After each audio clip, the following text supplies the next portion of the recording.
see anything in the slide, if some fonts look wrong, if the order looks wrong, just let me know. I don't care. I can fix it really quick. All right. Get her done. All So, right. you think there's anything that we can do to make it look better? Let me know. We'll try and get her done. Appreciate that. What was your name? Lauren. Lauren. Nice to meet you, Nice to Lauren. meet My you. name's Joel. Nice to meet you, Joel. Are we going up there? Okay. So things are a little different than we planned, obviously, right? So, but that's okay. We're here to pivot. Your confidence screen is here.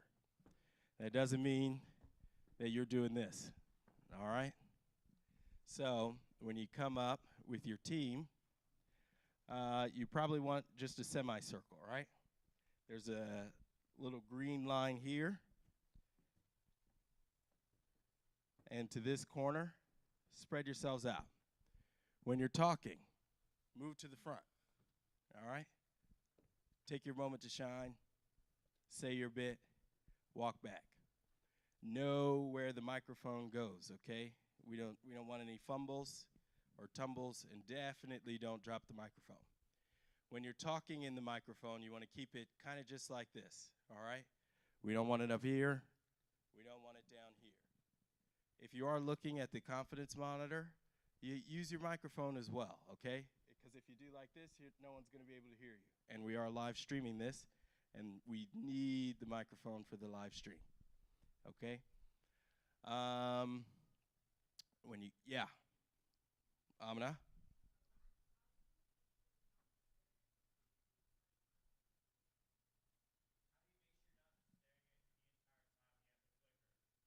Staring at what?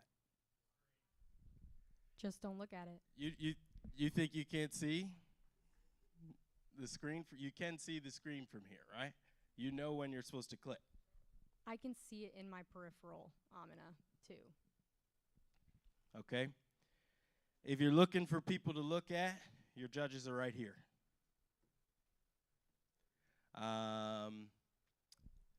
Let's see. Okay, so let's go through the flow of the day. Everyone's going to start upstairs. Yep.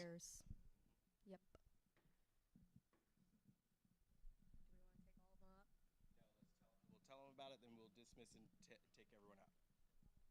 We will take you guys upstairs. It's just outside to the right, and then all those, if you've ever looked upstairs, you see glass boardrooms. That's where you all are going to be held, kind of like a fishbowl. And we will take you down, myself or JD, when teams are up to present, and you will come through that door, the one that's right in front of the aisle, only that door. The one with the hand sanitizer. Yep. And you'll walk down this aisle Down the to center. the right to this table at the front. This is where Ann or Erica will be. This is where you will pick up your microphones and your clicker. Clicker. And then you will come onto the stage. Okay, any questions about that? So just to recap, everyone's going to be upstairs. We have 3 different rooms upstairs. We will not have all the teams together. We do this in waves. So it'll be kind of the first 3 or 4 teams that are scheduled will be in one room. Okay? When the team who is pitching is wrapping up, the next team will be escorted down the stairs by me or Lauren. You're going to be waiting right out here, okay? When the team that is pitching are done with their questions, they're going to exit, drop their mics and the clicker right at this table, exit out of this back door right here, okay? Then there'll be some music for the next team. You'll walk up, come on up, all right? When you're done, we'll take you back upstairs. No need to go back in the wave room. You'll go in a different room, the done room, we'll call it. So that is the general flow of the day. Any questions? Yeah. Yeah, the lunch break's going to be an hour. Any other questions? Team 12 has an incorrect name. We'll make sure that's updated. Today, when you are pitching, if there is something wrong with your slides, keep going. Keep going. Afterwards, let us know. We can get that fixed, okay?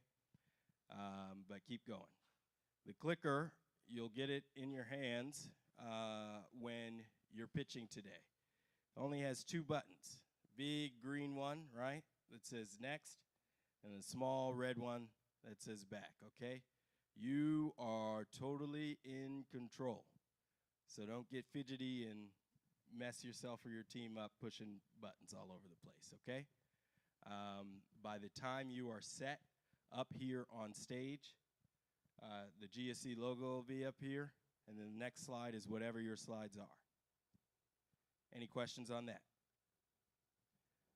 Don't need to scream into the microphone, but you do want to be clear so that, again, everyone in the room can hear you, everyone on the live stream can hear you.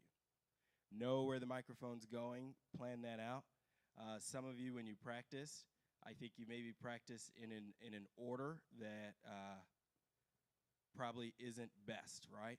Because there's like, you want to plan where the mic goes. So when you're practicing today, think about who is speaking when and how they're going to get the mic. And if they need to be on the different side than where you all have practiced before, make it happen, all right? Today, when you are pitching, you're going to come up here and pitch. Like I said, semicircle, probably about this wide. That way everyone has a good view of everyone. When it's your turn to speak, step up, all right? Take your minute in the spotlight, say your bit, walk back. Never turn your back to the audience, okay? If you need to move, I talked about this with some groups, right? The proper movement, every movement needs to be intentional, okay? So, it's like a triangle. You can go here, right? You can go back, okay? Over here. And look, I'm right back where I started. It's a triangle, triangle. 1, 2, 3, right back to the start. Any questions? Okay, so when you're pitching today, we'll see your pitch. We'll give you some, we are going to ask questions of you today, a little practice round, right? And then we will give you some feedback and tips on your movements and your presentation, your presenting style, right? So we'll give you some tips on that. Any questions? Okay. Tips for nerves. I think I shared with some teams yesterday. When I was in the 9th grade, I moved halfway through the year to Lawrence, Kansas. So I grew up on the East Coast. I was in high school. I moved to Lawrence, Kansas. They had a different kind of school system. They had junior highs at the time that were 6 through 9, so I had to go back to middle school. It's quite the culture shock. But then I had a 9th grade graduation, and I gave a speech.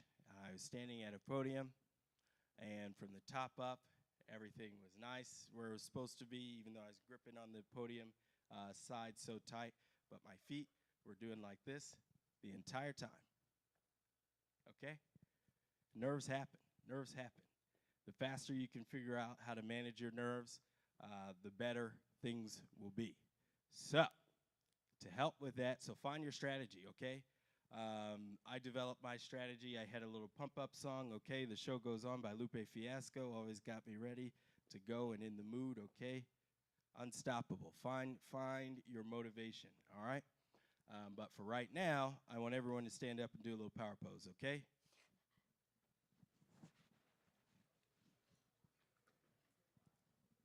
Do it with purpose. Deep breaths, okay? In through your nose. In through your nose. Out through your mouth. In through your nose. Out through your mouth. In through your nose. Out through your mouth. Everyone in this room, you've got all you need. You are ready to rock it, okay? You're going to get on this stage. You're going to show off all your hard work. In through your nose, Out through your mouth. Okay? You are confident. You are ready. You are strong. You're entrepreneurs. You're leaders. All right? You're going to make everyone proud. Yourselves, your teams, your families. Okay? Me and Lauren. This is what we're here for. All right? Tomorrow's the day that matters the most. And today's the day you make it worth it. All right? In through your nose, out through your mouth. In through your nose, out through your mouth. Stand tall. Stand strong. Get it together in through your nose, out through your mouth. Okay, now take a couple minutes to do whatever you need to do in the room to get comfortable and get ready. And then we'll take everyone up where they need to be.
Okay, I forgot one more thing, right? What if I mess up, JD? What do I do?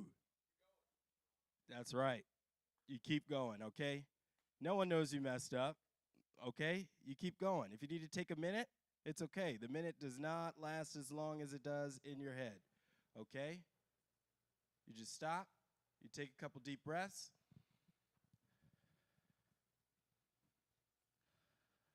And pick right up where you left off. University of Kentucky, am I right? Any other questions? All right.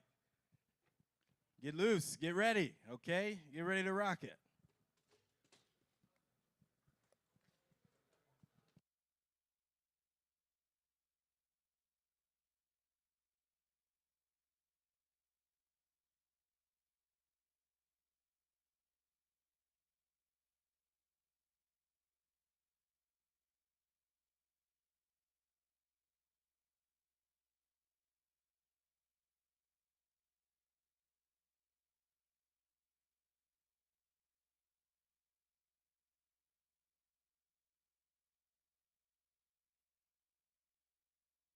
In this meantime, if you and your team want to come and get on stage and hold the mics and the clicker and find your space, we can do that. All right?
Test, test, test. Thank you. So, Aw, this is cool. Testing, testing. Robert.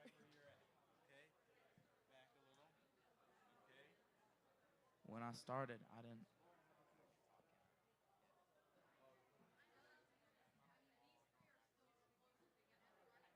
We got 3 forms of revenue.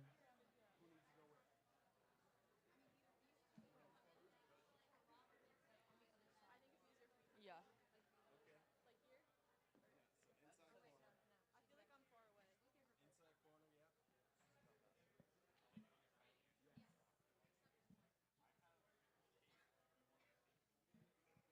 Something, something, something, something.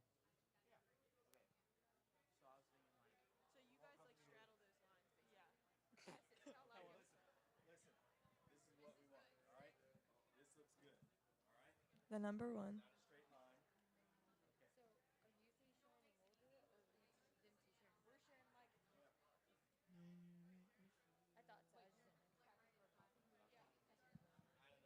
Robert. Oh, okay. Sorry. Okay. Just like. I know, but still, That. you guys are going to get a chance to pitch. Okay. Thank you. All right, wait. Do you remember your spots? Yes. I remember my spot. Thank you. So I'll just walk next. Have them practice with the clicker. They can go forward and back a few slides, just so they get a few.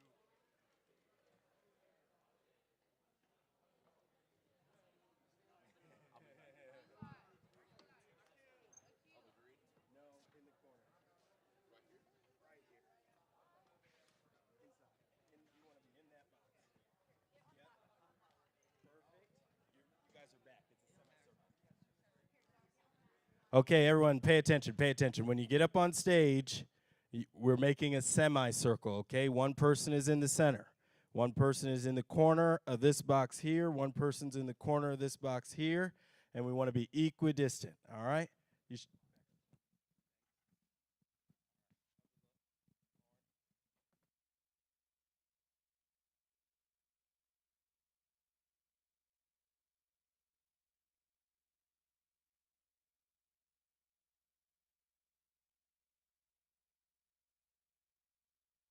Hello?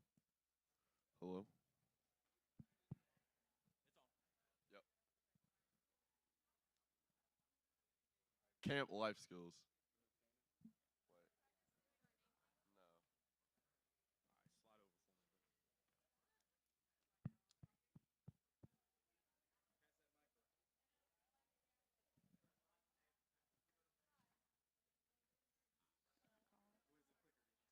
No. All right, slide over for me. Yeah, we're good. And then it would wait. It would stay with me, wouldn't it? No, it would No, go back it'd to go you. back to me Yeah, because you do the market size. yeah, Yeah. the market size, yeah. And then after that, I can pass it, and then I'm done. After I pass it, after I talk about market size, which that'll be good. So like, wait, right here, is right here good, JD?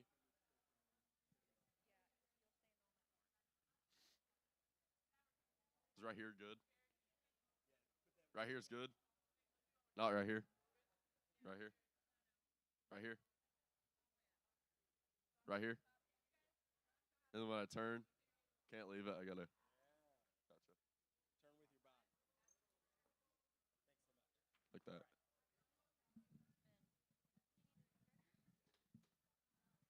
Okay, we're speeding through this now, all right? There's red tape marks where everyone needs to stand. Remember, you'll pick up the microphone and the clicker on the table.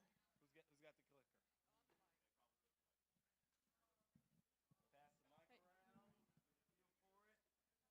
Hello. Oh, it's on. Is it on?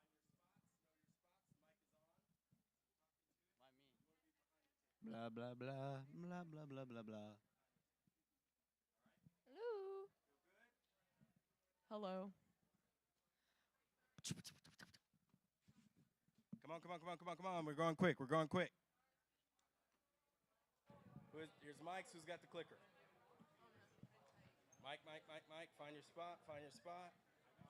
Hello. Where? Behind the tape, red tape. So when we step up, we're still behind the tape or no?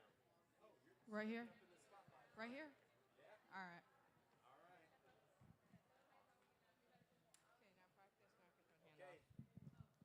Hey y'all. Next. Red tape, behind the red tape.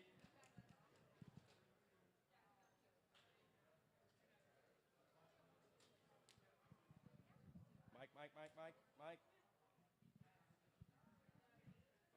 Behind the tape, find the tape. Feel comfortable in your spot, walk up if you need to. Okay, period. This. Ooh, that's. Oh. It's on. Sorry.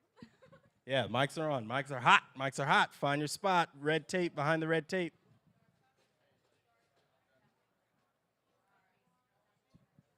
This is my buddy, Daniel. Excellent. Feel comfortable. Take a step up. Feel what that feels like. This is my buddy, Daniel.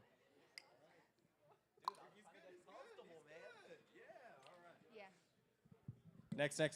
Find your spot behind the red tape. Okay. Somebody grab the mics and clicker, whoever wants them. Okay. Find your spot. Red tape on the floor. Who has the clicker?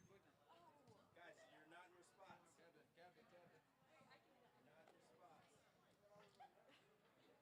Okay. Take a step up. Feel it out.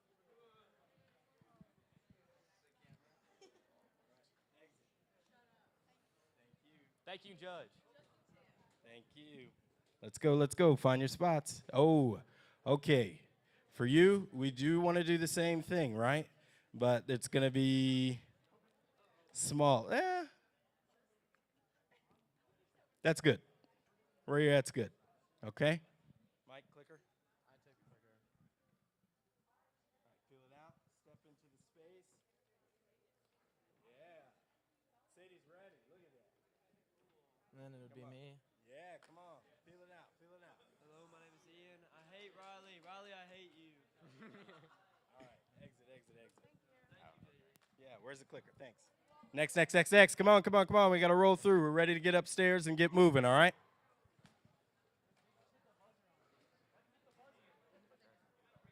You can practice with the clicker, green and red, right? Find your spot behind the tape.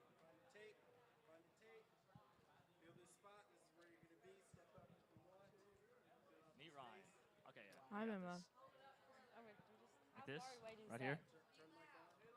Meet Ryan. Hello. Okay.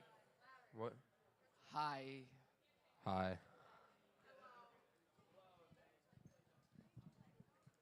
Hello. Next. Let's go. Find your spot behind the red tape. Mike, clicker. Who wants it? Clicker, who wants it? All right. Find your spot. Find your spot. Find behind the tape, please. All right. Step into the Testing. space. Feel it out. You guys want to practice our walk up? Yeah. Okay. Let's Okay. do it. Ready? 2, 3.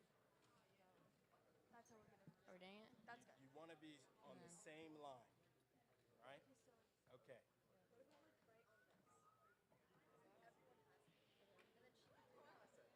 Right there. Yeah. All right. All right. Next. Find your spot behind the red tape.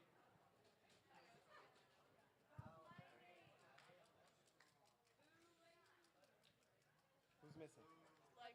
He would be all the way over there, though. Yikes. All right. Who gets I'm the not clicker? holding this first, though. It's Oh, it's lighting. All right. Remember, you're picking it up from the table. Okay. Okay. Step up into the space. I just wanted you guys to get a feel. They have a little thing they're doing where they're signing, so you would never all step up at once. For questions, we can though. Or no? Oh, okay. Okay. Yeah. He's coming at 10. Thanks. Find your spot behind the red tape. Hello. All right. Wait, Bill. Okay. Find your spot. See the article? Look. Okay. Step into the space. Remember where you're at when you want to talk.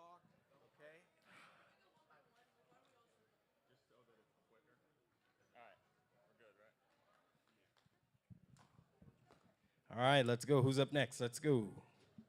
Test, test, test. Bello. Welcome, party goers. Hello. Okay. You're going to want to be a little closer. You're going to want to be behind your tape. All right? These are your spots, okay? If you need to speak, step up, fill that out. All right. Thank you. Okay, next. Find your spot. You want to be behind the red tape, behind the red tape. Clicker. Burn. I'm grabbing this, bro. Nah. Why do I have my backpack on? Step up like you're talking, fill it out. Oh. Oh, but now I'm in the back. Hi, my name's Aiden. I thought you were going. You'll get to practice when you look. There you go. All right, find your spot.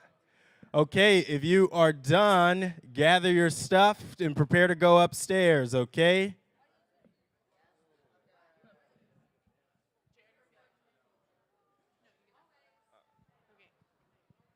I feel like I'm Drake right now. I'd be like,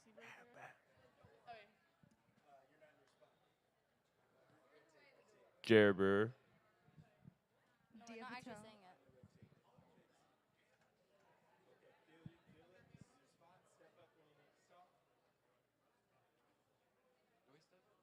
I need to, yeah. Wherever you feel comfortable, towards the middle is best, right? Okay. Exit.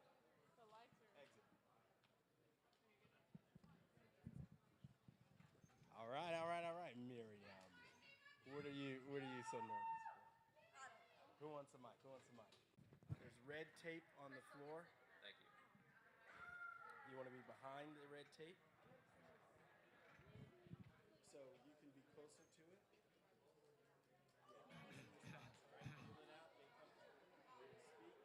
Step up. Right here's where the spotlight is, okay? So feel comfortable. Step up.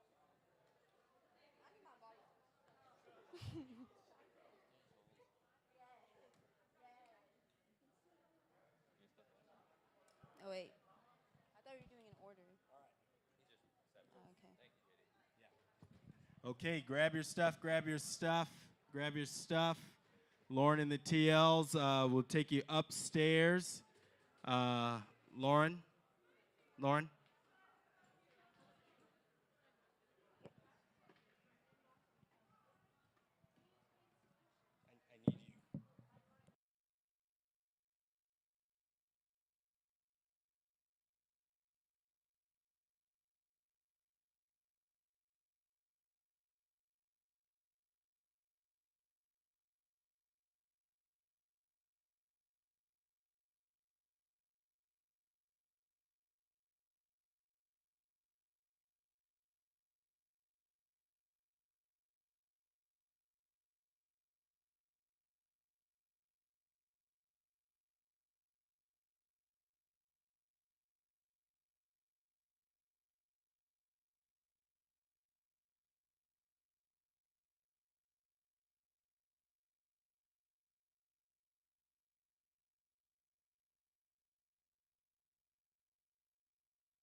Lauren, Erica has instructed the TLs that all of the waves will be in the room at the same time. So we'll get everyone oriented upstairs, and then the entire wave will come down at once.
stay with me my whole life.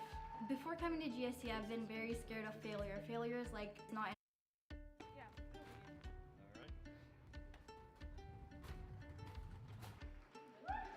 The lessons I'm learning here are gonna stay with me my whole life.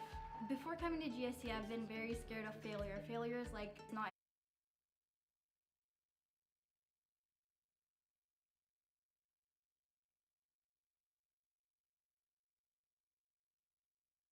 In my vocabulary. But after I came here, I learned to fail without fear. Oh, I fail all the time.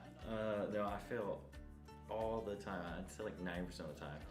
You have to fail in order to truly succeed, because then if you don't fail, then you don't know if you truly came up with like the best idea.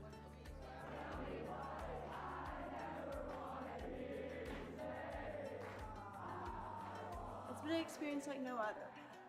After this experience, I hope to maybe solve my own problems that I'm seeing within my own business. So I hope even if I don't get the trophy at the end of the day, that I come out a stronger entrepreneur.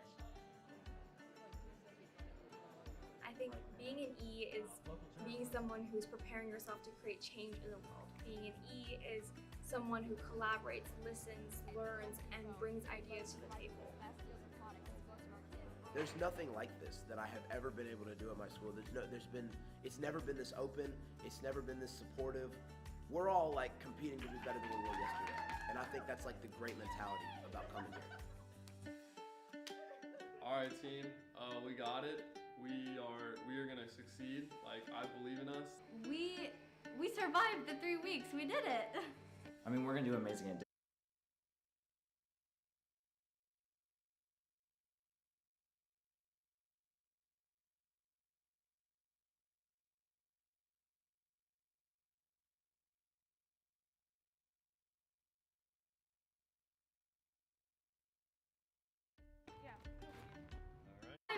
do amazing at doing.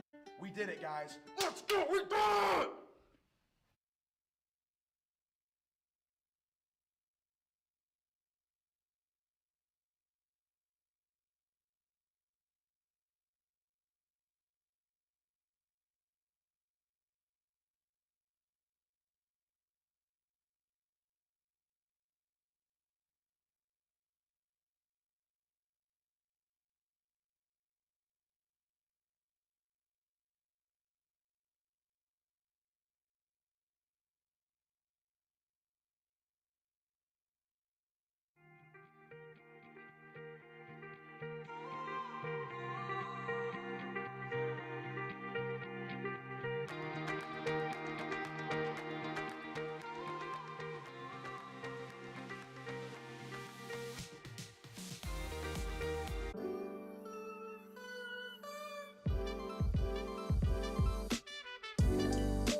Joel. I think that Ann and I are just going to run through ours really quick while they're moving the E's around.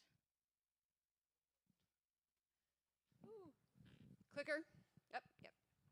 Got it. Oh, it's a big old guy. Interesting. It looks like a. It looks like it's like a. All right. A 1980 prototype cell phone. It does. Okay.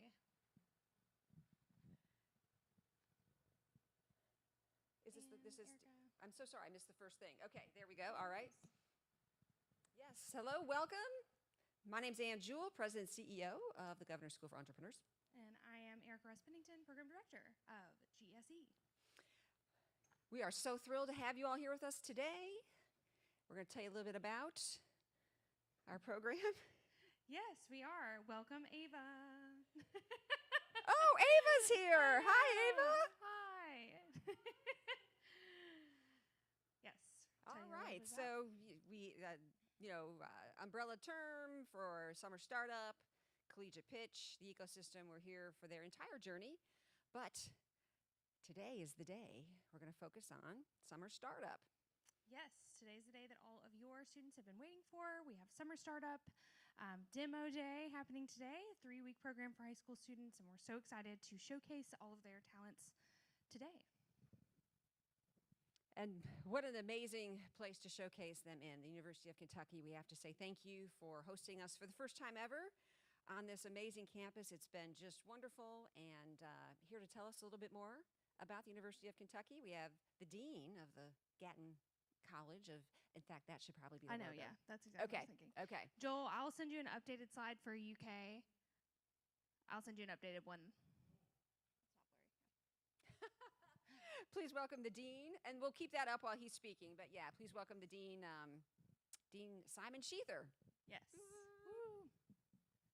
He talks with his accent. Yes. Great. Thank you so much, Simon. What to expect today? We have 16 teams. Each of them will have an 8-minute pitch and then a 5-minute conversation, Q&A with our lovely judges. Please take note of the door in the back. There will be one door where it will be an E exit and entrance only. So the door directly at the back here, the one that was just opened. So please take note to not enter through those. Also, please make sure to not, sorry, I'm getting distracted now, but leave while they are pitching. All right, so here's what we need from you today, audience members: energy, compassion, engagement. Let's carry these E's all the way up to the stage and all the way off of it, from the first team to the 16th with the same level. Are we ready to get rolling? Yes, and now we will. Sorry. Oh, okay. We call up Andrew. The screen isn't there yet. Oh, judges, right. Yeah, it's okay. You don't have the updated one. I'll send it to you, but judges after that, and then... We might run through this again tonight, later this evening. When we got all the slides in, maybe we'll just do this one more time? Sure. Okay, later. Yeah, that's we have time. We'll see. Okay, thank you so much. And now we welcome Andrew, but if not Andrew, then we can welcome our first team and then get going. Is that okay, JD? If we could, let them see what it's like. Go back to the back and No, walk. I think so. Yeah.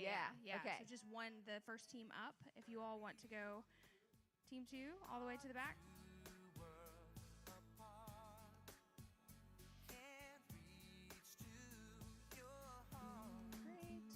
Great. Huh? Questions for... Oh, all right. He's got them ready for the teams. Oh, Ava. I couldn't hear you. I'm sorry. Ava. I love Test. Test mic. Great. Oh, hold on. Sorry. Wait 1 second. If you don't mind, step back. Go on back. So, which side do you want them to go to? Did we already talk through all that? Yeah, Okay, they're so picking we're up on this everything side, right handing there. the stuff. Well, Picking up all this stuff from us. So, are you going to sit down, or are you going to be up there and hand it off? I'm going to be handing it off. Okay. So could we just want them to, each team to get a feel for what the lights and the music are going to be like. If we could get some upbeat, something really kind of energy music-wise, just for a test, and then get the lights going. Yeah, this is what they're. Okay, please welcome Package with Love. Woo!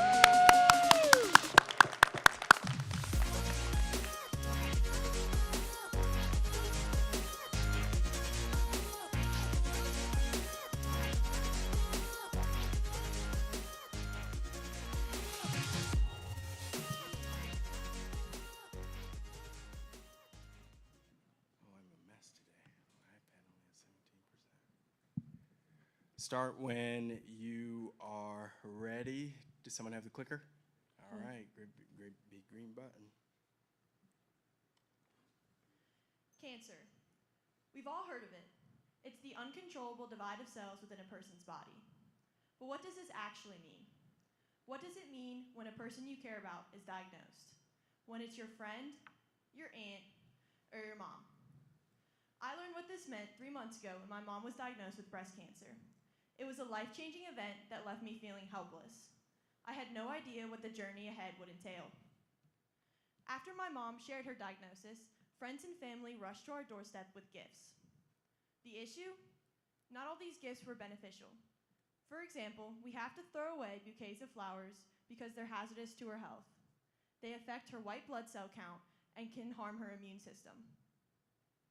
Friends and family also look to send texts in order to receive updates about her condition. The responsibility of responding to these messages often falls on me and the rest of my family. Just while I've been here these past few weeks, I've received 3 to 4 texts a day asking about her condition, despite the fact that I'm not physically with her. 1 in 8 women will be diagnosed with breast cancer in their lifetime. That's 1 diagnosis every 2 minutes. What if we reached out to those who had already bravely been down this journey? What if we asked them what was beneficial, useful, and necessary to them? What if we created hope a second the breast cancer diagnosis was given? What if we created a platform for people to share their journey and receive support? We present Packaged with Love. Here, we aim to unite the breast cancer community with care packages that are radically affordable, undeniably comforting, and finally, useful. We will support the family and the patient while also donating and giving back to organizations with a similar business model.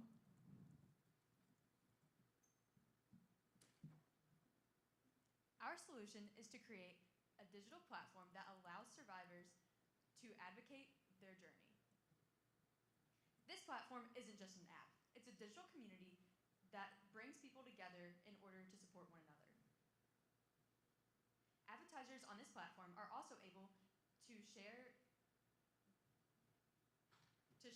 their platform in order to get our users to use it. The donate segment is also here to convince our users to donate to our partners. Along with this, we have our first channel in selling our uniquely created products. Our second channel is our website, which allows users to purchase our products without having to log in. The first box is the largest. It is known as the Grand Gesture, retailing for $85, including free shipping. Key features of this box are the cooling cap, the $25 Visa gift card, as well as a pillow port that allows safer travel for patients. Our most affordable of the 3 is the Tiny Treasures, retailing for $35, as well as the Happy Medium, retailing for $55. The number 1 problem that we saw was that our competitors' boxes were not meeting the needs of our patients. So, we decided to survey current and past breast cancer patients to use their feedback to build our boxes. Based on the statistics, we were able to decide that any product ranked 50% or less would not be beneficial to put in our boxes. We were also able to discover some less known products such as port pillows or cooling caps that our patients deem necessary to be put in the boxes. What sets us apart from our competitors is that we strive to be affordable, which is why we provide set price ranges for our boxes. We also try to avoid any tacky slogans such as #fighter or rock the treatment, because those words can be very overused during our patients' treatment. Lastly, we only use patient-approved products because we know that because our customers pay for our value and our beliefs, and we do not want to be giving them anything that's unnecessary. Our two comparable solutions are Caring Bridge and My Cancer Family. Although they are all great cancer-based communities, we strive to create an advocacy-curated platform, which is why we donate back to other breast cancer organizations and give the option to donate boxes to our partnered companies.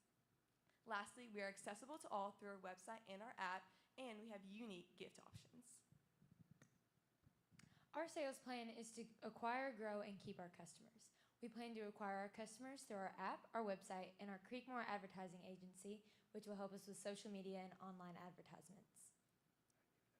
We plan to grow our customers through partnerships and accessibility to our boxes, and we plan to keep our customers through good quality products and through customer feedback.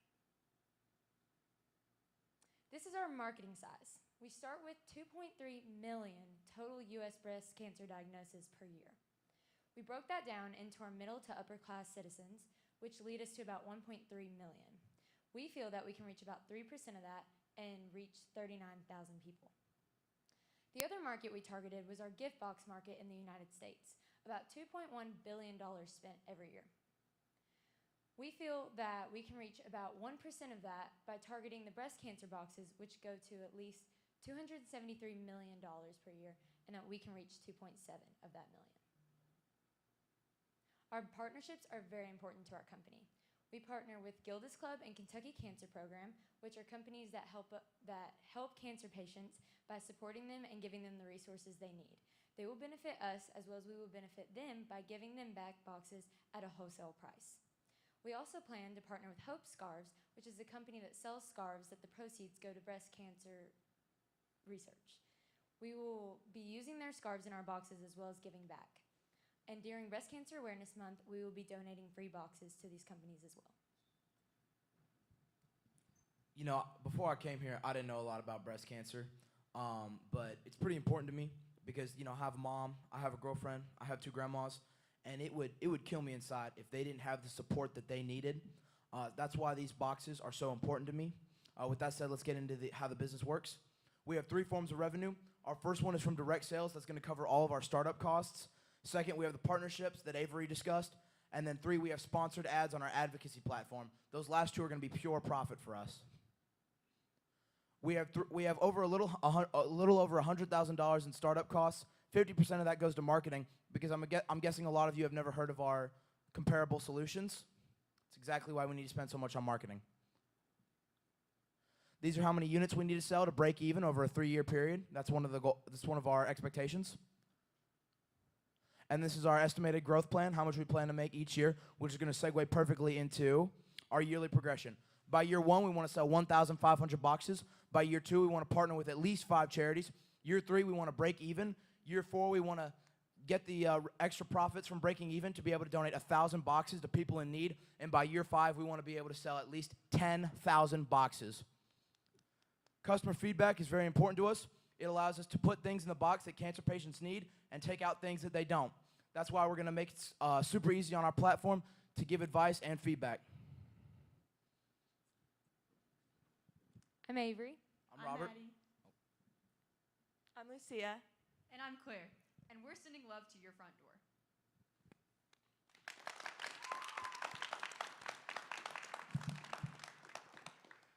Great job.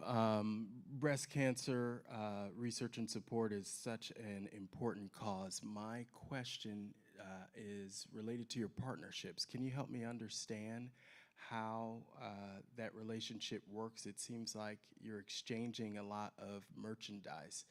Are you guys going to be able to make profit from that relationship, or is it just a nice partnership?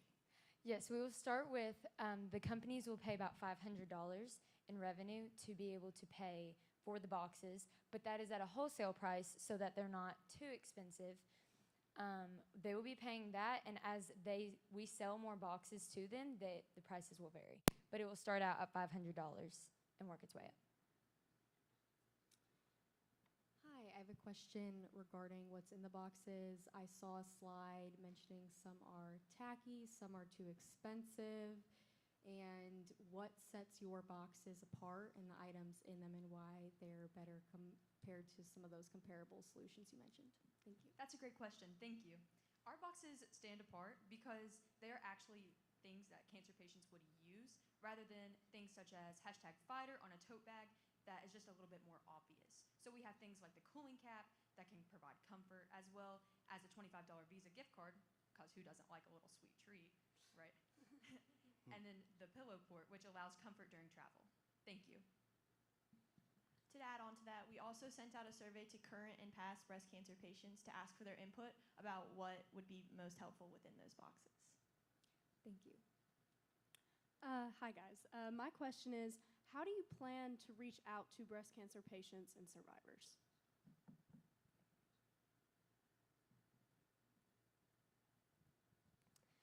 Hi, we will be working through different, on the website, we even had like a portion that was for other like services. They can advertise their like nonprofits and all that. But also we will be using a lot of our advertisements. Like I mentioned, Creekmore will be handling a lot of that. We will be taking marketing into the more breast cancer awareness realm. And we will just be really making sure that the right message is spread and that it can be shared properly with people.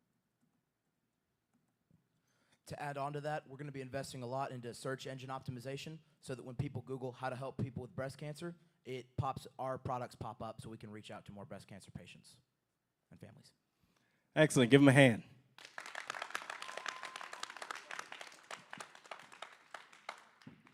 Any feedback, Erica? Okay.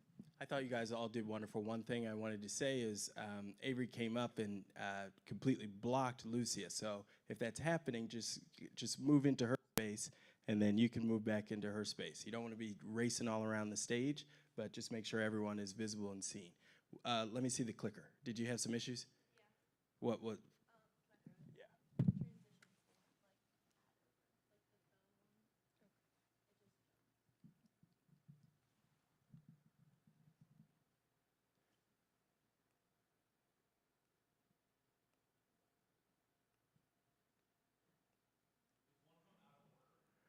It looks like all of our transitions didn't come over, so I believe there's a transition on this slide, and then coming into here, there's a number of transitions showing different pages of the app. So, yeah. So we'll get that addressed before tomorrow. Maybe we can even let you go later today again. So, thanks. Thanks for rolling with it. Did you guys know they messed up? Exactly. You got to roll with it. Got to roll with it.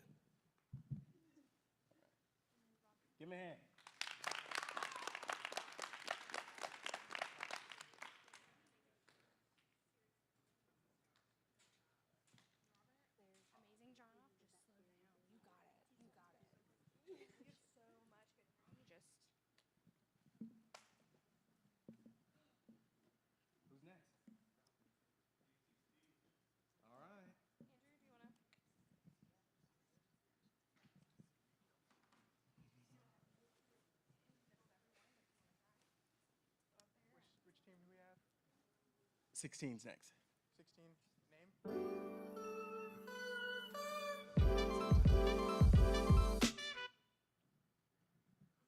All right, we're going to introduce you guys. Go back.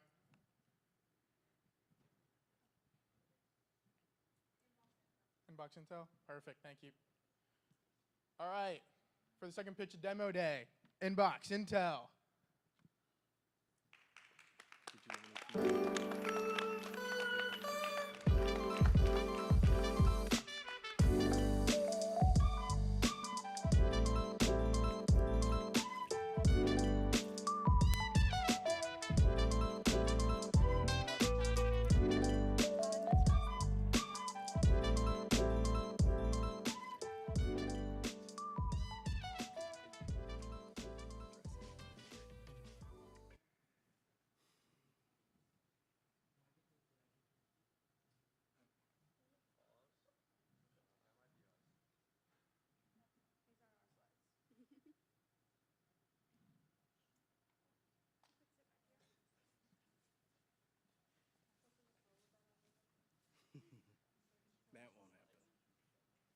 if it does, you just wait, right? You know it's not your slides. Don't start. That's also why we're doing this. Yeah. Get the kinks out.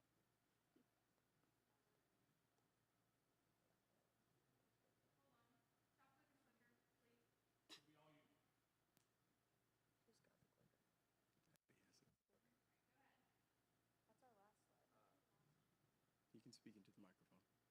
That's our last slide. Not the first one. Slides are bright.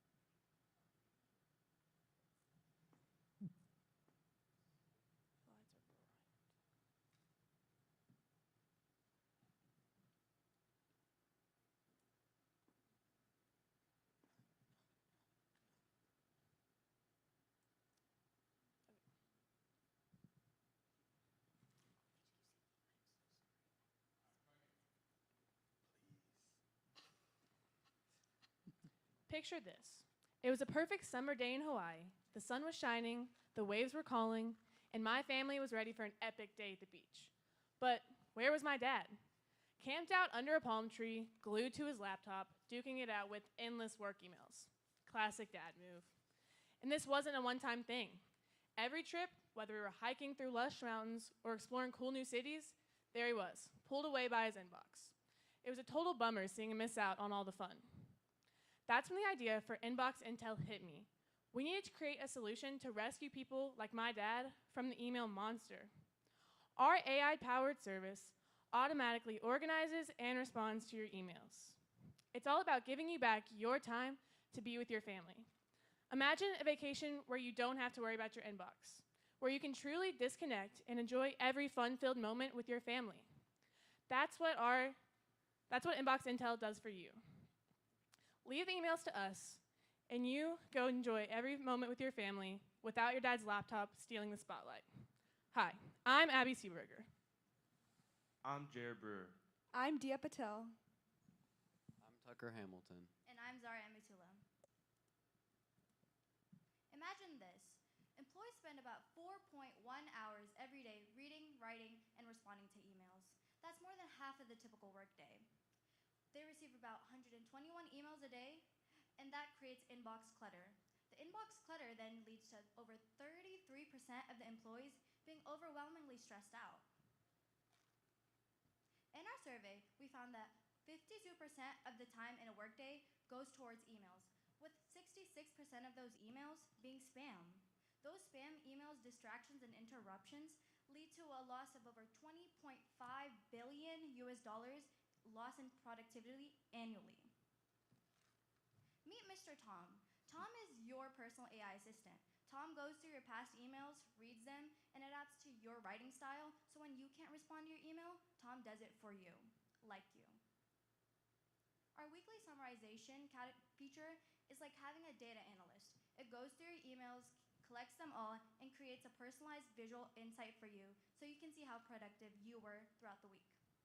One of my favorite features that we have is the one-click unsubscribe. It's like having a maid who comes to your house and leaves everything clean and tidy. What it does is it cleans out all the trash and spam in your inbox and leaves just the important stuff, so you don't have to worry about your storage being used. We also have if you're looking for a personal secretary, but you don't have the money for that, well, we have the best feature for you. We have calendar integration. What this does is it takes your important meetings, deadlines, and any other important dates and puts that all into your calendar. This way, you don't miss out on important stuff the way I do. Lastly, we have color categorization. What this does is we have 3 folders, green, yellow, and red. Green folder is when you open up an important email and you don't respond. You forget to respond, right? It goes into the green. Yellow, more than 3 days. Red, more than a week. What this does is it ensures you get back to the people who are trying to reach out to you and you don't miss out on anything important. Our app extension mostly targets professors, businesses, influencers, and students because they get loads of emails each day. In fact, professors get about 200 to 300 emails per day, and businesses lose billions in time and productivity. Even influencers lack email management and miss out on so many new engagements, and students need a quick and affordable way to sort out their emails, which our app provides. We have a sales representative full-time who works with business professionals to sell our product. We also collaborate with Gmail, Outlook, and Yahoo to better manage and organize email inboxes. These platforms offer encryption services for all their emails, making our app extension more secure. Our collaboration will enhance user experience and bring value to the features we bring to our app. We also promote our ideas at business expos and colleges. We market our product directly through our social media. We use Instagram, LinkedIn, and Facebook to reach young adults, and we use TikTok to reach students. It is super easy for our customers to purchase our product. All they have to do is go to our website, review our plans, and purchase. There are many ways where we form customer relationships. We have user surveys, tutorial videos on our website, even an AI chat box that's available for support anytime. We even have a feature where users can input feedback to the AI, and it is programmed to adapt and improvise based on the feedback given. What separates us and what makes us different? Well, first of all, we are a lot less complex. A lot of people say that our competing companies are too hard to use. They don't know how to use it. So what we do is we make it short, simple, and easy for a clean email box. Another thing is that we value your information. We put some of our revenue into cybersecurity to enhance your emails so none of your personal information gets leaked. And the cost, we're more affordable than our competing companies, so everyone has the chance to use our product. And our compatibility, we partner with Gmail, Outlook, and Yahoo, so everyone has the chance to use our extension. Our revenue model, we have 7 features. We have smart replies, email flow, calendar integration, customer service, task management, visual summary, and categorization. We have a standard plan that is free that includes smart replies, which automatically replies to your emails, which is limited, basic customer service, and categorization. But with our premium plan we offer for $6 a month, we have unlimited smart replies, email flow, calendar integration, which syncs in all your tasks in one calendar so you stay updated, full task management so you don't forget any of your tasks, visual summary, which summarizes your long emails, gets to the short and sweet spot, and then categorization, which organizes all your emails. With over 306 billion emails flushing through inboxes worldwide, it's vital for better email management services. That's why we have created Inbox Intel. Our total market size is around $4 billion, and we hope to obtain around 10% of the serviceable market, which is around $701 million. This equates to around $70 million. Our total startup cost is around $924,000. So let's break this down. $500,000 will go into developing our AI assistant Tom, while $90,000 will go to service and maintenance. $334,000 will go to our loft fees, our 2 full-time customer service agents, our sales representative, and our insurance. In order to break even in our first year, we will sell around 13,000 subscriptions, and by our 3rd year, we'll have made $1 million in revenue. Here are a few reviews we have from experts. The experts are General Lear and Dr. Shake. These are business professionals who receive hundreds of emails each day. General Lear says that our product is something that he can get behind, and Dr. Shake says that he's excited for the potential for our product to streamline productivity in his lab. Our current steps are to continue to raise our startup costs. We also need to develop our AI assistant Tom so he works better for you, and we need to market and sell more subscriptions. In the future, we hope to increase our marketing and get the word out, and by doing that, by the year 2025, we will have sold 30,000 subscriptions. By the year 2026, we hope to expand our software to different platforms such as iMessages. Thank you for your time. We are Inbox Intel, your inbox reimagined.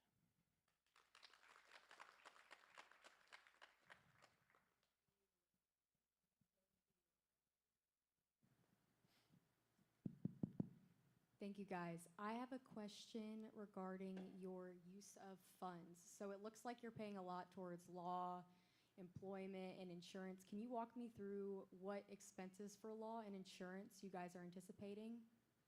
Our lawyer fees are around $3,000, and because other companies struggle with like customer service, we wanted to have 2 full-time customer service agents like at all time.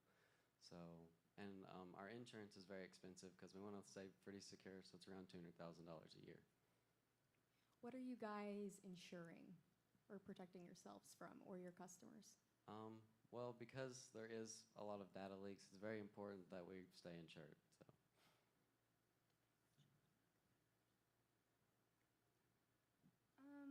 Hey, my question is, when you're actually sending the email, is there a way you can click a mode so it won't auto respond to your emails? I just think like in the business world, there might be a specific question that you just didn't want to miss. You kind of wanted to know. So like, will it alert you? Yeah, that's a great question. So you can set parameters around what your AI assistant will and won't answer. So there'll be different like boxes you can check if you want him to answer from certain people, or if you only want him to answer like a few emails at all. And at the end of the day, he'll give you a summary of what he did and didn't answer. And if it's an important email, it'll go straight to you and you'll get notified. Thank you. I wanted to ask about your competition. Who else is working in this space, and what's your differentiated value offering? So our competitors are Shortwave and Superhuman, which they do the same thing, but they don't offer all the same features we have, and they're a lot more complex to use. To add on to that, they also have a lot of customer complaints about their service and how complex they are, like he said. And they also don't have like how our assistant automatically replies. They'll give you like suggestions of how you could reply, but it won't automatically reply, so you don't have to deal with those emails. Thank you. Great job, guys. Just a little bit of feedback. Jared, don't move the mic so much. You got to keep it steady. And Abby, you got a leg problem like me, so be mindful of that. But excellent job. Hand the mic back to Andrew. All the stuff back to Andrew.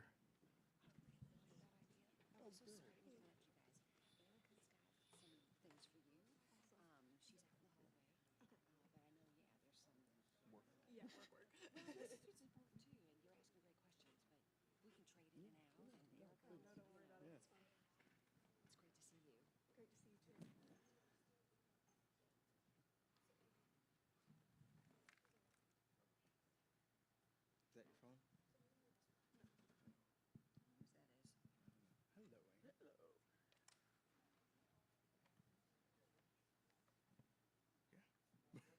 All right. You're running the show, buddy. I'm running the show? All right. All right, the next group, excited to see their presentation. Give it up for Volunteera.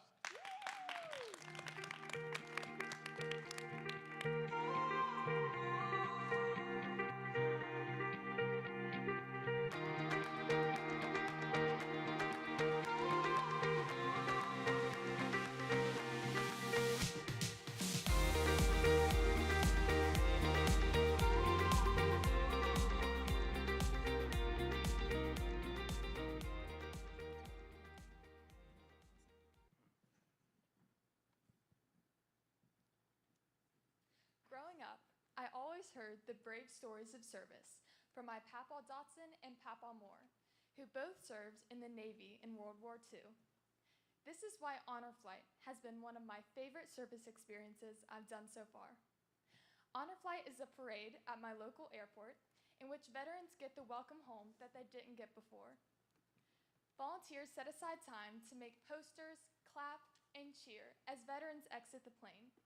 Surrounded by so much emotion, I became passionate about the service experience and came back in all the years following. I know both my papaws would be so proud of me.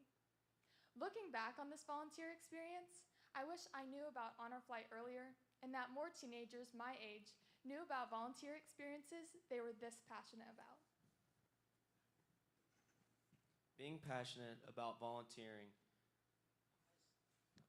Being passionate about volunteering is so hard at this age. Finding something you are interested in is so hard. And leading up to this problem, it's so important that the U.S. Surgeon General has commented on it. The U.S. Surgeon General has commented on it, saying that there is an epidemic in the United States of loneliness and isolation going on in our teens, leading them to face unprecedented mental challenges and leading to low levels of volunteers. With this comes nonprofits not being able to find the amount of volunteers they need for their organizations. In just the last year, there's been a 10% decrease. There's been a 10% decrease of volunteering in the U.S., and over 50% of nonprofit CEOs say that they struggle to find volunteers, with only 25% of our nation's high schoolers spending their time volunteering. So how do we solve this problem and get more teenagers to volunteer and help nonprofits get those volunteers? We created Voluntera. It's a social media-like platform that connects teenagers with nonprofit organizations. We incentivize teenagers to volunteer through our platform because of the scholarship feature that we have. As teenagers gain more volunteer hours through our platform, they can rise the ranks of the leaderboard, which make them more eligible for scholarships, which are funded by government grants. Teenagers always struggle to find rides to their events, which is why we incentivize driving-age teenagers to drive other volunteers to their events by giving them volunteer hours, which will help them climb the leaderboard. And our final feature is digital signatures. We're moving into a paperless society, and it's so much easier to remember your phone than just to bring a measly piece of paper. It's an easier way to track hours, it's so much quicker, and we can integrate with clubs because usually when they go volunteer, you usually need a signature. To start out with our initial customers, we are going to offer a free trial to nonprofits, specifically 26. With this, they get exclusive early access to our site. While we are working on getting these organizations, we're going to reach out to high schools, clubs, and use our scholarship to get teens on our app. When a user first enters our platform, they're going to be tasked with either signing up as a volunteer recruiter or as a volunteer. If signed up as a volunteer, they will take a quick interest test so that the algorithm will help their feed fill up with opportunities that they are passionate about. After that, once they created their profile, they'll be able to access any listings near them with volunteer opportunities they're passionate about, and with the click of a button, they'll be able to match up. If signed up as a volunteer recruiter or a nonprofit organization, you will be able to create posts similar to social media with images, titles, the name and date, and you'll be able to say how many volunteers were required and the amount of volunteer experience needed so that nonprofits could potentially weed out inexperienced volunteers. Our business operates on a subscription model. For volunteers, it is free. All you have to do is sign up. Our basic features for recruiters is $25 a month. This includes being able to post opportunities and connect with volunteers. Next year, we plan on launching a premium version, which is $30 a month. This version includes dedicated support, sponsored events, and an advanced matching algorithm. Everybody knows when creating a new platform, finances are involved. In Kentucky, recruiters spend around $3.8 billion trying to recruit people to volunteer.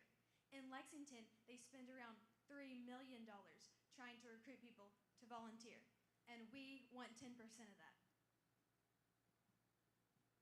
In Kentucky, there are 22,000 nonprofits and 568,000 teenagers.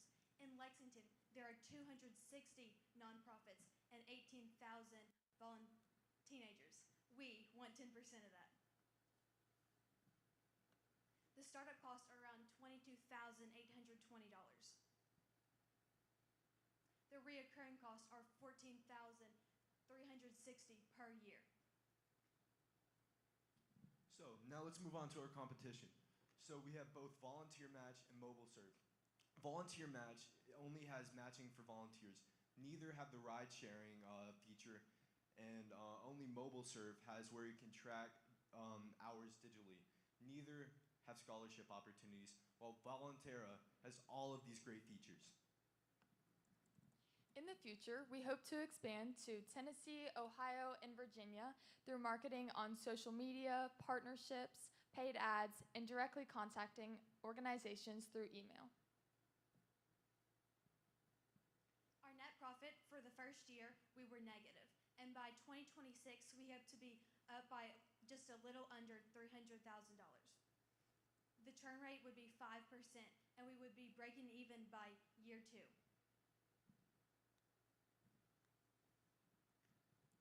Jubilee Jobs is a local nonprofit here who works with placing dedicated employee-seeking people to Central Kentucky employers. They said they would be happy to help us retain and work with any volunteers gathered as part of Voluntera. Later this year, we plan on launching the website as well as launching the app on the App Store and Android Store. By next year, we plan on offering Voluntera Plus to nonprofit organizations, which means that they'll be able to create sponsored posts, which will be at the top of a volunteer's feed. And by 2026, we plan on expanding to 3 new states, Indiana, Tennessee, and Ohio. Together, we created Voluntera. The next era of volunteering.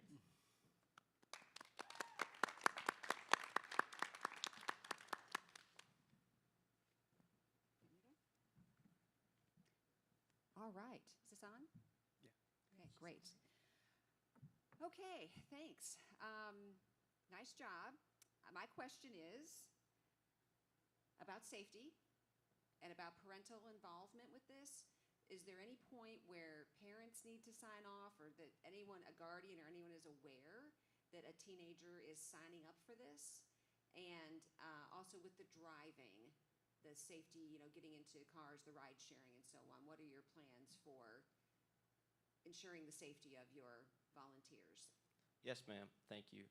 So, to start off with safety, we are going to have background checks for every driving age teen that is on our app. We have insurance for this. We've looked into other companies like Uber that do ride sharing, gathered up their insurance cost. What was the other part of your question? I was wondering about the parental, like is any controls over this? Yes, ma'am. So when you sign up for our app, your parents have to sign off. And on that cost slide, you went very quickly through those costs. Was insurance listed there? Yes. Okay.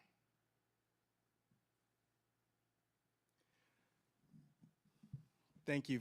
Volunteering is so important. I also was pretty curious about the ride-sharing aspect. Is that something that you guys are establishing yourself, or are you partnering with established companies? So right now, that's something we're establishing with ourselves, and we're doing that by not actually providing the teenagers with rides, but teenagers helping other teenagers being able to drive to their destination by rewarding them with volunteer hours that'll go towards the leaderboard. Okay, thank you. I had another question. Can you tell me how you calculated your customer acquisition cost of $150? So we are giving a free trial for 6 months to nonprofits. And with this, our $25 a month times 6 months costs us $150 per organization at first. And after that, it is to no cost to us. Okay, thank you. I do think there are some additional components in the customer acquisition costs that you might want to look into. All right, thank you for that. You guys mentioned a couple times that teenagers are going to have access to scholarships and that they would potentially be funded by government grants. Can you guys walk me through what government grants you're thinking will fund this, and whether there will be any specifications on how the teenagers will be using these funds if they're not yet prepared to go to a secondary education program? So yes, thank you for that question. We currently have not thought throughout that yet, figuring out how we want to receive those grants. We just wanted to see if that would be an idea that we would like to promote to our teenagers, to see if they would want to be incentivized to join our program or our platform. Thank you. All right, thank you, Ben. You guys did a great job. I know you had some funkiness in the beginning, and this is a message for everyone. If there's something wrong with your slides, please send me an email. Please be very specific about what is wrong and send me a correct deck so we can get it loaded in properly, okay? All right, great job, guys. You just work on your nerves and find your spots. You guys are a little uneven. Make sure you're on your red tape, okay? Great job. All right.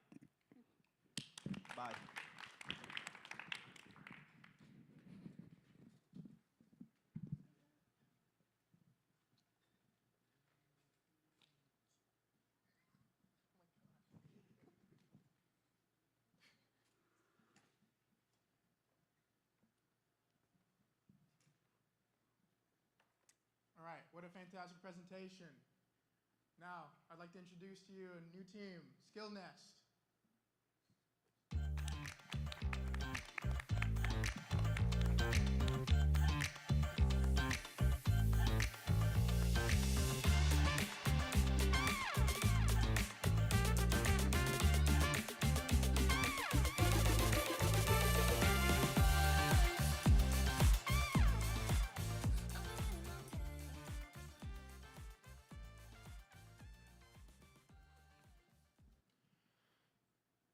Testing, testing. Alrighty. Hi.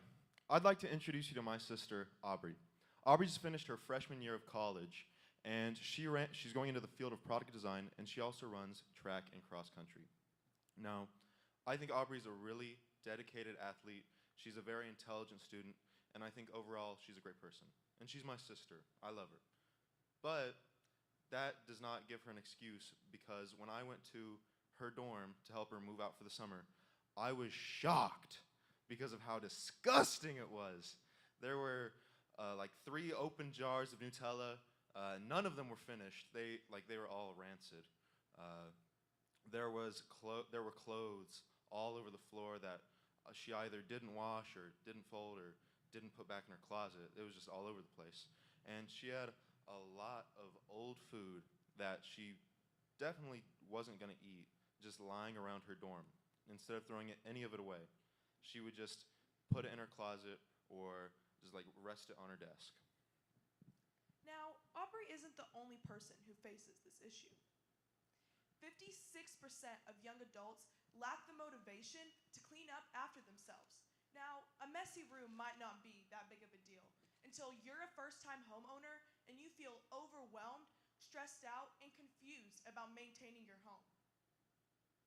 67% of people through the ages 18 to late 20s feel unskilled to cook their own food.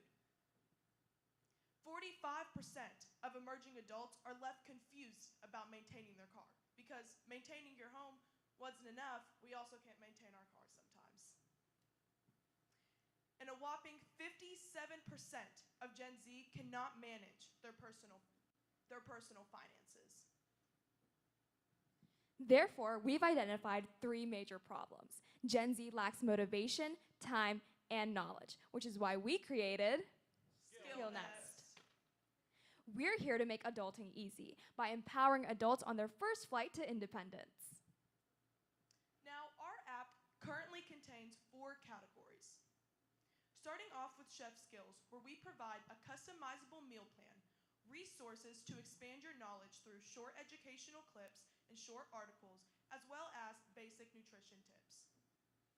Clean Living provides you with the system to connect your Google Calendar with our calendar so we can work around your schedule and break down a sparkling home into small, manageable tasks.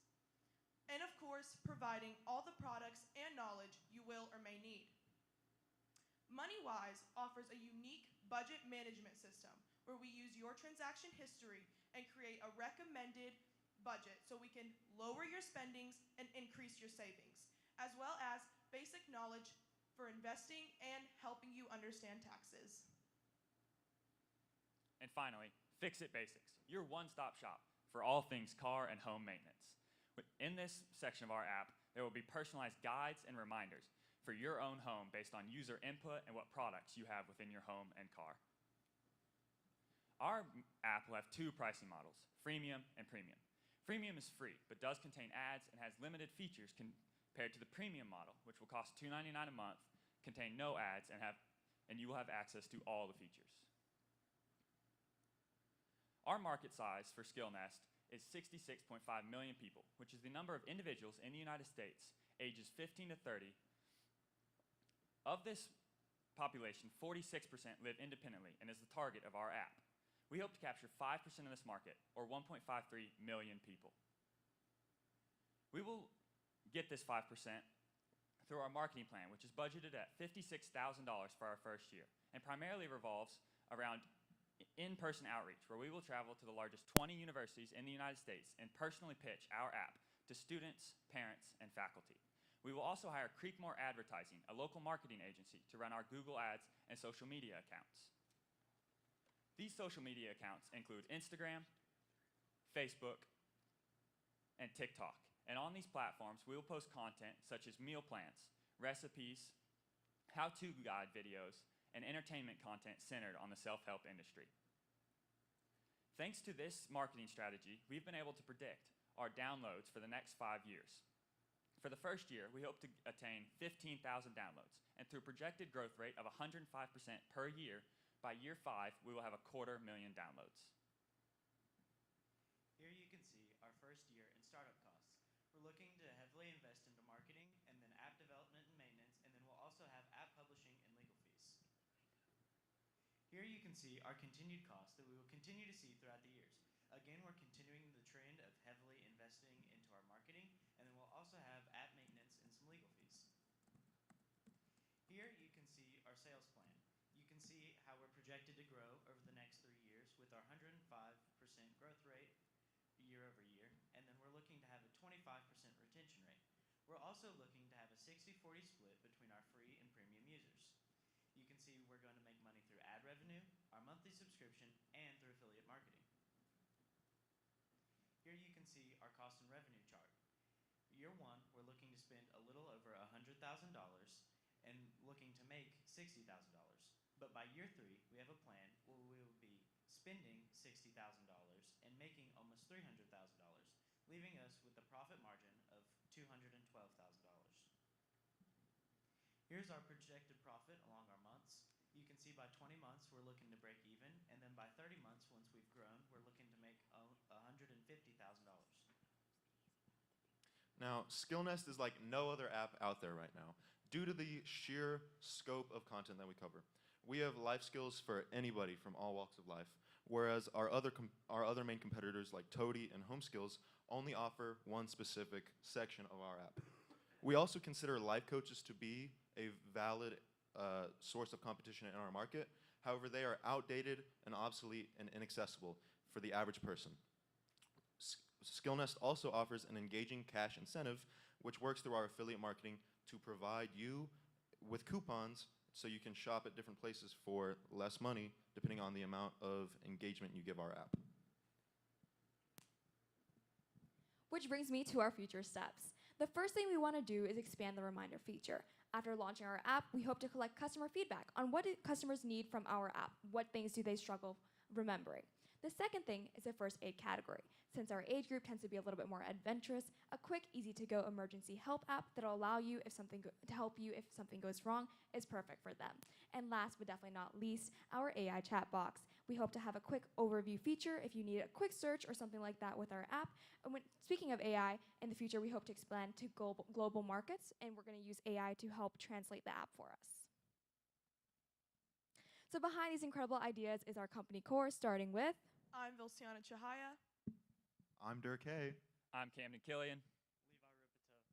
And Prisha Tyagi. Thank you. At this time, if anyone has any feedback or questions for us, we'd love to answer them.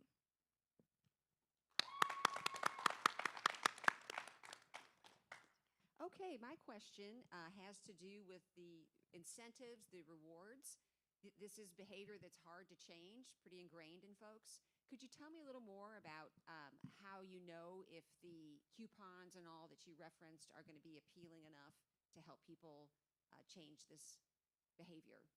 Yeah, so thank you so much for the question. So biologically speaking, our brains associate a sense of achievement with the release of dopamine. And because dopamine makes us happy, since it's a pleasure neurotransmitter, we like to repeat processes that release dopamine. So since we're getting points for every task you complete, there's going to be greater dopamine release, which means brains are going to want to repeat the process of completing tasks over and over again. And so for coupons, college students, our target demographic, they tend to be a little bit tight on the money. So by providing exciting coupons that can help get detergent or whatever it is, we believe will be very impactful and appealing. And as usual, we're going to work on customer feedback to make sure this app and the rewards are targeted towards them. Thank you. And to add on to what she just said, we're going to continue to attract foot traffic into our app using this, which is going to help us with our ad revenue, and the longer you keep people in the app, the more you can make off of ad revenue. So it's helping us with the foot traffic as well. Thank you.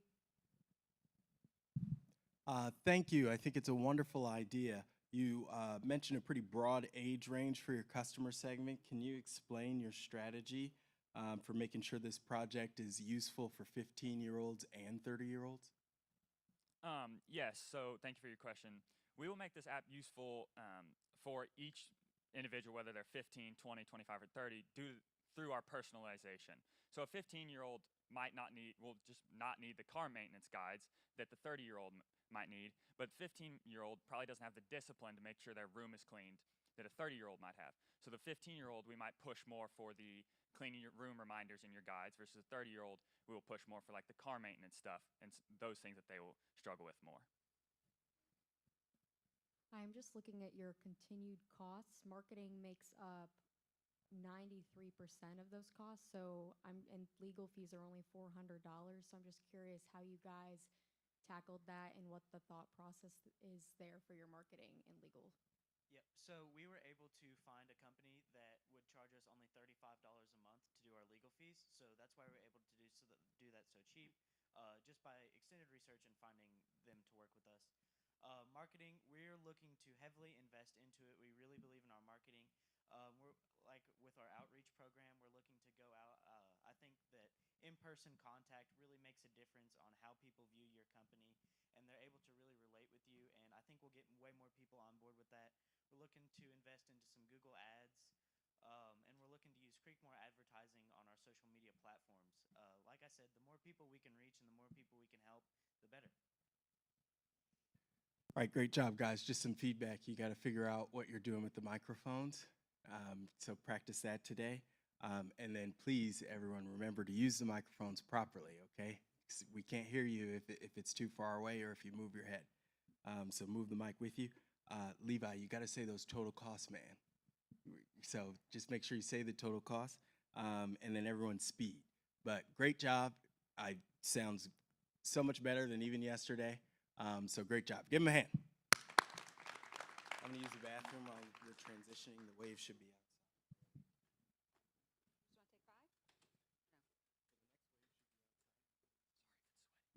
Dude, all of them have been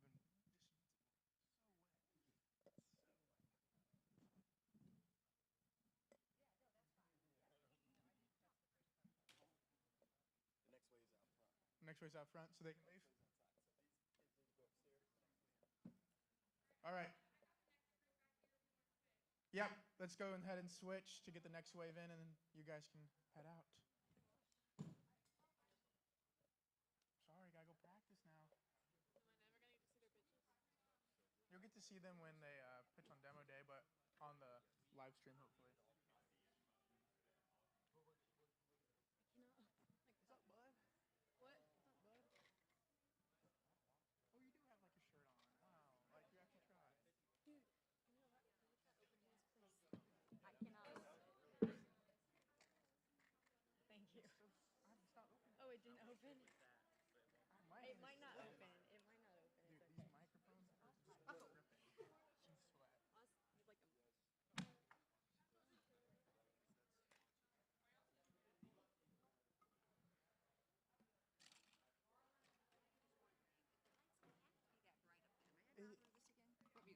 No, I agree, because I was blinded. Okay. Blinded by the light. Because I thought I was going crazy, Ann. Keep going. Because it's... Wrapped up like a deuce, another runner in the night. Little Springsteen for you. Okay, so just curious, AV team back there, lights and all, do these have to be this bright? Little bit? For the cameras, is that what you said? Okay. Did you just take them down a little bit there? That's as much as you can. It's better. Yeah. That's way better. Oh, thank you very much.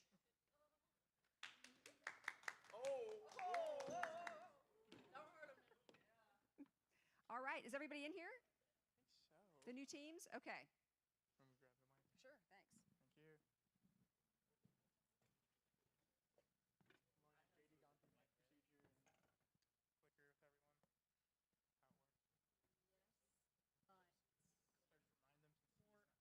works. All right. Little run through of how this is going to work and how it works on demo day. So basically, you're going to enter over here, and I think you guys have already heard this, but I'm going to say it one more time. You're going to enter over here through these steps. Someone will be here, and they'll be waiting with a mic, both mics and the clicker. So when you come in, you're going to come in through the back. You're going to come down this way. More than likely, a single file line is probably the best practice. You're going to go in, and whoever's going to start with a mic, take the mic. Whoever will be clicking, and grab the clicker. Does that make sense? Does that make sense over here? What did I just say?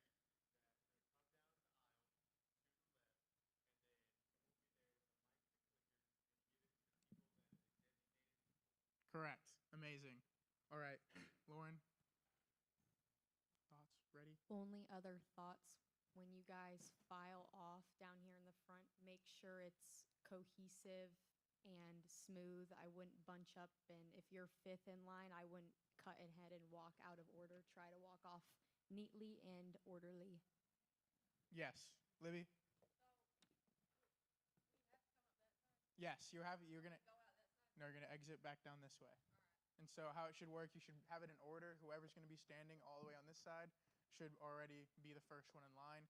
There are little red marks right here. This will be your foot placement on where you'll be standing. So just follow the red marks, stay on there, and that will be your designated place. Exactly correct. I thought we were exiting out of this door. Yes, we should be exiting, I thought, out of that door. Oh, I didn't know that. Okay. Well, then Someone's maybe there to not. Maybe we'll verify. Someone there to catch him? We can have like We need to figure this out. I don't know. We don't know Okay, yet. We'll confirm. I don't know where that goes. All right. What's behind That might door not number be true. one? It was only said once, so maybe not. But We'll figure it out. That does make sense though. Okay, just a couple other reminders that maybe you've already heard too. But you know, when you're up here, whoever is speaking, it really just looks so polished if the rest of the team is looking at that person, right, supporting them, encouraging them. Just try to remember not to get glued to the screen over here or look down at the floor. Just really be there with your team. If Andrew's speaking, I'm looking at Andrew. If I'm speaking, he's looking at me, so on and so forth. The other thing with these mics, we have people doing this too low. Think ice cream cone. Okay, this is just an ice cream cone, and you're just keeping it right here. Yeah. Right? Ice cream cone. But you're also not singing Beyonce, so don't have it up here. Mhm. We want to make sure we can see your face, so make sure you have it just down here. Yeah. The mic will be able to receive it. That's how a microphone works. It actually goes up. And also, when you get on stage, don't worry about the mic working. We will have it on. The chance of it not being on will be very, very low. So there's no reason to tap it or anything. All right? Peace. Anything else to add? Not yet. All right. I see a lot of lanyards on. Go ahead and take your lanyard off because you're about to go speak. you're about to go speak. Huh? About to go what? I heard you're about to go speak. Just Who's our first group? Full swing or safe swing? Yeah, we're gonna wait for JD. I think we could go. It depends on how tight we want to keep our schedule. We're already 13 or so. I can be a judge. Yeah, I can ask questions. All right, safe swing. Music-wise, just curious, could we? Oh, there he Is there anything just sort of a little more maybe rock and rolly or something? A little more. Okay, just something with a little more oomph. Safe swing, safe swing. Where you No. guys at? No, because it's not allowed on the live stream. Okay, tips for everyone. Get up there and smile, guys. Come on, you got to smile. All right, smile. That's a big one for everyone. Keep rolling. If there's a mistake, keep rolling. Kiana, Jen was just looking for you. Okay. Let's see. Any other tips for everyone? No, we're just waiting. We went through a few. Okay. About looking at the one who's speaking. Hold the mic up close. Ready? We'll see. Yep. All right, perfect. Stay there, stay there. I'll introduce you and then you walk, okay? All right. Next up, we have a great solution, especially for those that like to hit the links. Give it up for Safe Swing.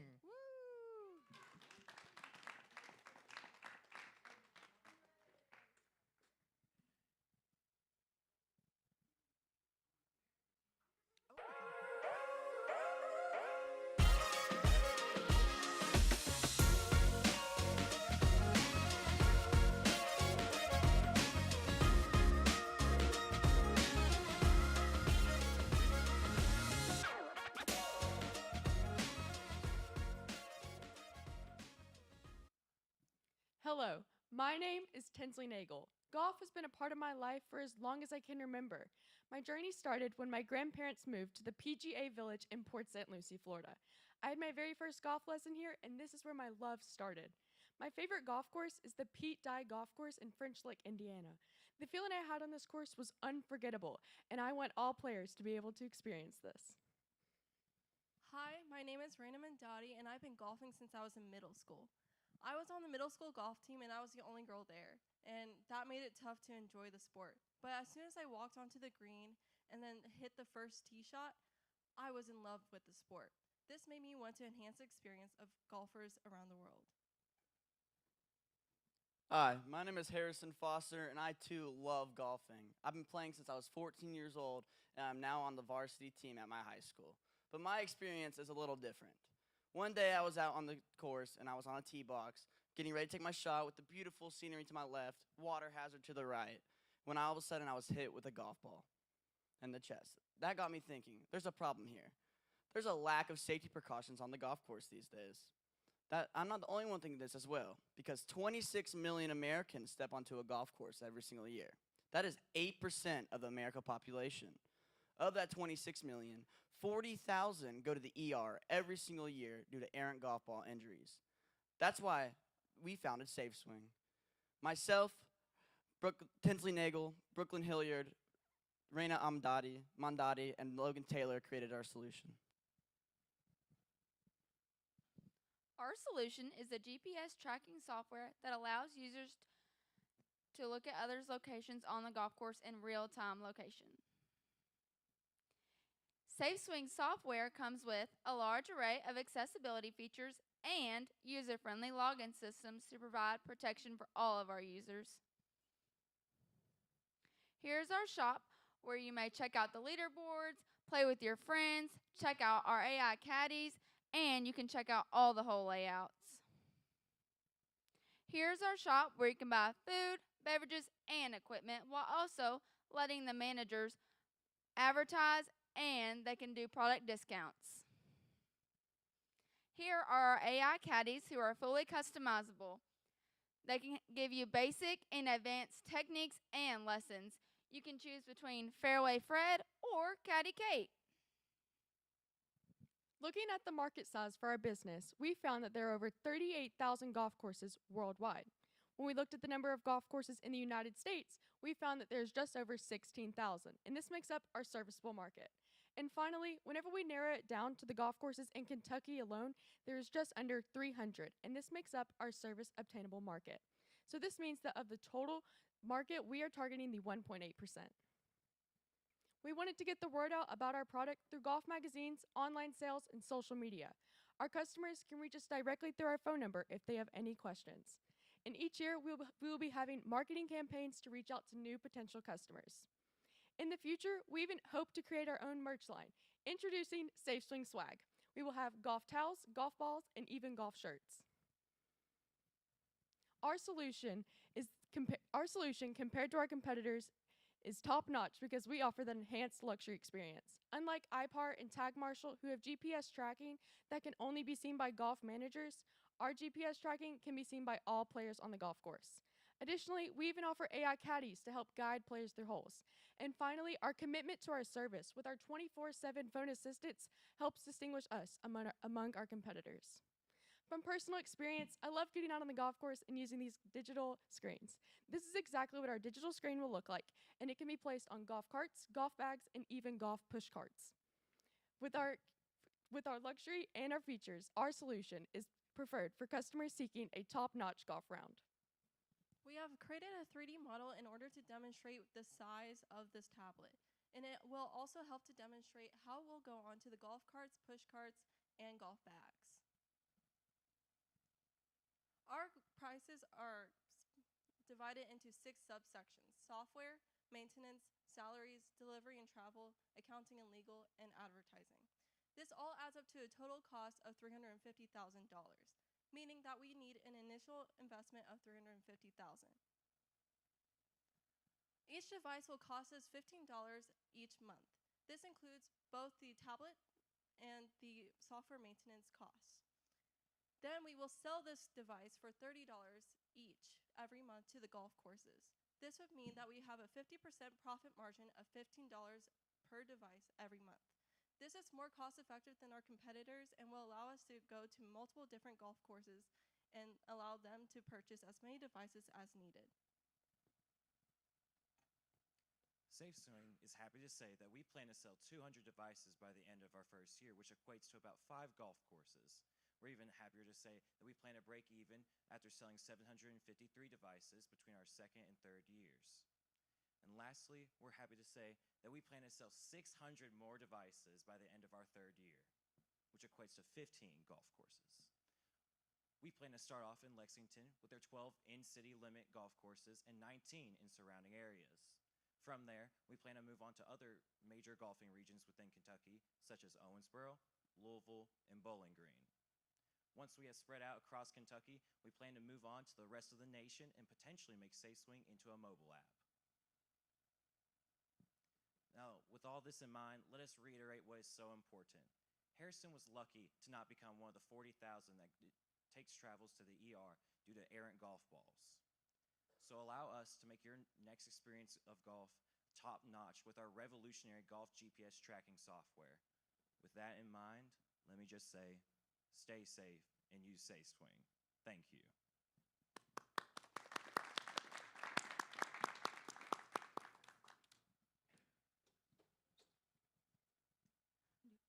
Thank you, guys. So I just have a quick question.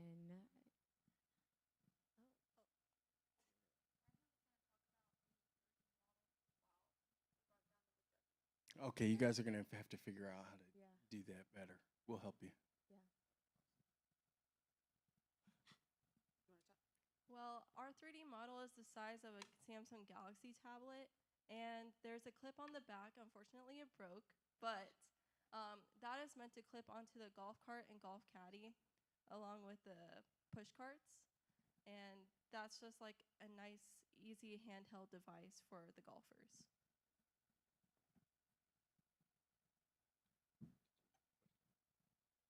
Okay, thank you guys. So this question is just related to, I think, some of the costs involved. This, based on the visual at the beginning for your solution, it looks like a very tech-savvy tablet. And I believe on one of the slides, it said that it costs around $15 to produce. I'm just curious, it seems like a sophisticated device, and that feels really low, though you have great margins. So how did you come up with that number? Great question, thank you. So we found a supplier that we can buy the tablets around $12, $13, give or take.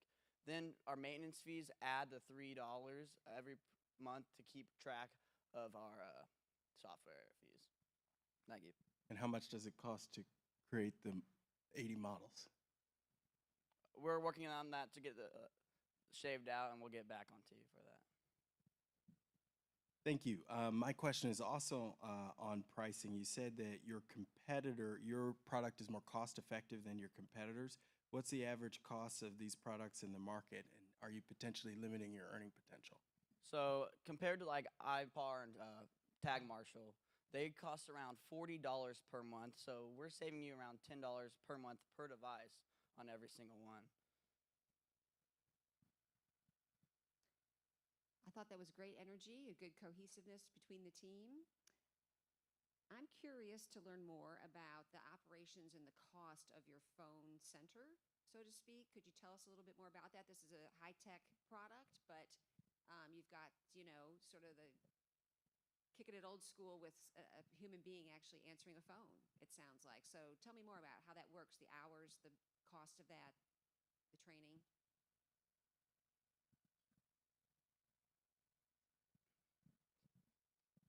So, like I said earlier about our AI caddies, we plan to make that more. We plan to use our AIs with the 24 phone assistants in the future, and we're going to do a little more research on that and get back to you. All right, thank you. Okay, thanks. That was really great, guys. Just a few points for feedback. Show the golf pictures when the stories are going. You're not on the slides right now, but when the stories are going, we're just looking at the GSE, and we want to see golf for sure. And everyone needs to slow down in the beginning.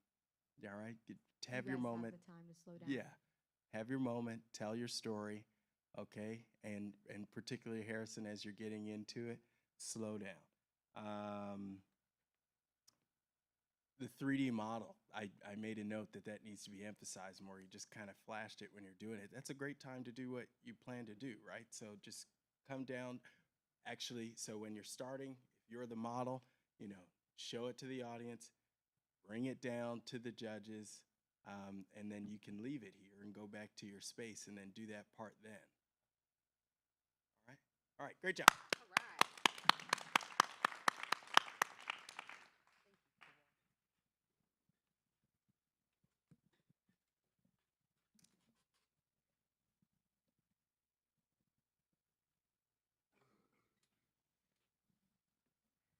Where's your next group at? Hit the clicker. Hit the clicker. It's parallel protein. Yeah, I was just telling you, I don't have the schedule.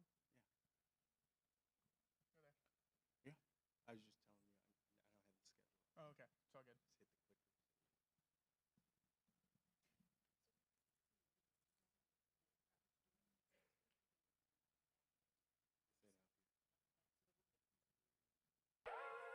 All right, next up is parallel protein.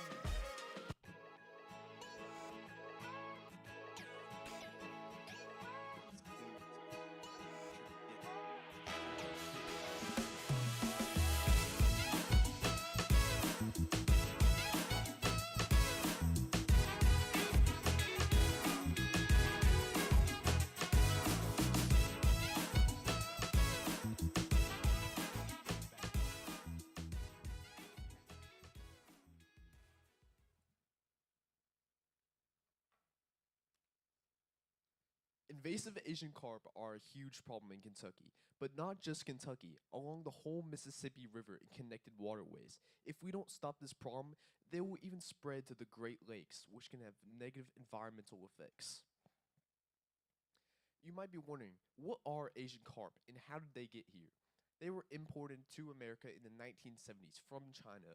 They were intended to be used in the American fish market, but then escaped to the Mississippi River. Since then, they have reproduced, and they can make over 1 million eggs per carp annually. That's a crazy amount. In a recent study, it was showed that there was 2,400 carp per square mile, and that is a crazy amount of carp in the water. Asian carp are also bottom feeders that feed on aquatic vegetation, and this can lead to negative environmental effects in our lakes. The impacts of these invasive Asian carp are big because Asian carp outcompete our native species because they were not meant for our Kentucky environments. And 80% of commercial fishermen have quit because of this out competition of the Asian carp. And injuries can happen because the Asian carp jump and fly out of the water, hitting boaters. And this has led to a decline in Kentucky tourism. So if we don't stop this problem, Kentucky tourism will continue to decline. We are Parallel Protein. We're a thriving ecosystem meets a growing economy, and this is our team. I am Lainey Rich. I'm Emma Gordon. I'm Colin Duncan. I'm Kanan Sullivan. And I'm Lex Patterson. Our solution to this problem is to create a demand for Asian carp by creating a collagen-enriched protein powder that boosts the ecosystem and the economy. 6,000 to 9,000 Asian carp can be harvested each day by commercial fishermen, but most of the fish gets wasted. So what we do is we contract out commercial fishermen to go and fish these fish for us, using large nets to get as most fish as possible. And then we actually use all the parts of the fish to make our protein powder. Now, if I were you, I'd probably be wondering what collagen is. Well, collagen is actually a protein. It's the most abundant protein in all of our bodies. It makes up roughly 30% of our body's protein. It's the building block for our muscles, bones, and skin, so it's very vital to have it in your body. And actually, as you age, the levels of collagen that you produce decrease. So, in order to easily replenish that, we have made it into a powder that you can put in your oats, smoothies, shakes, whatever it may be. Also, you don't have to worry about it going bad because we locally source it out and process it right near the lakes where we get it from. To add on to that, it's inclusive of all religions because we use fish, unlike our competitors that use beef. So we know that all this will cause a demand for carp to be caught and will increase Kentucky tourism in our Kentucky lakes. You might be wondering how we turn Asian carp into protein powder. Well, first, we would need to hire 2 fishermen who would work 40 hours a week each. These 2 fishermen would give us our fish.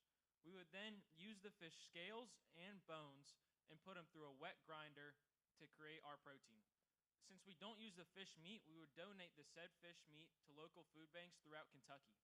Now that we have our powder, we would package our powder in 16-ounce plastic containers. These containers would last a consumer 50 days. To sell our product, we would start in local farmers markets throughout Kentucky and through our website. However, eventually, we would have plans to expand into wholesalers such as Whole Foods and Trader Joe's. As mentioned before, we would partner with food banks throughout Kentucky, such as Dare to Care and other church-sponsored food banks, to donate our fish meat that we don't use, and we would partner with farmers markets to help sell our product in the beginning. We would also partner with the Kentucky Department for Fish and Wildlife because they have actually been trying to decrease the Asian carp population for years. However, for the most part, they have been unsuccessful until Parallel Protein came around. What sets Parallel Protein apart from its competition? Well, first, no other protein powder uses invasive fish, making Parallel Protein unique. Also, we have no additives in our product, and we use freshwater fish. That's important because freshwater fish actually yield a higher percentage of collagen compared to saltwater fish. In addition, our product is made in America, and as mentioned before, we help the community by donating leftover fish meat to food banks throughout Kentucky. Our total startup cost is $377,000. This includes advertising, accounting, our workers, packaging, machinery, and our warehouse cost. Each unit of protein powder will be sold for $40 each. This gives us a $16 production cost with a $26 profit. This gives us a 60% profit margin. As you can see from the table, the next 3 years we will have enough profit and resources to last us. We need to sell 9,500 units to break even within the first year. Next, we identified our market size. Our total accessible market is the United States health and wellness market, valued at $5.5 trillion.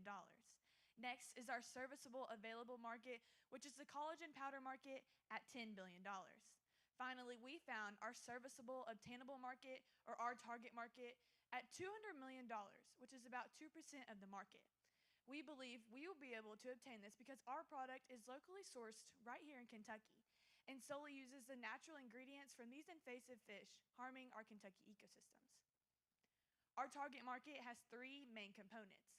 We will first target people in Kentucky within our first few years because they are being more likely to buy from our local producers. We will also plan to expand into the Appalachian region as this problem affects most of central United States. We also plan to target young adults from ages 20 to 30. As this is the age, it is planned that you are supposed to start taking a collagen powder. Also, we will target health enthusiasts as our product is made naturally from these invasive fish. Our marketing and sales includes many parts and through the first year and years to come.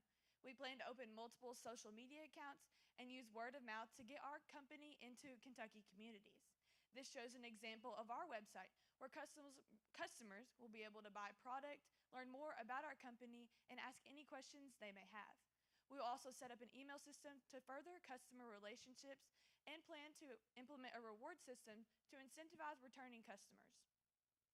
Some of our future plans expanding into larger corporate stores such as Whole Foods and Trader Joe's to help further enhance selling our product and help lower that population of the invasive carp. We will also implement more sizes and flavors, and we will also host yearly fishing tournaments to incentivize catching more Asian carp in our Kentucky lakes. We plan to hire more fishermen in Kentucky and the Appalachian region to help bring more Asian carp out of the water and create more product.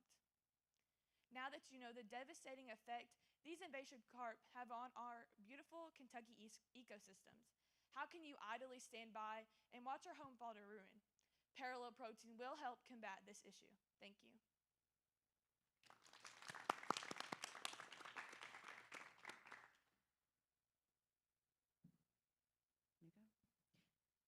Thank you guys. Good job. I have one question at the beginning of your slide. Lex mentioned a decline in tourism within Kentucky. Can you guys walk me through, help me better understand what regions are seeing the decline the most and who that is really impacting here in the Commonwealth? Yes, so mostly in Kentucky, in Barkley Lake, there's been a decline in tourism because of Asian carp destroying the environment and just like making it not visually pleasing and ruining say if you're a fisherman and you like fish for a commercial or you're just fishing for like game fish, Asian carp are out competing these fish and they're making it like not enjoyable to fish, and Asian carp can jump and fly out of the water. So if you're going on a boat 20 miles an hour and a 20-pound fish jumps out of the water, it can cause serious injuries. So that's declining Kentucky tourism. Thank you. Excellent. I love this novel approach to a problem that I've never heard of. I was curious, so you said your commercial fishermen will be using large nets to catch the Asian carp. What's your plan for filtering out the fish that you're trying to protect in these environments? We will be able to utilize their special nets specifically to catch Asian carp because they're able to get them all together with a motor that brings the carp up and attracts them to jump out of the water, and it's easier to catch them in the nets. So it will be easier to be able to use to only catch the Asian carp, and these nets are specifically made just to catch them. I'm interested in a little more. I'm just curious, with this being a food supplement kind of product, is there anything you need to do with the FDA or any types of licensing or safety, food safety that you need to plan for? That's a really good question. We have talked to one company called Two Rivers Fisheries in Western Kentucky. They did not let us know of anything, but if you know of any information that we would need to know, we would love to get in contact with you. Okay. And another thing, are you familiar with Kentucky Proud? They are Kentucky-based products. It's an effort here in the state to help promote food products and other products made here in Kentucky. Are you familiar with them? Have you reached out to them at all? We are familiar with them. We have not reached out to them yet, but we plan to. Thank you. Thank you. Excellent job, guys. Just one note of feedback. I think smile. Okay, smile. Lainey, you do a lot of moving when you're talking, and it looks good and it's natural. I think it'd be more powerful if you used the triangle instead of staying in one place and moving. And then Whole Foods and Trader Joe's are retailers, not wholesalers. Costco and Sam's Club are wholesalers. I have one really quick thing on that impact of tourism. I just looked it up really quick, and there's been a direct loss of more than $5 million to that community because of the Asian carp, due to, they just completely lost all of their sports fishing tournaments. So if you can quantify that, if any questions come up on that, that'd be great. $5 million is a lot to that community, probably. It does help because overall, and tourism is up overall across the state, but this particular community in that segment has been hit hard, and I think to get more specific is great. Yeah, thanks for looking that up.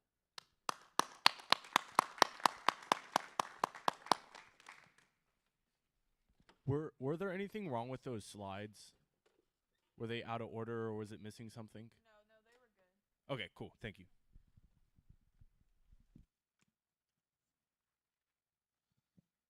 All right, Rebound, you guys are up next.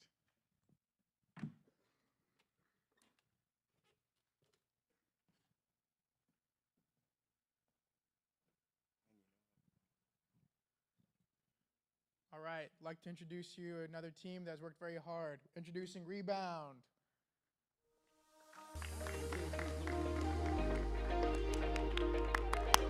Give him some energy, give him some energy. Yeah.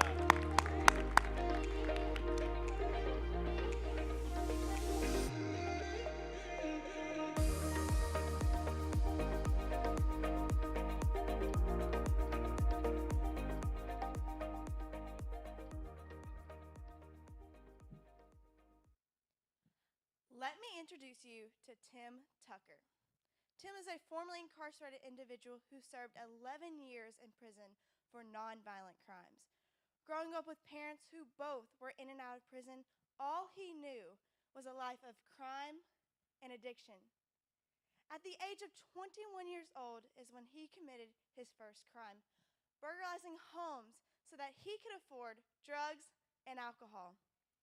In his early 30s, he decided to turn his life around and get in contact with his local rehabilitation center. He is now sober, a successful welder, and proud father to his 13-year-old daughter. When we had the opportunity to speak with Tim this past week, he said the following 4 to 5 months after his release, he felt lost, which led his path right back into prison. Tim, now in his free time, reaches out to formerly incarcerated individuals so that they can turn their life around, such as he did. There are over 7 million formerly incarcerated individuals in the U.S. today and have very similar stories to that, such as Tim's. The problem here is they are unable to tell that story.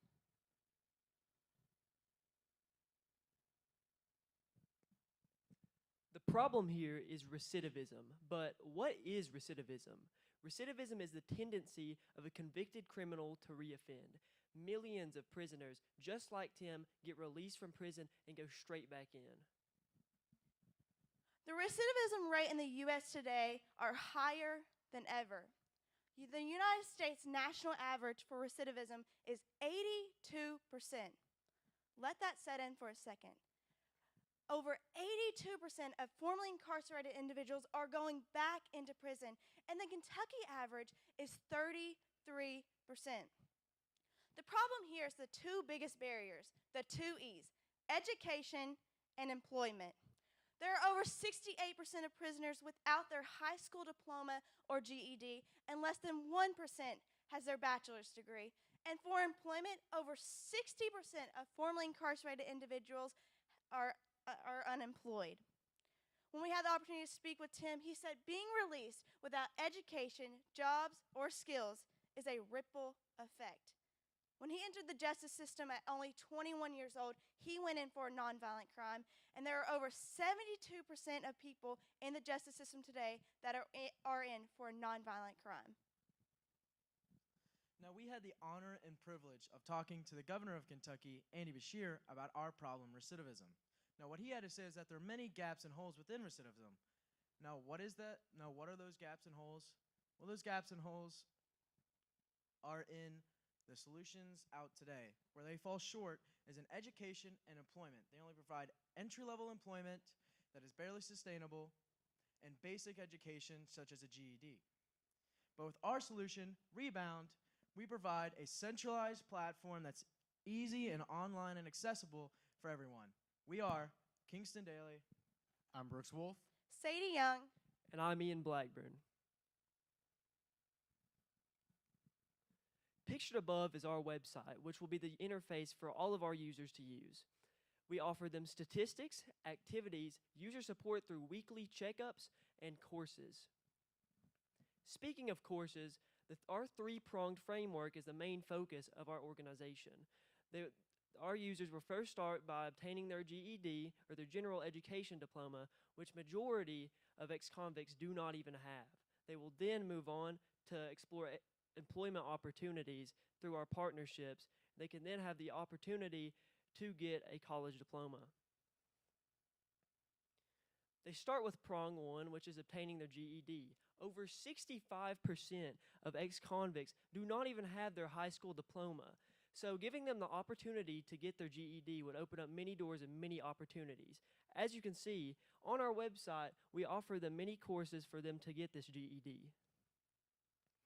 They then can move on to prong two, which is employment opportunities.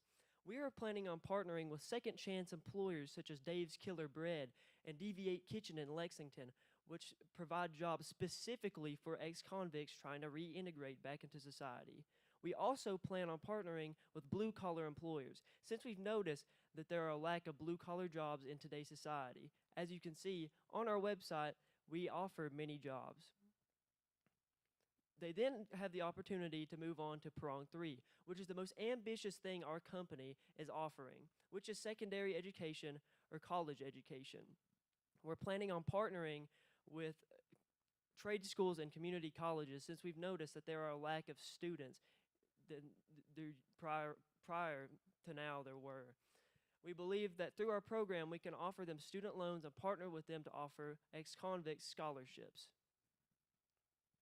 So, how are we going to pay for this? First, we'll set up our clients in an entry-level job. In Kentucky, this makes around $37,000 a year.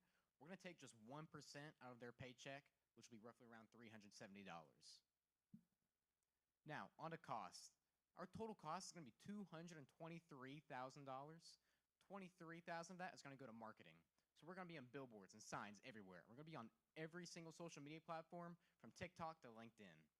Next is our website.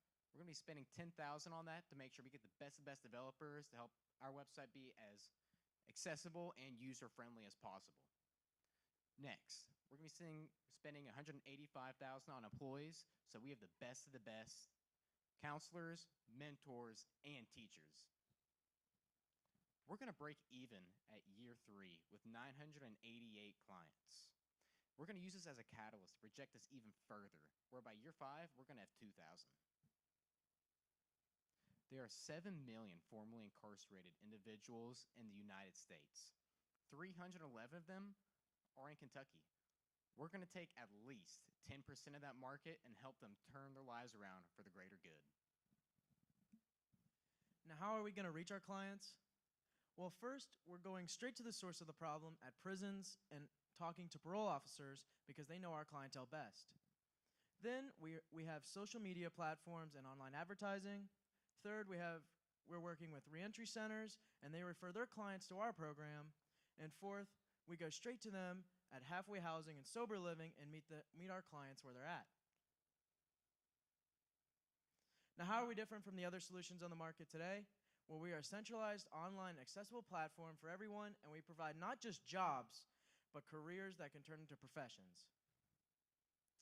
Now, these are benefits for everyone as we provide jobs, education, and a better quality of life for these formerly incarcerated individuals, as well as access to more workers and lower unemployment rates that, as a result, create a safer society for everyone. And just like in Tim's story, it was through passion and determination that he was able to rebound into society. So help us help them rebound back into society.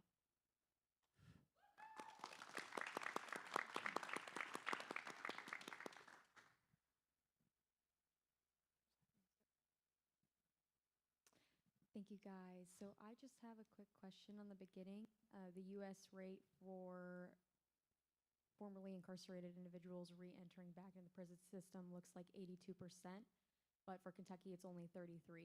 So what value are you guys adding, and did you consider maybe looking at other states or communities that are closer to this 82% rate? Why sticking with Kentucky at 33%? Yes, so the national average is 82%, so that's as a whole. In Kentucky, it actually is pretty high. In other states, we are pretty high compared to other states. At 33%, that's 1/3 of our population. So our program is here to help that rate constantly go down. And adding on to that, the Kentucky has the highest, or is in the top 5 for the highest recidivism rates in the United States alone. So we thought it would be a good idea to target at one of the states at the top 5 first. Thank you for the clarification. Hi, thank you. What a very important problem. I wanted to ask about the GED program. So are you providing GEDs, or are you preparing formerly incarcerated individuals to take the GED exam? We're going to do both. We're going to prepare them through courses on our website. Then they're going to get the opportunity to get their GED, which they will pay us back after they get their jobs and they're employed. And onto what he was saying, to add on, we're going to take 1% out of their paycheck. That will also pay for their GED, which is going to be $144.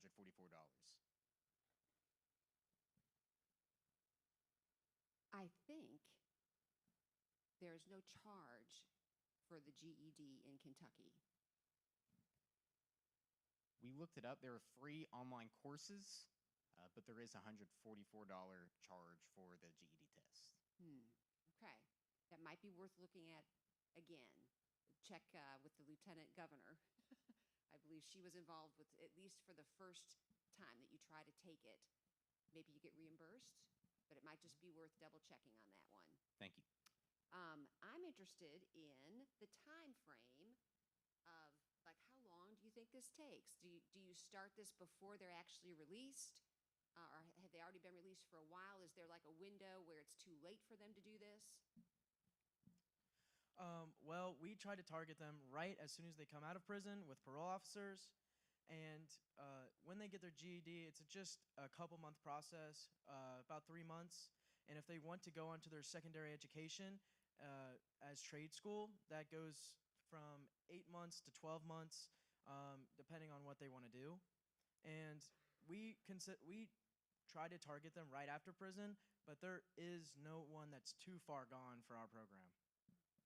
That's great to know. Thank you. Thank you. Excellent job, guys. Just a couple notes of feedback. Let's work on the blocking where you're standing. You want it to be even. I think you're okay, but in the middle, you guys just want to be lined, and we're trying to do a semicircle here. You're okay where you were, right? So let's maybe come a little closer. Perfect, perfect. And then, Sadie, you have such an important part in the beginning. Please step into the space, deliver it to us, okay? And then everyone figure out what you want to do with your hands, and then please be mindful of the swaying. But excellent job.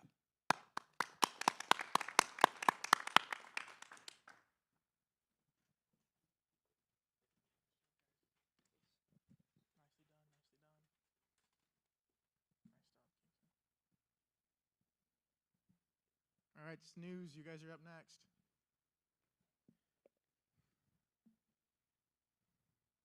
Snooze? I have Snooze, yeah.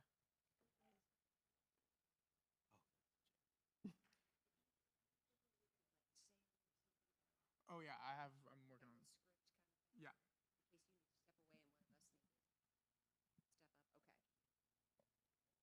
Ready?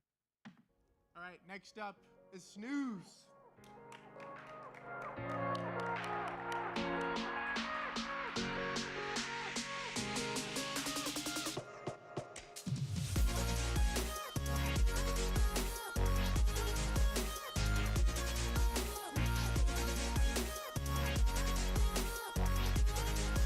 Energy, energy, energy, energy.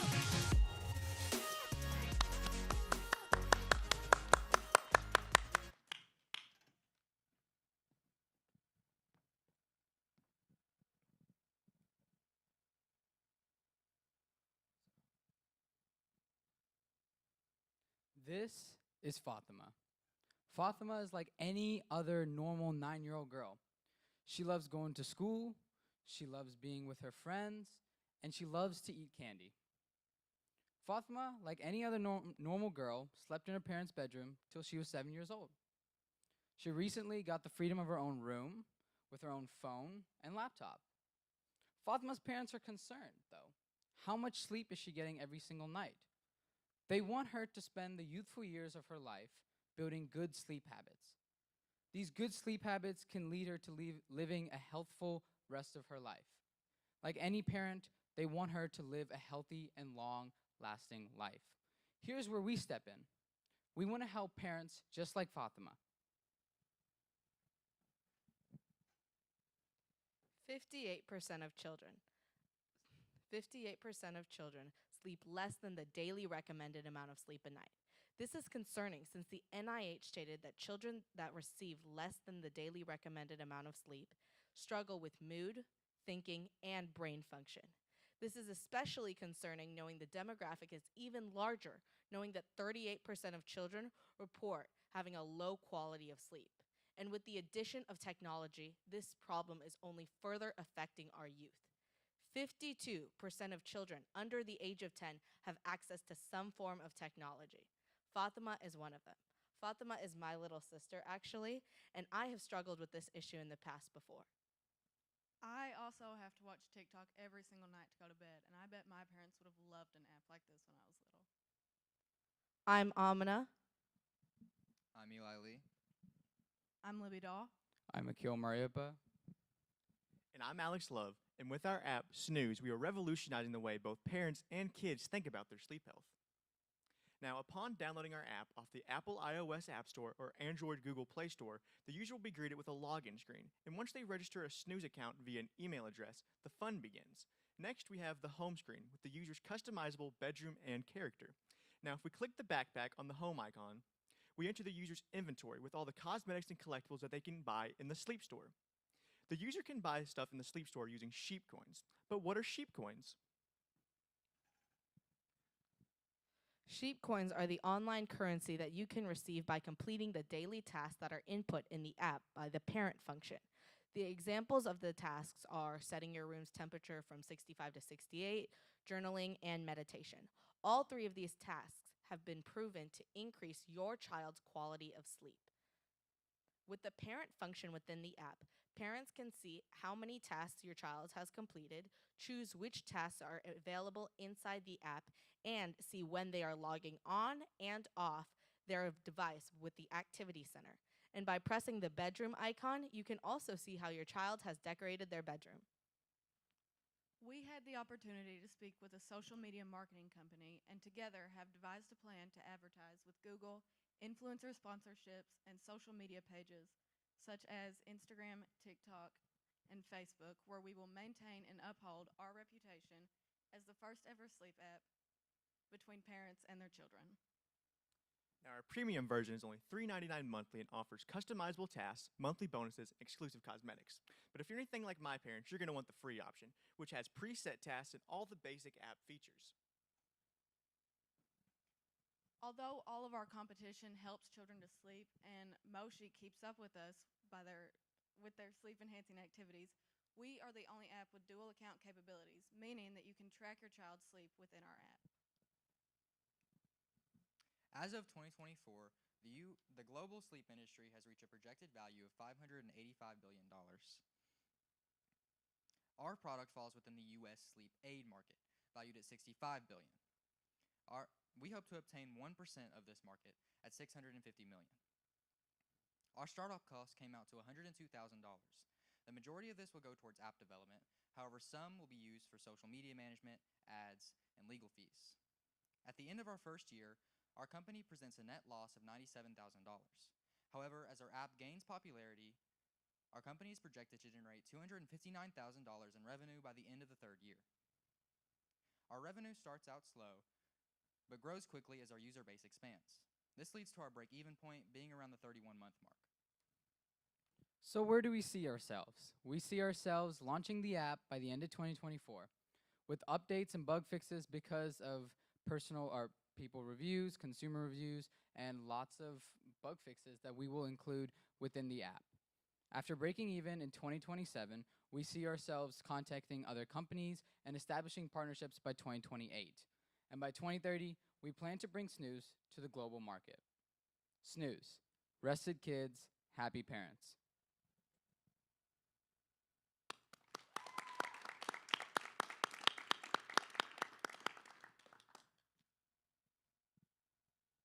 Thank you. I had a question about your pricing. If the app is for parents and kids, can you talk to me about your pricing strategy? Is it per user or per household? And how many, if I have a lot of kids, do I pay more? Or Thank you for the question. The basic app features, such as the preset tasks and all the basic app features, is free for everyone that downloads the app. However, if you want the premium version, it's $3.99 per account connected, which is $3.99 per extra child. And two parents? No, the parent account does not have to pay.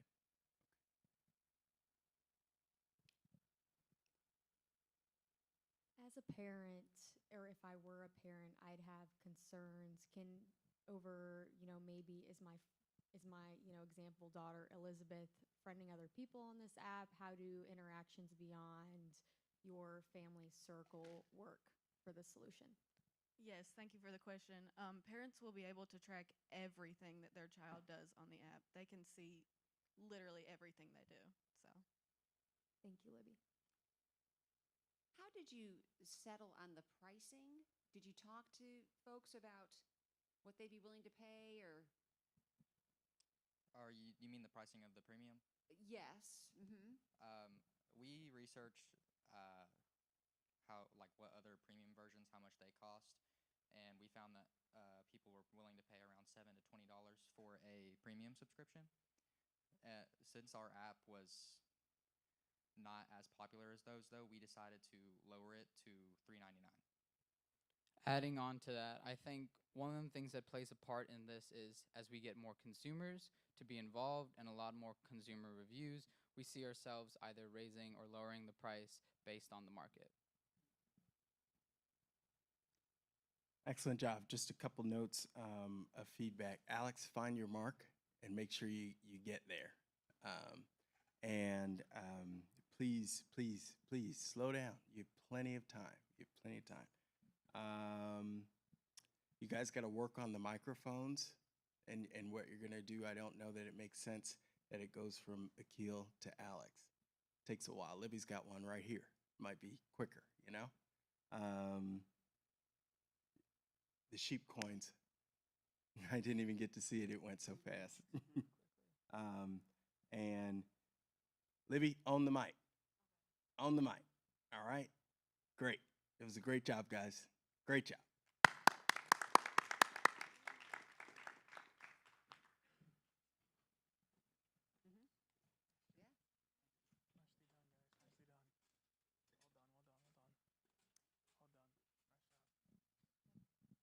Urban Roots is next.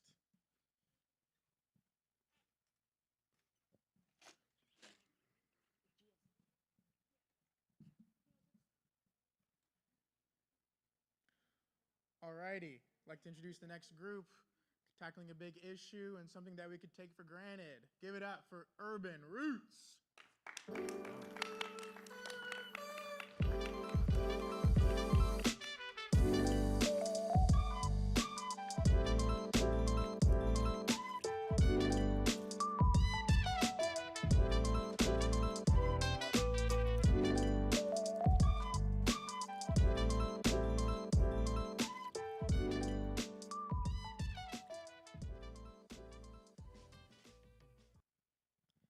Open pastures, fresh produce, beautiful greenery. When I came to Lexington, these were things that I realized I had taken for granted. I assumed most of my peers here at GSE would feel the same way, but that was not the case. Some of them have only experienced concrete jungles. 80% of Americans experience this lack of green spaces in urban areas, especially Lexington, Kentucky. In Lexington, pollution levels currently sit at double the amount considered safe by the World Health Organization. Along with this environmental travesty, urban residents have seen an 8% increase in utility costs in the summer of 2024 alone. The increasingly difficult living experience for Kentuckians residing in big cities is why we created Urban Roots, where we bridge the gap between green spaces in urban and rural areas. I'm Aubrey Glass. I'm Sophia Spear. I'm Logan Fett. I'm Braden Johnson. And I'm Brenna Jackson. And with Urban Roots, we will install green roofs and urban gardens on public and commercial buildings in metropolitan areas. Starting in Lexington, Kentucky, we will help our customers decrease their utility costs, decrease the amount of pollution in their surrounding areas, and increase their customer value. With our solution, our customers will save 23 cents per square foot on energy costs, with a 0.7% reduction annually, all while increasing the comfortability of their buildings by decreasing the temperature up to 5 degrees Celsius. And this heat, that's a lot. The return on investment for this product in this market currently is also 224%. For our environment, our products will reduce the same amount of CO2 it takes in as oxygen that it releases, slowly decreasing the amount of air pollution in its surrounding environments. For noise pollution, our product will reduce it up to 40 decibels, taking the noise of a police siren down to the level of a refrigerator hum. For our communities, our product will grow fresh crops in our gardens, and we will donate 60% of it to our customers and 40% to the local food banks surrounding our customers, such as God's Pantry in Lexington, Kentucky. This is our two mock-ups of our different products, the grass roof and the garden roof. The grass roof is perfect for commercial businesses that wish to only lower their utility costs. The garden package is for those of you who wish to help us better our communities by growing vegetables and giving back. We plan to take boring gray rooftops like this one here in Lexington, which is mere streets away, and turn them into beautiful rooftop gardens. Here's a better visualization so that you guys understand what we strive to do in our own community. There are multiple layers to the green roof installation, but of utmost importance is the waterproof layer that protects your roof, the soil matter, and the plant matter. Now let's talk about evapotranspiration. Yes, that is a real word. These two processes, evaporation and transpiration, take the heat from the outside and is responsible for that 5 degrees Celsius change inside your building. The heat is taken into the plants and through the process of letting out water and oxygen cools down the surrounding environment. Inside our garden package, we plan to use crops such as tomatoes and green beans along with native plants that would better help our local ecosystem. We also plan to use nets to make sure that animals such as birds do not take away our produce on top of the buildings. The current market for green roofs in the United States is $11.17 billion. Here in Lexington, it's a completely untouched market at $24.6 million. If we can even touch 5% of this, we'll be gaining $1.23 million in revenue. Our current competition is Sempergreen and PDM Architects. We all offer our green roof installation and therefore our eco-sustainability. However, we are the only ones with maintenance services, a direct donation to the community, and only one of two that install in pre-existing buildings. We charge $15 per square foot for the installation of our green roofs and $30 per square foot for the installation of our garden roofs. We also offer a maintenance subscription by which our customers can pay $350 for us to visit their roofs every 2 weeks over the span of 6 months to ensure that their plants are flourishing properly. Our startup costs total to $177,800. Because gardening is such a labor-intensive process and we take so much pride in the unrivaled quality of our gardens, half of our costs go towards compensating our employees. The rest are split between marketing and advertising, supplies, and maintenance. We anticipate 9 customers in our first year of operation, which will generate $76,500 in revenue. By the end of our second year, we will have broken even and have made $178,500 in revenue. We will have expanded even further by our third year and have 48 customers and a net profit of $230,200. We reached out to the United States Heart and Vascular Association, and they have a large commercial building that would be perfect for our target market. They're enthusiastic to hear about our solution and were greatly intrigued by the eco-friendliness and the community benefits. For our marketing channels, we will use professional social media posts on Instagram and Facebook, as well as urban murals to target the workers of our target customers, public and commercial buildings. Within these buildings, the workers will use word-of-mouth advertising to spread the word about our business. We plan in the near future to also expand to vertical gardens in order to better implement green spaces in growing cities where there's not much space. We also plan to expand into Cincinnati and Louisville, which are great centers for growing populations. So, help us in creating a better future for the next generation. We polled the kids here at GSE, and 4/5 of them said they would be moving to urban areas in the near future. We don't want them to lose access to all of the beautiful, clean greenery we have. So, Kentucky, help us bring green spaces to urban areas and go back to our roots. Thank you.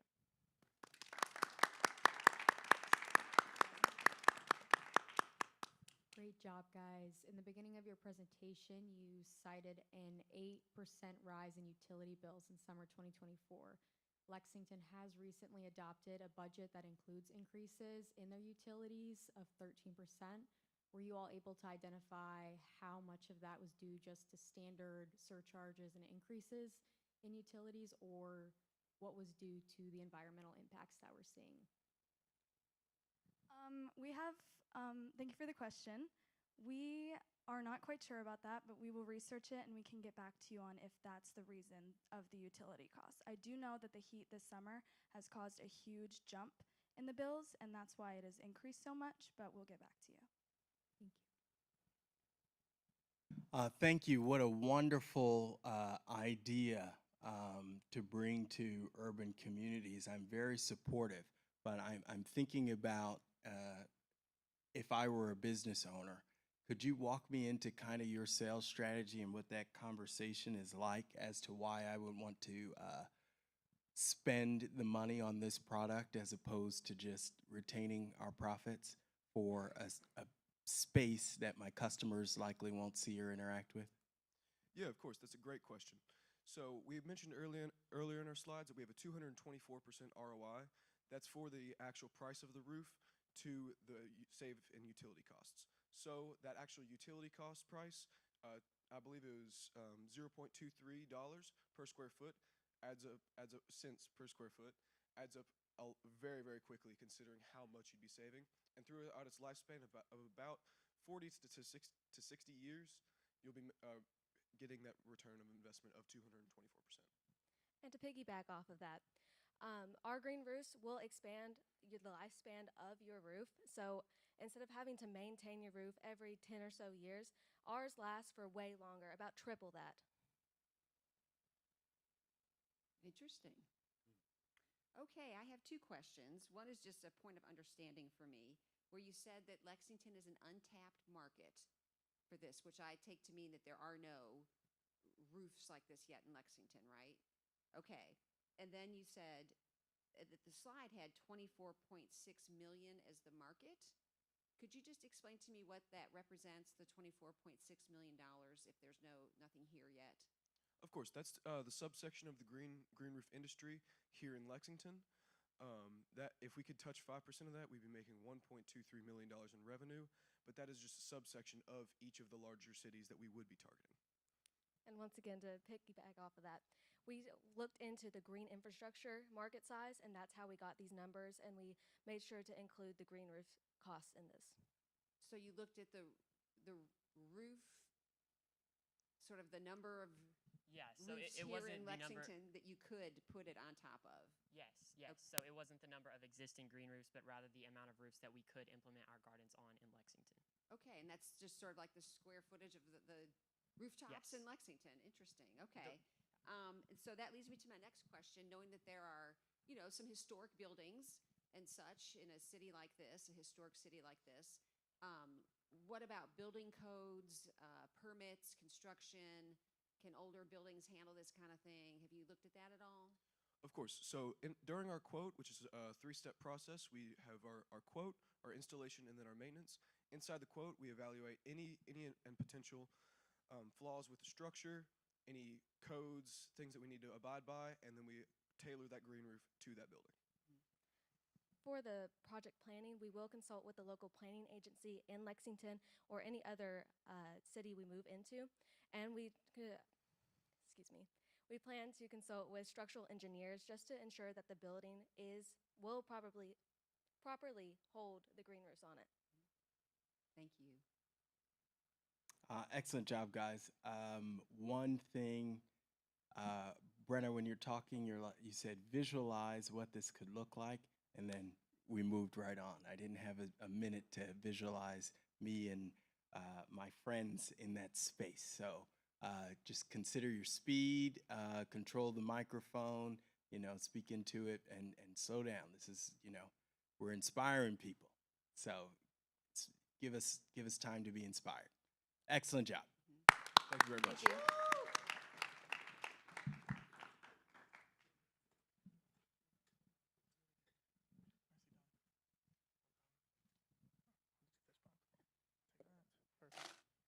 Alrighty.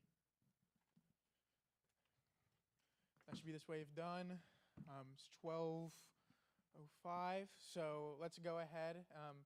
JD, Lauren, you guys don't have anything? We all good?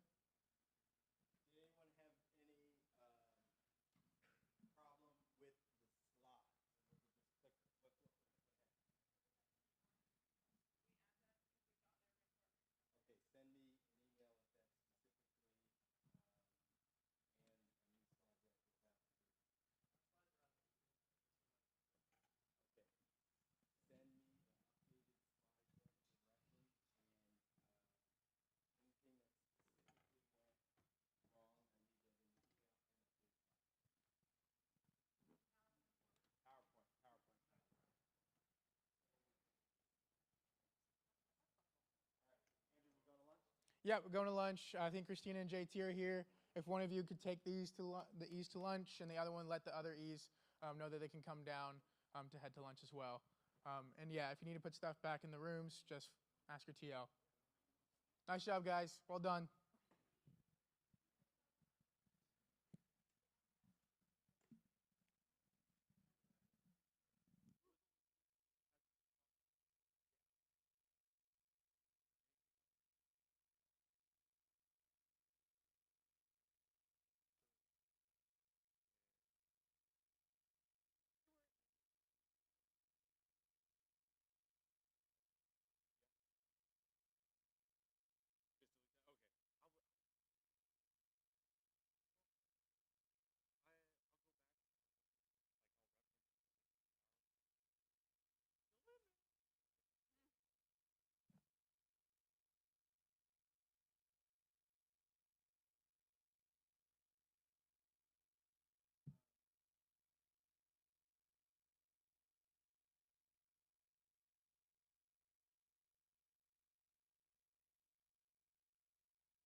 BS Stone. Sit back, stroll. Pull up, Rolls Royce. I'm rocking the Rolls one. Platinum stones. I might have a stones, yeah. Still going chrome, yeah. I got the on, yeah. I got on now. AP by style rap. A 50 on hour. I see through the skies, yeah. I spin every time. Look at their faces, they all still. 10,000 a dime. Play with these rats, I'm a bomb plug. Flow like a butterfly, Lambo the beat. I take a shop in a pair of the seats. You see me popping, they staring at me. This ring, it cost me a hair on a key. I told my dentist to carrot my teeth. We racking the Bottega V. This Margiela 2003. Push starter, you know I ain't least for gas. I'm cool on her, on the catch. She do what I said, she gon' fetch. I'm in this without regrets. Jimmy and my coupe ISS. I drill when I walk, I'm possessed. This rose look good on my flesh. These Rolls Royce back to back, yes. I'm floating on this shit like a jet ski. Come on, can't test me. In Florence, Dubai next week. She chocolate, she like Nestle. Got broccoli, pockets is healthy. Binoculars and they Balenci. What the lit read? I'm trying to make 200 M, please. Walk around with 10 to BS Stone. Sit back, stroll. Pull up, Rolls Royce. I'm rocking the Rolls one. Platinum stones. I might have a stones, yeah. Still going chrome, yeah. I got the on, yeah. I got on now. AP by style rap. A 50 on hour. I see through the skies, yeah. I spin every time. Look at their faces, they all still. 10,000 a dime. Play with these rats, I'm a bomb plug. When trade my team, I could never be a trader. Like Raiders, we ball, never thought they had Raiders. I'm gonna about to drop them in label, but putting this label, I ain't asking for favors. Drop me on special, smash the spraders. Ain't no bay out of ass tangled. No interviews, ask me later. Like take off, I'd rather be rich than famous. Yes, my go kart JoJo to protect. Oh no, could be cool to collect. My diamonds and gold in the chest. Hit down me a Louis V chest. Put it on, I can go down me a R&B Virgil, he gave me the credit. 10 years from now, look back on the shit and I promise I'm doing my best. Let go, NCS iconic. Let's go, let's count out this money. Good loaf, the bread and the butter. Good toast, now ain't the ironics. I'm digging it up, he ain't throwing it. She hate when I go, she hook on like phonics. I float, I'm smoking on this chronic. Eat diamonds, hit when it's sunny. BS Stone. Sit back, stroll. Pull up, Rolls Royce. I'm rocking the Rolls one. Platinum stones. I might have a stones, yeah. Still going chrome, yeah. I got the on, yeah. I got on now. AP by style rap. A 50 on hour. I see through the skies, yeah. I spin every time. Look at their faces, they all still. 10,000 a dime. Play with these rats, I'm a bomb plug.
with you.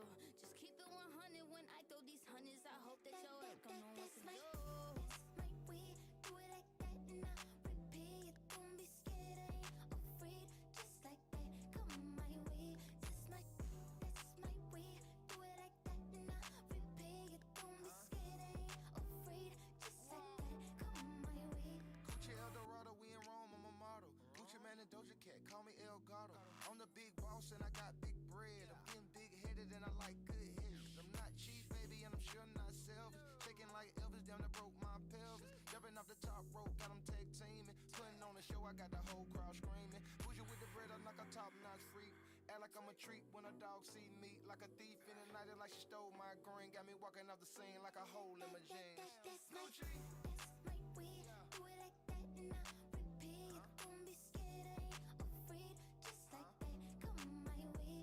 That's my way, do it like that and I repeat. Don't be scared, I ain't afraid. Just like that, come my way. Said I like it, I like it, I like it, I like it like that. Said I like it, I like it, I like it, I like it like that. That's my.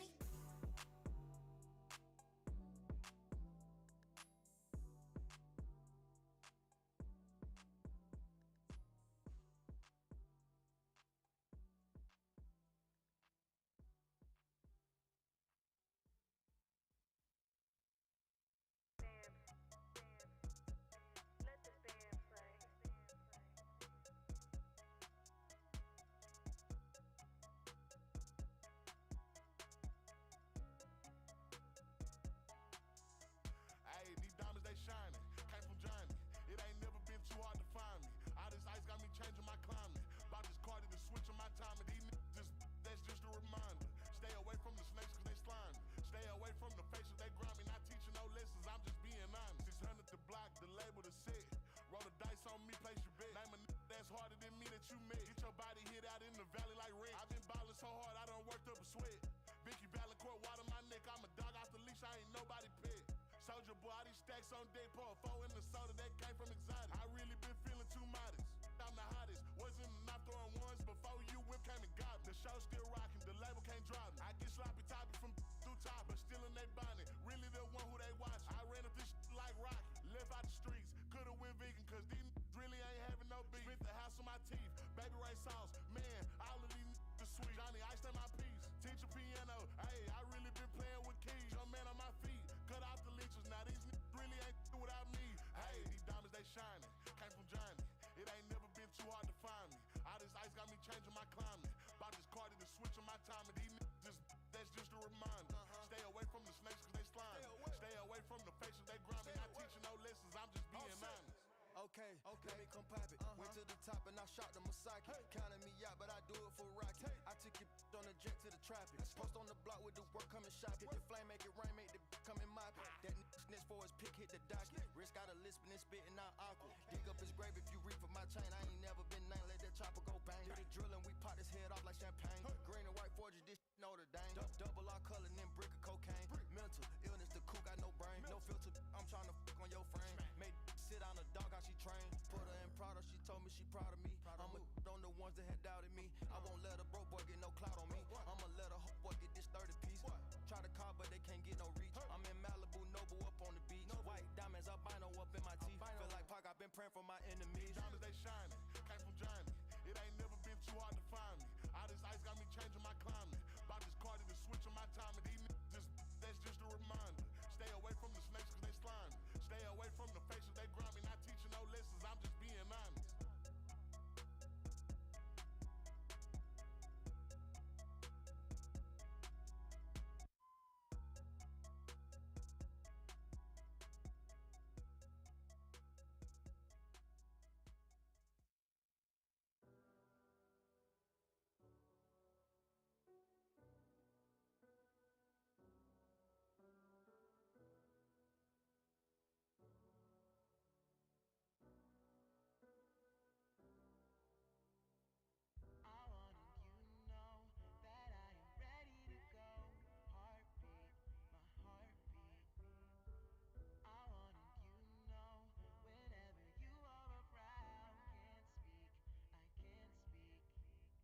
just text you. Turn your phone over when it's all over. No settling down. My text go to your screen. You know better than that. I come around when you least expect me. I'm sitting at the bar when your glass is empty. You thinking that the song's coming on to tempt me. I need to be alone like the way you left me. You start calling, you start crying. I come over, I'm inside you. I can't find you, the girl that I once had. But the sex that we have isn't half bad. Text say that it's not fair. That's cold, boy, he's not here. And I'ma flirt with this new girl. And I'ma call if it don't work. So we till it comes to conclusions. All the things that we thought we were losing. I'm a ghost and you know this. That's why we broke up in the first place. Cause I want you to know that I am ready to go. Heartbeat, my heartbeat. I want you to know whenever you are around. Can't speak, I can't speak. I want you to know that I am ready to go. Heartbeat, my heartbeat. I want you to know whenever you are around. Can't speak, I can't speak. It's late night Thursday. I know that you heard me, but you don't want the same thing. Well, two can play that game. So I'm chilling with my girlfriend, but she not my real girlfriend. She got a key to my place, but she not my real girlfriend.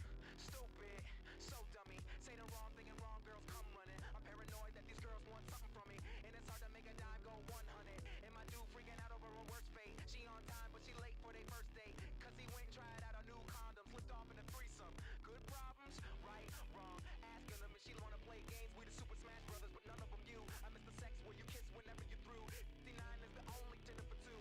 I was wrong, but would you have listened to you?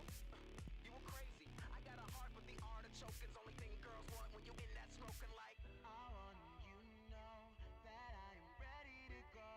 Heartbeat, my heartbeat. I want you to know whenever you are around. Can't speak, I can't speak. I want you to know that I am ready to go. Heartbeat, my heartbeat. I want you to know whenever you are around. Can't speak, I can't speak. So we're done? This the real? We used to hold hands like field trips. I'm a jerk, but your dude is a real. I read his posts on your wall and I feel sick. He ain't cool, he ballin' all that, but he just a fake who blog in all cats. You couldn't wait today. I'm going straight for your thighs like the cake you ate. I give a fuck about niggas that you say you ate. You know that I'm the best when I'm a fake Nate. I'm the best that you had. Face it, Jay and Keisha are related. Racist. I give you money, then you burn it, then you made off. She ain't a killer, but she fuck me, blow your head up. I know he wondering what the you hiding. That we dated like raps about Bin Laden. Hey yo, this. Are we dating? Are we best friends? Are we something in between that? I wish we never then I mean that. But not really. Mask on 30 piece.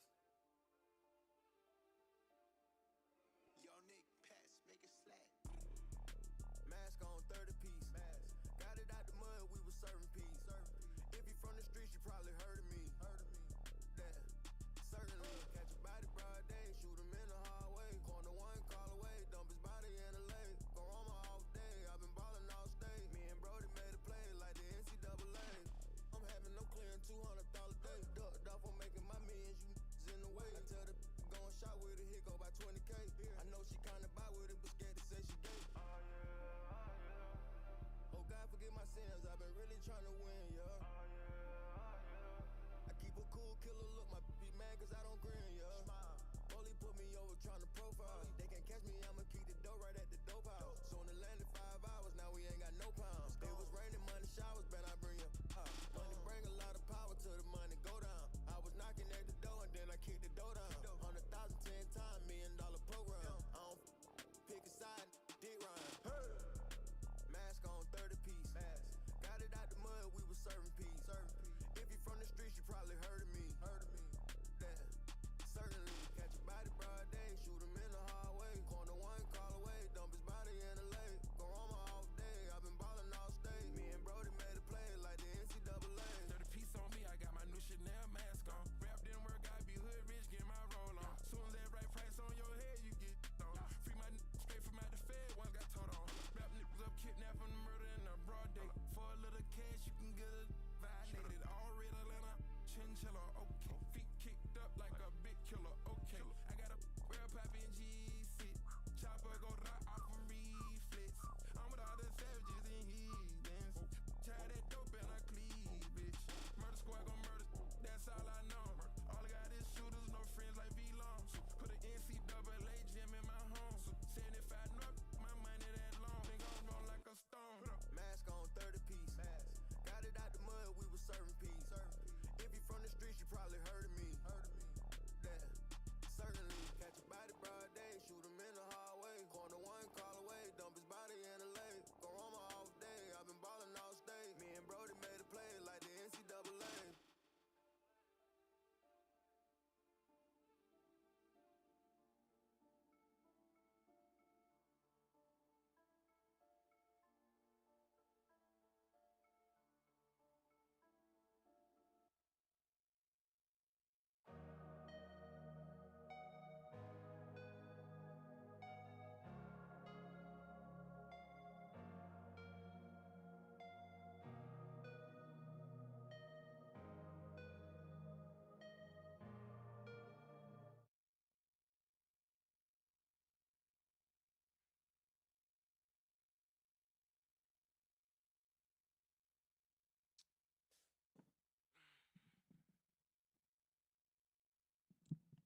Test 1 2. Test 1 2. So today,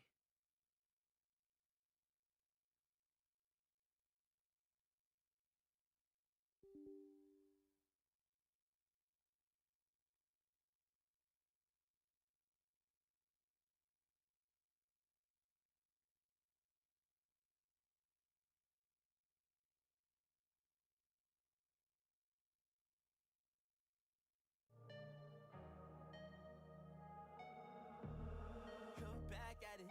She ain't never do this before, but she good at it. Said she never made love, but she good at it. She make a nigga feel good when I look at it. I get goosebumps when I look at it.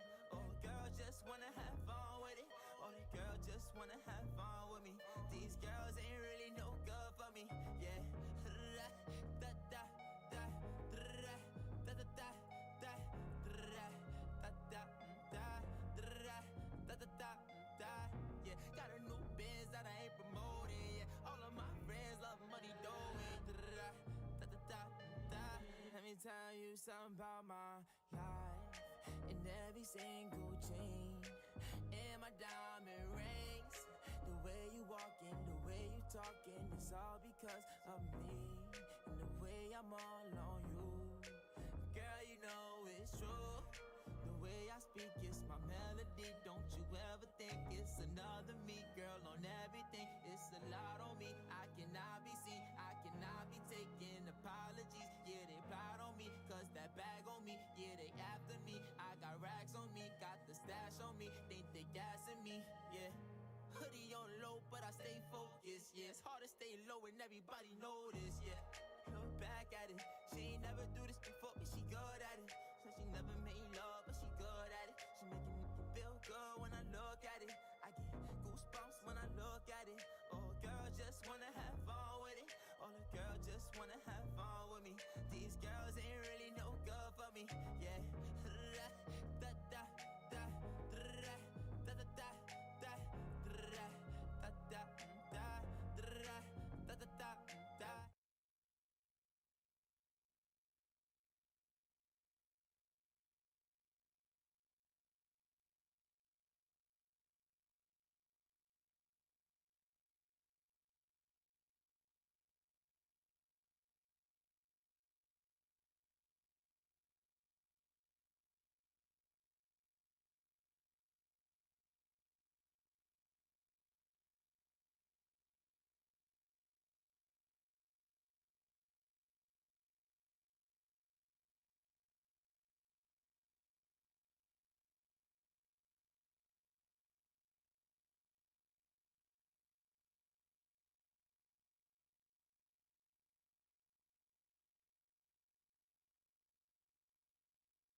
feel it for you. Only you can let it in.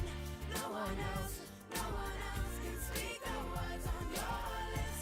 Teach yourself in words unspoken. Live your life with arms wide open. Today is where your book begins. The rain on your skin. No one else can feel it for you. Only you can let it in. No one else can speak the words on your lips. Teach yourself in words unspoken. Live your life with arms wide open. Today is where your book begins. The rest is still unwritten. The rest is still unwritten.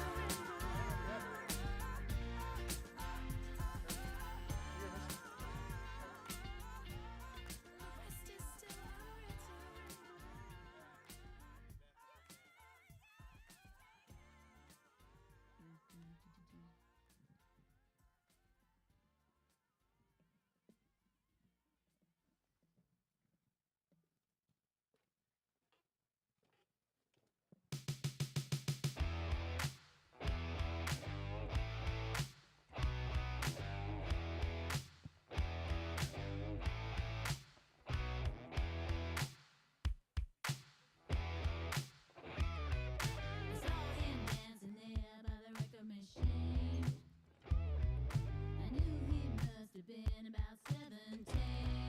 The beat was going strong, playing my favorite song. I could tell it wouldn't be long till he was with me, yeah, me. I could tell it wouldn't be long till he was with me, yeah, me. Singing I love rock and roll. Just put another dime in the jukebox, baby. I love rock and roll. So come and take your time and dance with me. He smiled, so I got up and asked for his name. That don't matter, he said, 'cause it's all the same. Said, can I take you home where we can be alone? And next we're moving on, and he was with me, yeah, me. Next we're moving on, and he was with me, yeah, me. Singing I love rock and roll. So put another dime in the jukebox, baby. I love rock and roll. So come and take your time and dance with me.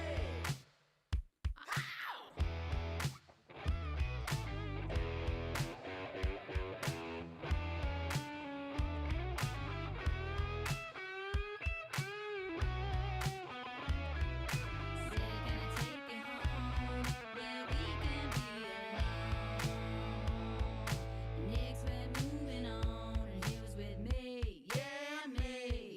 We'll be moving on and singing that same old song, yeah, with me. Singing I love rock and roll. So put another dime in the jukebox, baby. I love rock and roll. So come and take your time and dance with me. I love rock and roll. So put another dime in the jukebox, baby. I love rock and roll. So come and take your time and dance with me. I love rock and roll. So put another dime in the jukebox, baby.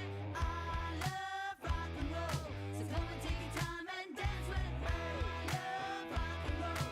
So put another dime in the jukebox, baby. I love rock and roll. So come and take your time and dance with me. I love rock and roll. So put another dime in the jukebox, baby. I love rock and roll. So come and take your time and dance with me. Jesse is a friend. Yeah, I know he's been a good friend of mine. All right, is everyone back? Lately something's changed. It ain't Who are we waiting hard on? to define. Jesse's Zara? got himself a girl and I wanna make her mine. And she's watching him with those eyes. And she's loving with that body. I just know it. And he's holding her in his arms late at night. You know I wish that I had Jesse's girl. I wish that I had Jesse's girl. Where can I find a woman like that? I'll play along with the charade. There doesn't seem to be a reason to change. You know I feel so dirty when they start talking cute. I wanna tell her that I love her, but she's watching him with those eyes, and she's loving him with that body, I just know it. And he's holding her in his arms late, late at night. You know, I wish that I had Jesse's girl. I wish that I had Jesse's girl. Where can I find a woman like that, like Jesse's girl? I wish that I had Jesse's girl. Where can I find a woman? Where can I find a woman like that?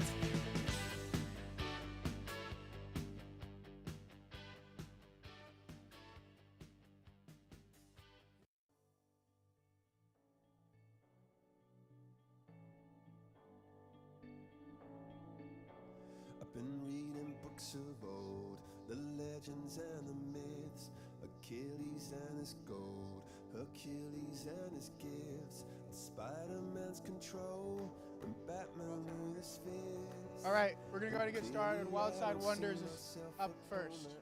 She said, where'd you wanna go? How much you wanna risk? Yeah, come back out this way.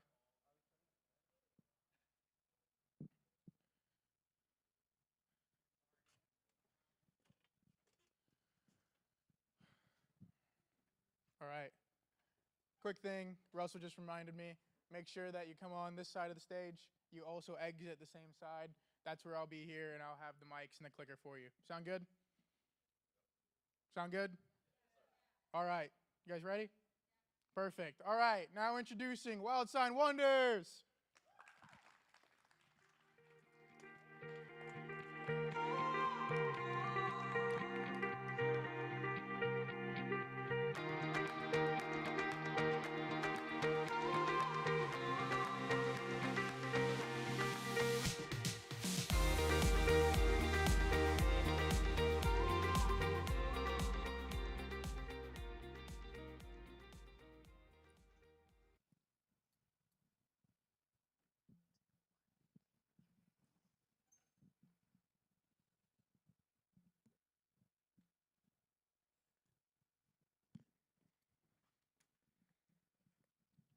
How many of you knew what we just said?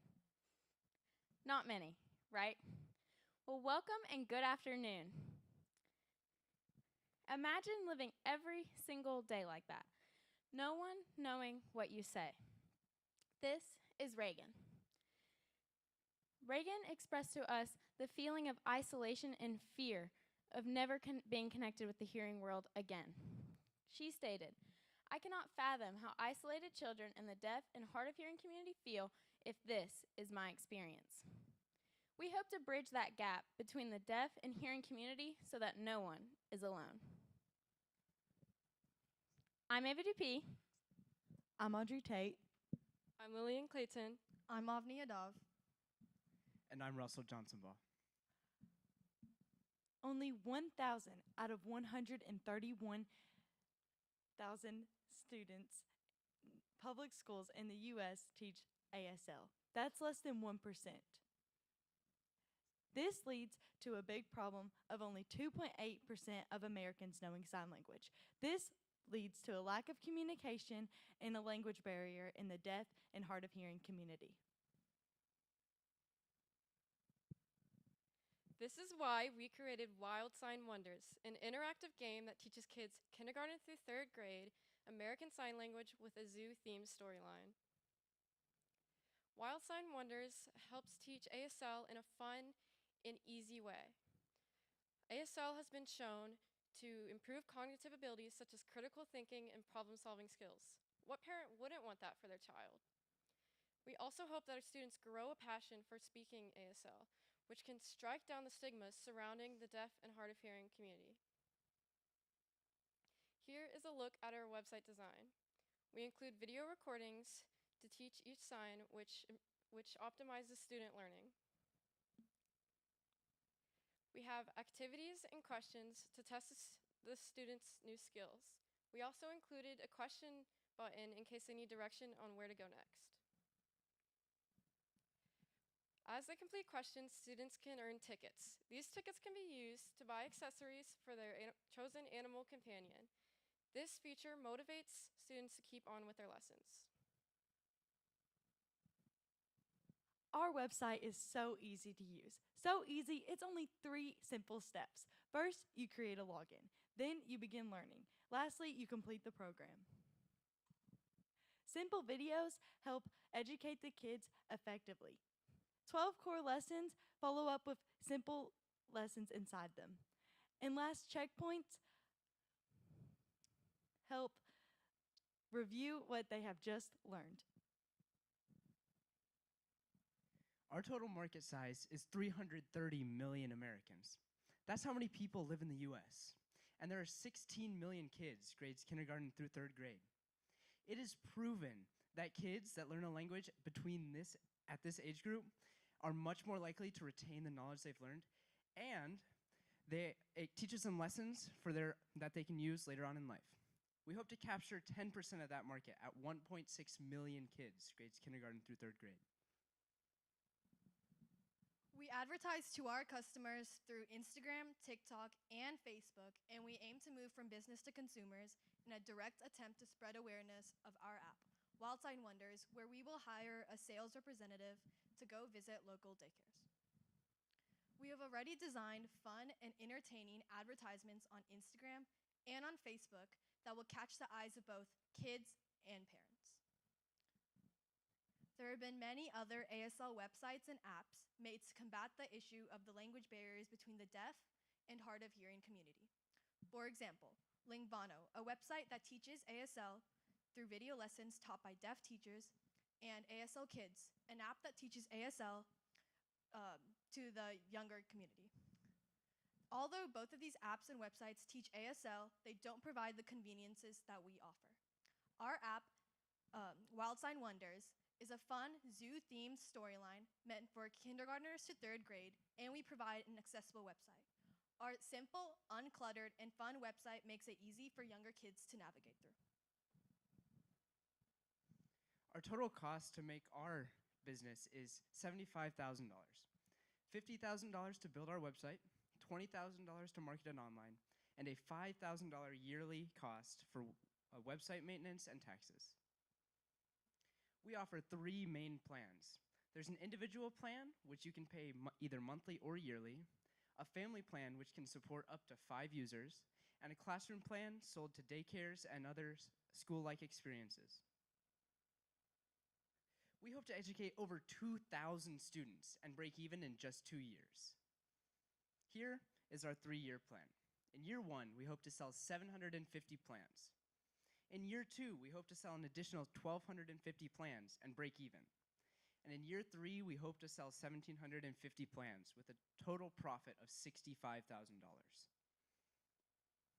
This is Virginia Moore. She was a sign language translator for the Kentucky Hands and Voices Association. Unfortunately, she passed away last year. To honor her memory, we hope to donate 10% of our profits to the Kentucky Hands and Voices Association, which she was such a large part of. When we expressed our idea to Governor Beshear, he said, "Virginia Moore would be so very proud of you. She was a special person and helped us with our policies so much." Looking for feedback, we reached out to a daycare owner. She stated, "As a daycare owner, I believe in providing experiences that foster both learning and inclusivity. Seeing the kids engage with sign language would be such a fun and interactive opportunity." Looking to our future, we have set 3 steps. Number 1, hire ASL professionals so that they can help us expand our video learning. That also gives us the opportunity to hire deaf and hard of hearing individuals. Number 2, implement in schools. We are currently in homes and daycares, but we hope to bring that into schools as well. And number 3, expand into other states. We are currently focusing on Kentucky, but with your help, we can change the lives of deaf and hard of hearing individuals all across the nation.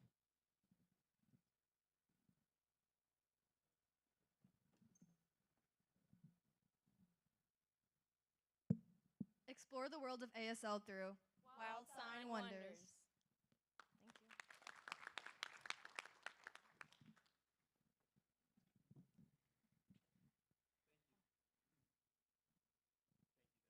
Thank you. That was wonderful. Looking at your financial roadmap, you're planning to achieve 750 users in the first year.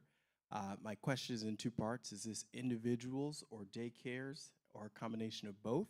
And can you tell me the strategy to achieve that? So we are hoping to get a total of 750 users, which includes individuals, daycares, and family plans. Just the number of users total. I'm sorry, can you repeat the second part of your question? The strategy for achieving 750 users in the first year. Our strategy is to, one, market online with the ads that we showed you that are very targeted towards being fun and interactive for kids while also being very educational and showing parents how much their children have potential to do. And we also hope to go directly to daycares, which it gives them something fun and it gives them something to teach the children, which is actually very helpful to their education, even though they don't have, say, a structured education plan. Excellent, thank you. Hi, great job, guys. Curriculum development in general is complex, and when you're thinking about educating a new customer segment or your K through 3 or K through 12 users, what expertise or professional guidance are you seeking out in leveraging, how are you going to create and develop this curriculum and deliver it to your users in simple, easy to follow lessons? Thank you for the question. We hope to reach out to the schools and provide that information, what they're learning at the time, like in a kindergarten, first grade, second, third grade, so it's close to what they're doing in the classroom, so in that way they can use it in that daily life as well. So for each school, it may look a little different. Yes. Hi guys, great job. I was just curious, do you plan to have your website expand to older age groups, or are you just wanting to keep it like K through 3? Is that what you guys said? Yes, we do plan to expand, but currently we just want to see how this goes and so people can see how beneficial it truly is to that age group and hopefully expand. Anyone want to add because you targeted that age group for a reason? Yeah, so we target kids through kindergarten, third grade. When they're younger, they learn far better than older kids and adults. I think in the future we could look to opening that up and finding different techniques to target older age groups, but it has been proven that it is most beneficial for that age group specifically. Excellent job. Just a couple notes of feedback. Since you guys have so much movement, make sure you find your spots. If you're standing in a straight line when you're back in stage, it has less effect than the semicircle we're trying to set up. Great presentation. I thought you all did excellent with the pacing. Really well done. Okay? Thank you.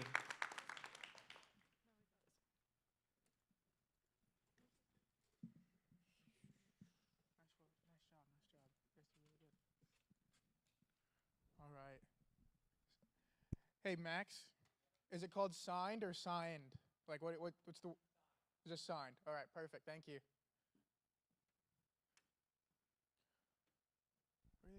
Real quick, the Wildside Wonders group, can you send the video on the zoo slide right here, the video in the left-hand corner? Can you email that to JD so I can add it in for you guys? Yeah, no problem. Hey, also, sign, make sure you take off your lanyards, as well as the others that are going to start presenting as well.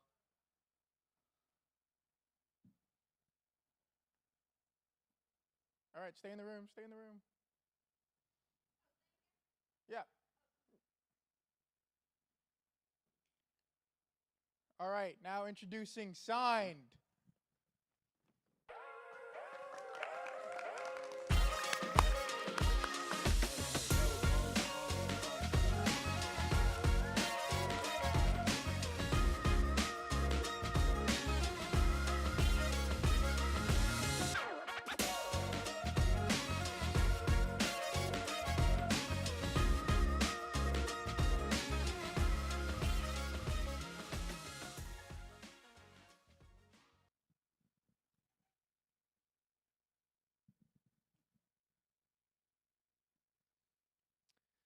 This is my best friend Elijah Givens.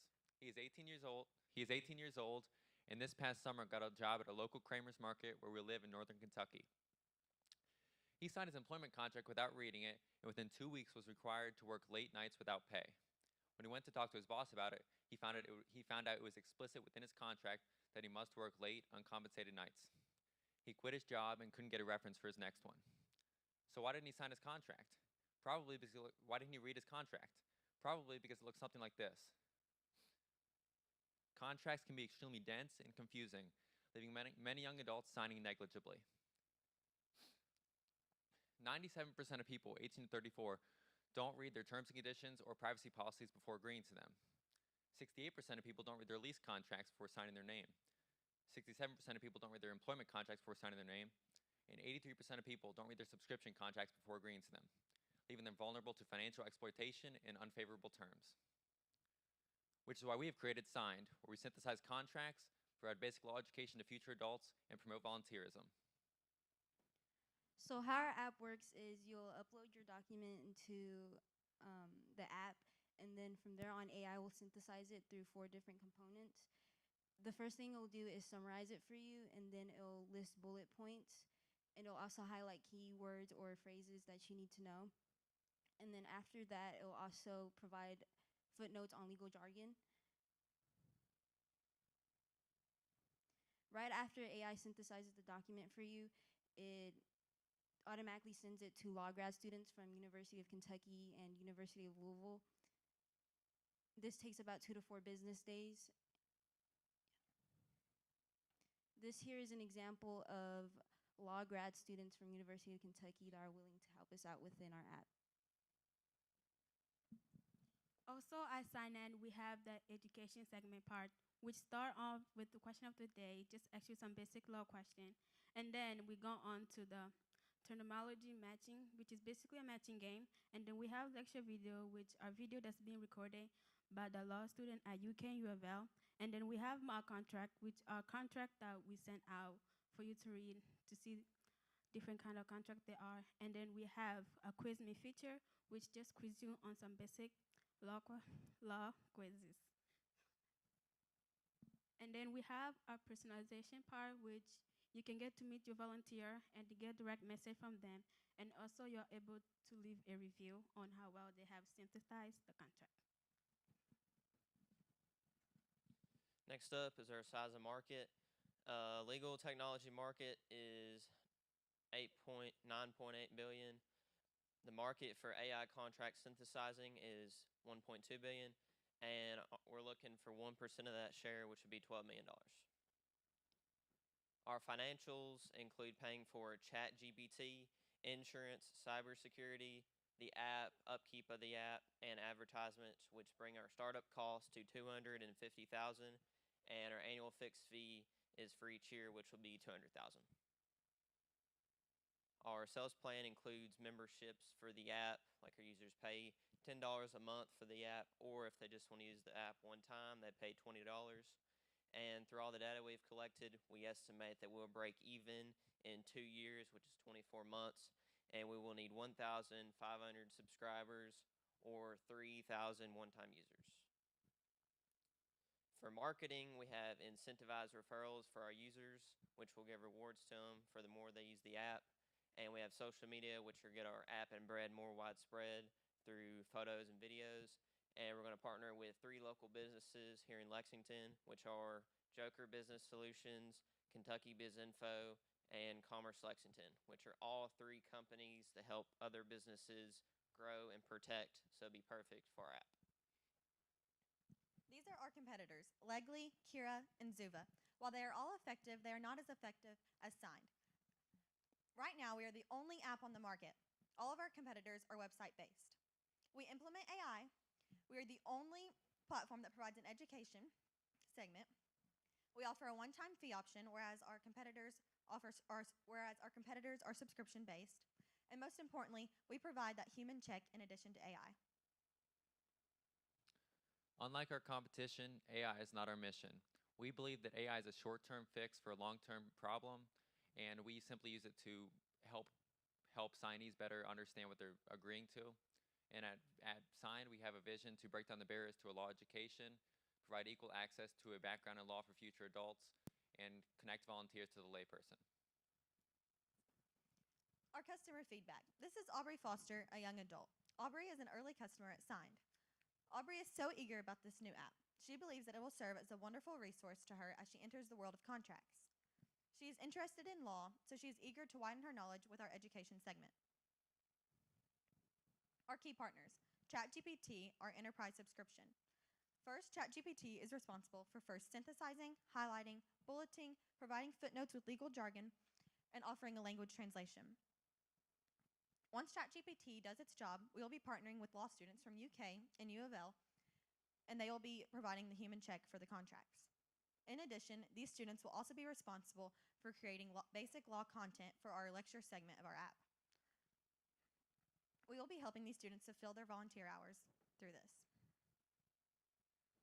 Our next steps. We plan to partner with more law schools in Kentucky. We plan to expand our education segment. And by 2027, we plan to reach 2,000 subscribers and 3,000 one-time users. Meet the team. I'm Miriam Howard. I'm Fatima Munginabio. I'm Crystal. I'm Jackson. I'm Max. And we are Signed.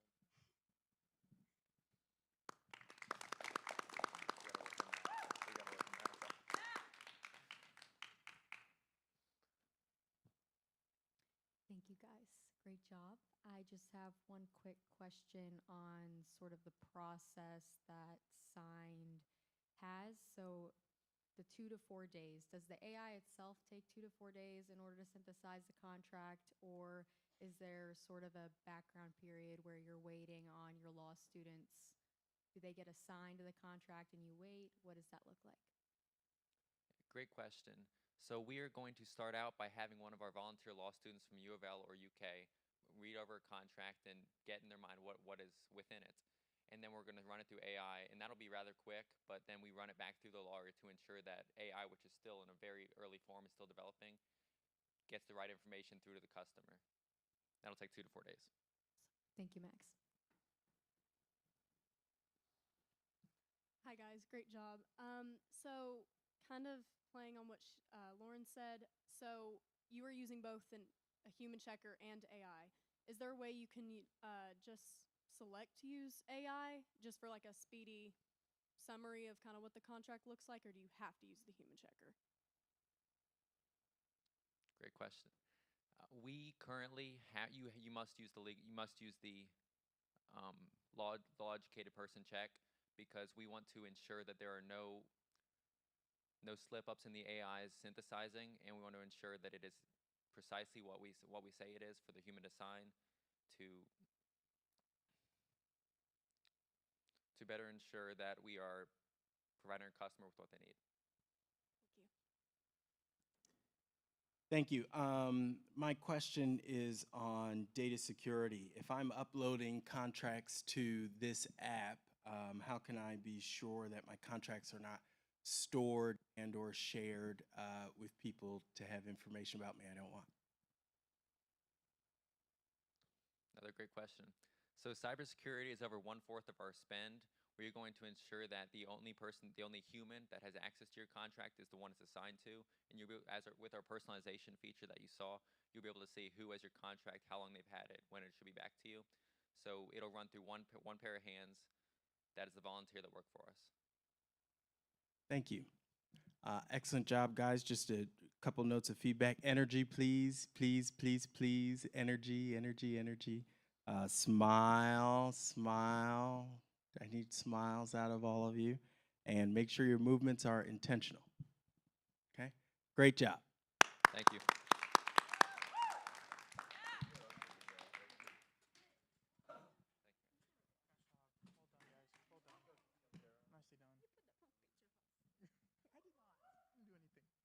All right, Campus Connections is next.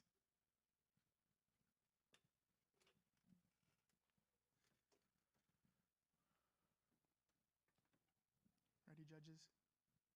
All right. Now introducing Campus Connections.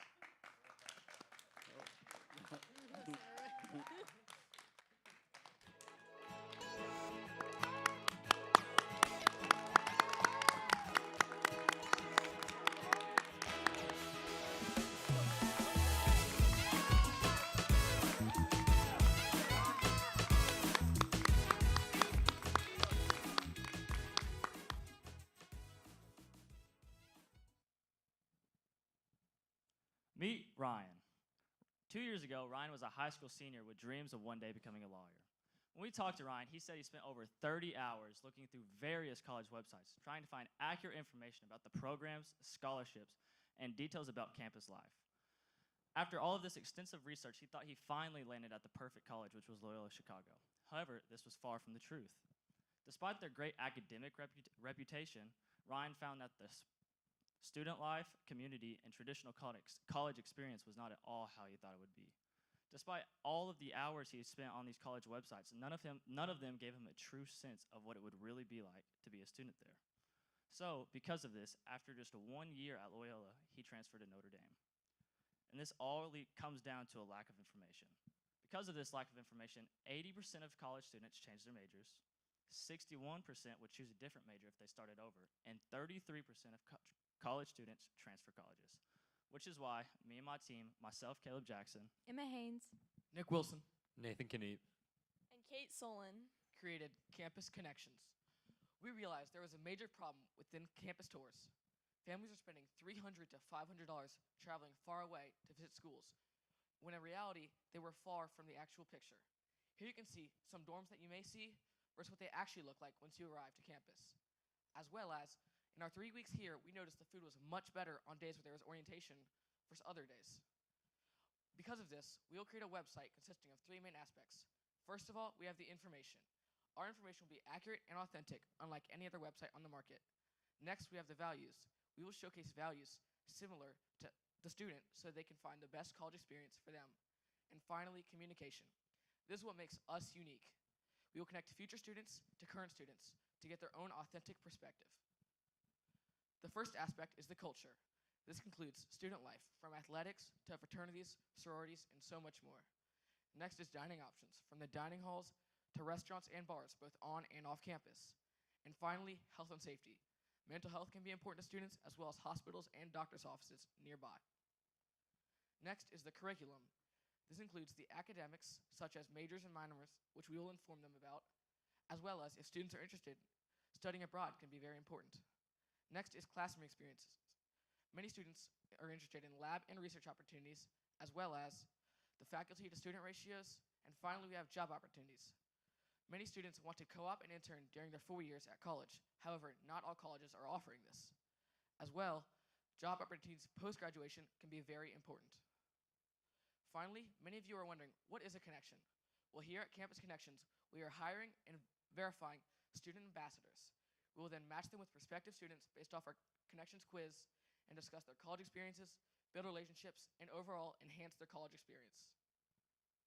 The Connections quiz will consist of their majors, possibly, as well as their personalities and interests. Then we can connect the students and get an authentic perspective found nowhere else.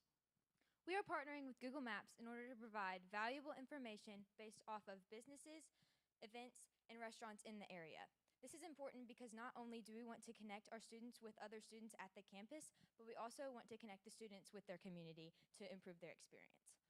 Additionally, we are connecting with local high schools and in order to effectively reach our target audience, which is the students and families. We can also utilize counselors there, and they can advertise for our business. We're utilizing social media platforms such as Facebook, Instagram, and TikTok to reach our target audiences. We're also using educational partnerships with our schools to advertise in their hallways by using TVs, billboards, and flyers, as well as we will be sending representatives into the schools to visit and talk to students. Our main competition is Niche.com, US News, and the Common App. Campus Connections stands out and is different because it connects academics, culture, values, and connections all in one spot. What makes us better than them? Like I mentioned before, we're connecting prior students to current students at that area to provide a authentic and real view of what the college is actually like. It's all consolidated into one place, and it's a one-stop shop for colleges. Everything is there when you need it, where you need it. Now you might ask, what's our market look like for Campus Connections? Well, there are 4.33 million high school students in the U.S. per class. 23,000 of them live here in our home state of Kentucky. We're hoping to get around 3% of that Kentucky market, or 700 kids in the first year.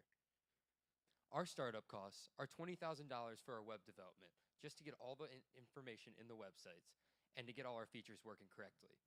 We also have $7,000 for our initial advertising budget just to get our name out to high schools and other people that would use this app. We need $1,000 to start our network and get students in colleges all across the state. Our monthly costs are $4,400 per month. As you can see, most of it's spent on advertising and marketing, whether it's digital or in person, but some spent on payroll and others spent on website maintenance, just updating the website and making sure everything works correctly. We have 3 main revenue streams. First is our pay per connection. This is where the potential student pays us, and then we take some of that money and give the rest to the student they connect with. We're also running advertisements on our website and then selling the user data from our personality tests to marketing companies. Our profit margin per connection is 45%. That means that for every $30 per connection, we get 45% of that. We spend the other 45% by giving it to the student that they connect with, and then 10% is left off for credit card fees and other fees associated with that process. When will we break even, you might ask? Well, right now, we're expecting to break even between 2 and 3 years. That means after 1,867 connections, we will be making pure profit. At Campus Connections, we greatly understand the importance of customer feedback, which is why we reached out to multiple college and career coaches, both in the state of Kentucky and throughout the Midwest. They stated that the students greatly value the thoughts and opinions of their peers in the college process. Many former students regretted not being able to visit the university prior to their enrollment, and that these connections are very valuable and beneficial both to the students and their families. After taking a poll, we found that 92.5% of the high school students that we interviewed responded that talking to the students at the colleges they're interested in would greatly impact their decision. In the future, we hope to increase our advertisements to reach a wider variety of people, expand into the surrounding states, and increase our market size to 10%.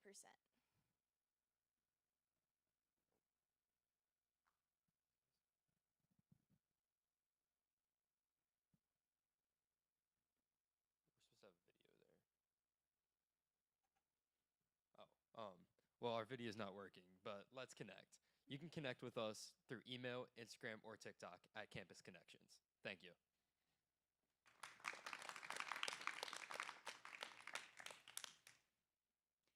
Great job, guys. I'm just a little bit curious on the expectations of your ambassadors. You know, what is expected of them? How many hours a month? Are there any, ways to protect them against prospective students contacting them? And in addition to that, or are you vetting your ambassadors? Yeah, that's a great question. So we plan on verifying them, and then it's kind of a similar model to DoorDash in they can do as much or as little as they want once they are verified, and they'll be paid respectively from what they do. Thanks, Nick. Once again, great job, guys. I wanted to ask, how many students per school would you be looking for? Like, how many are you wanting to interview? Because different people might have different opinions and beliefs and all that. Thank you for that question. But yeah, so we are looking at getting students from all 30 four-year universities in Kentucky. We're planning on around 65 students for the initial network of people, and we're going to do that respective to how big the school is. And will you be doing it just like they won't be getting paid for it? They're doing it volunteering?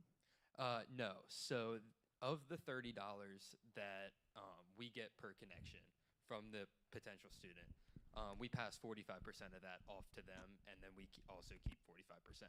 And then 10's left off for credit card fees and stuff. So yes, they get paid per connection.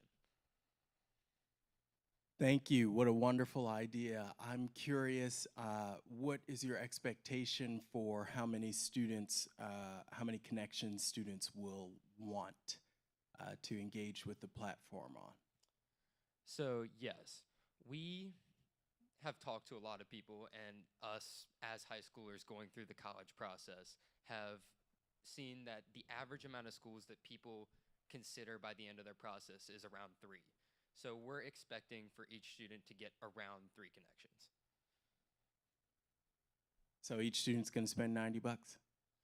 We have a pricing model now that if you make 1 connection, it's $30.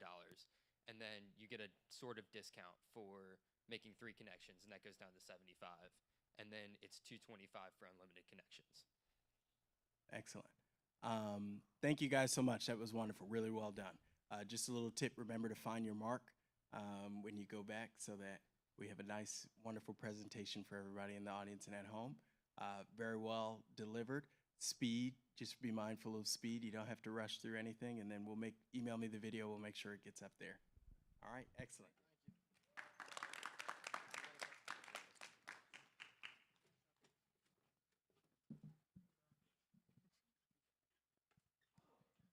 Thank you. All right, Camp Life Skills is up next.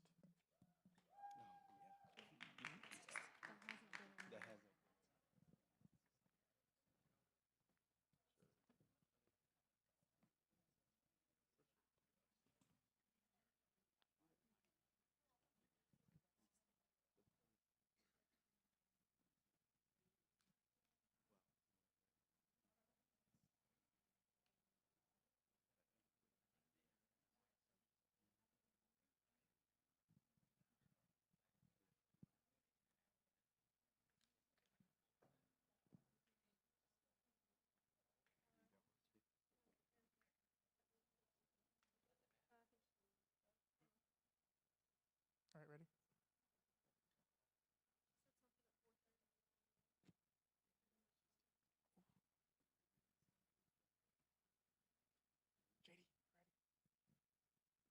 All right, now introducing Camp Life Skills.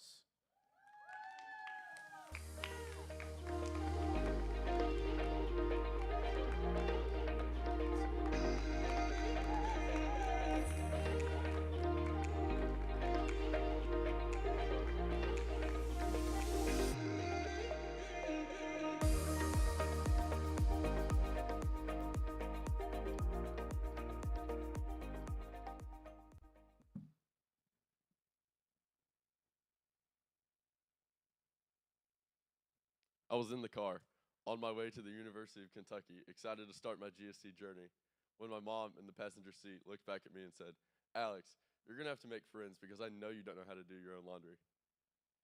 Once I arrived at GSC and made it through the first week successfully, I knew that I needed to do my laundry. So I woke up at 7:30 in the morning on Sunday and went down to the laundry room. It was only me and one other person, and I had absolutely no idea what to do. So I asked my friend Nathan for help, and he said he had no idea what to do either. So he called his mom, and she gave him step-by-step instructions on what to do. After that, he did his laundry, and I went to do it on my own, and I had completely forgotten everything. So I had to call my mom, and she gave me the instructions again, and I was finally able to complete my first successful load of laundry. But then by Wednesday, when I went back, I had forgotten everything and had to do it all again. Laundry isn't the only life skill that myself, Deacon, and many others struggle with. In fact, 17% of American graduates and 17% of American adults and 33% of recent graduates lack basic life skills like housekeeping, financial literacy, and car maintenance repair. Like I mentioned before, these skills are basic, meaning easy to do and should be known by everyone. So 47 million Americans being uneducated is a jarring number and something that must be fixed. I am Alex Robinson. I'm Zara Farber. I'm Anna Koloff. I'm Ava Hedden. I'm Deacon Dever, and we are Camp Life Skills. The problem is a lack of life skills education in middle and high school students. Did you know that 1 in 5 teens lack basic personal finance skills? And even worse than that, 9 out of 10 teens lack housekeeping knowledge. And these are very vital skills that you need for everyday life. Our solution is Camp Life Skills. Camp Life Skills is an in-person summer camp program for teens in grades 6 to 12. The camp teaches these teens basic life skills that are essential for a successful future. These skills are personal finance, housekeeping, vehicle maintenance, college and job preparation, and internships. Here's how it would work. In personal finance lessons, teens can learn how to balance a checkbook, how to do their own taxes, and how to weigh a budget.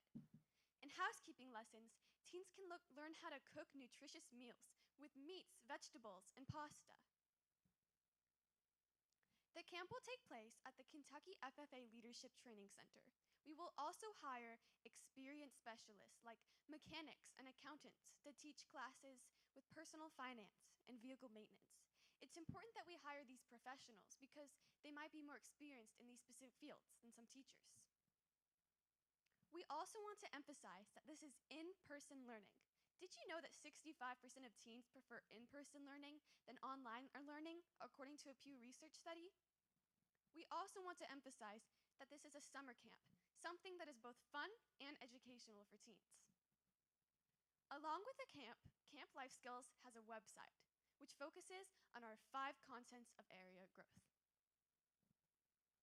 The website is user-friendly and easy to use for teenagers. For example, on the Vehicle Maintenance tab, you can find images, videos, and written descriptions that can help you with your problems. Additionally, Camp Life Skills has an internship tab. You can simply select your location and school and find an internship that is specific to your interest, such as business, technology, or creativity. You can find an internship that is convenient to your location, a paid internship, and you can find the title of the internship. 28.6 million. That is the number of 6th through 12th graders in the United States. 691,667 is the number of 6th through 12th graders in the state of Kentucky. Our group believes we can get 1% of that. Eager students ready to learn either through our camp or through our website. Our marketing plan is to partner with Kentucky School Districts so we can advertise our program. We plan to sell to parents so that they can benefit for their students. Our competition is Learn for Life, YouTube, and Life Skills Prep Camp. Although our competition is effective, it does not meet all the criteria. Camp Life Skills is specific to teenagers, provides in-person programming, along with educational videos, and is specialized in 5 skill areas. Camp Life Skills fixed startup costs come to $25,000. This includes money to start our website and maintain it for 1 year. It also includes workshop materials, paychecks for our summer staff, and purchasing a car for one of our workshops. Our variable costs come to $43,500. This includes the camp rent fee, any advertising and marketing costs, and an other category that we will discuss later. The camp would cost $325 per student. We plan to have 100 students at the first session of camp and continue to grow that until year 5 when we reach capacity at 350 students.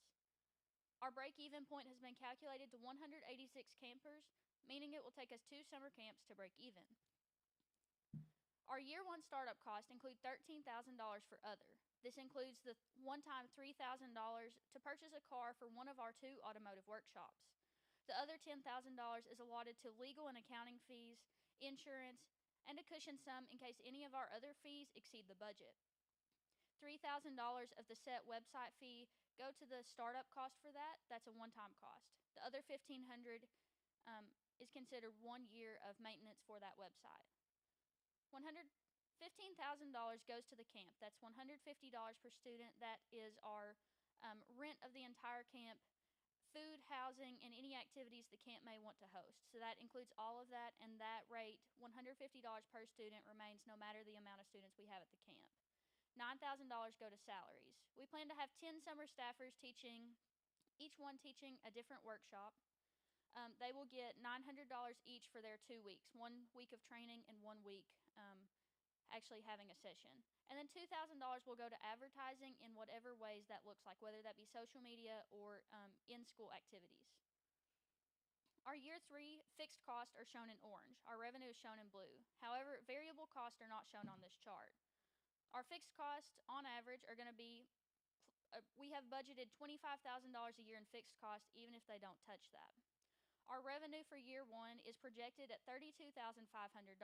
Taking out the fixed cost, that gives us a quote profit of $7,500 year one. However, as previously stated, we don't break even until year two. But looking at this, in year three, our revenue would be $81,250. Taking out the fixed cost, that leaves us with a quote profit without our variable cost of $56,250. If we remove our variable costs, we have a year three full profit margin of $12,750. During this process, we have been in touch with many educators, whether that be high school principals, middle school counselors, high school teachers, or even school board members. They have all supported our mission. This is a quote from Miss Julia Harmon, a former art teacher at Frankfort High School. She sees the need that we also see for high school students to know life skills, and she supports our camp. Here are our next steps. First, we'd like to focus on getting more students to come to our camp. And then eventually, we'd like to purchase our own building as well as a house lab so that we can have in-person workshops and hands-on learning to our partner schools. The mission of Camp Life Skills comes in 3 parts. Firstly, we hope to enroll more students grades 6 through 12 in life skills education so that they are prepared when they leave high school to go out on their own to college or a job. Secondly, we hope that we could lessen or even prevent the summer slide many students face not being in a classroom for 3 months with a classroom style curriculum at the summer camp, but make it more fun. Third, and this is just a hope, we're not sure if it'll happen, we hope that Alex, Deacon, and maybe even Nate can learn how to do their own laundry and maybe learn a couple other skills. Thank you for your time. We are now open to questions.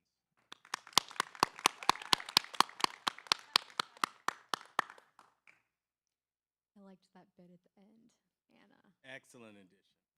I wasn't sure where it was going to go at first, and then it tied together perfectly. So my question is relating to your marketing plan. Can you walk me through how you all plan to approach partnering with Kentucky school districts and what you're specifically looking for out of that partnership? Yeah, so in partnering with Kentucky schools, we hope that we could be able to have schools that would agree to be our partners, that they could possibly implement the website into some of their activities. Although we wouldn't have a specific in-school curriculum, that they could utilize that, have that available for students. Also, hopefully, our partner schools would be able to send us students to the camp, possibly sponsor that, have that involved in a couple classes if they so chose to. But mainly those partnerships would be to bring awareness for our company, access to the website, and hopefully bring students into the camp. Wonderful. What a great idea. I sure hope that you guys learn how to do some laundry. My question is, are you generating any revenue from the website and content that you're hosting, or are you just funding that through the camp? So most of our revenue will be funneled back into the camp and into promoting the website a little bit more. So our predominant source of revenue would be the summer camp.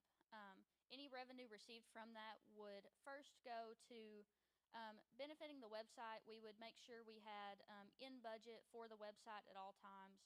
If that cost did seem to rise, or if we wanted to make the website a little bit better than it is currently, we could add more money to that and we could improve that and expand that further if we so chose to. The other revenue coming from the camp would go to fund our building, which would be another way our partner schools would connect with us. They could send students to our building for workshop field trip days, and that would be a similar thing with the house lab, except that would be a mobile lab, maybe even in a school bus that we could take to schools and have that there. So partner schools would be working with that, but all revenue, most revenue will be funneled back into the program. Great job, guys. Another question is, will you be directly buying materials that you need for the program, just like for food lessons, for automotive lessons, laundry, etc., like all your workshops? Yes, we are putting aside money for materials for cooking lessons like pots and pans, and also just for personal finance, things like school supplies.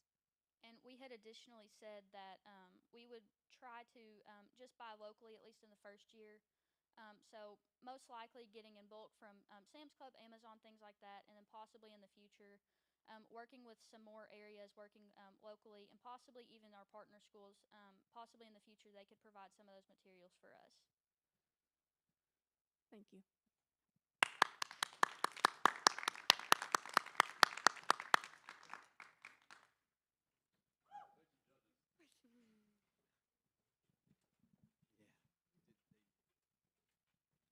Thank you. All right, we can go ahead and you guys can head out. And you guys, when you pass out, just get the next wave when you head out.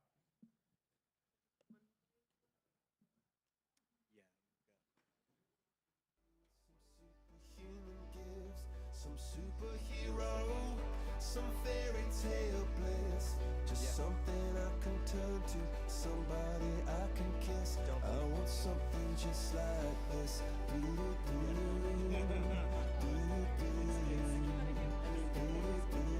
Oh, I want something just like this.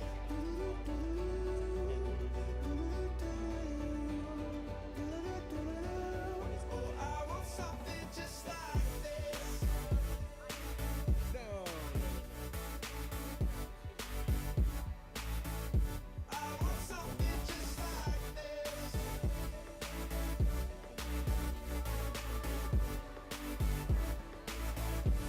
I've been reading books and old, the legends and the myths, the testaments they told, the moon and its eclipse, and Superman unrolls a suit before he lives. But I'm not the kind of person that it fits. She said, where'd you wanna go? How much you wanna risk? I'm not looking for somebody with some superhuman gifts, some superhero, some fairy tale bliss, just something I can turn to, somebody I can miss. I want something just like this. Hey, Audrey, can you send in the next wave? I want something just like this.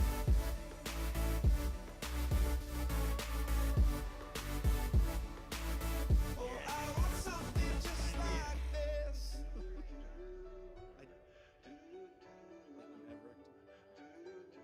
Yeah, can I get some support? Jeez. Well, no, it's too late now, but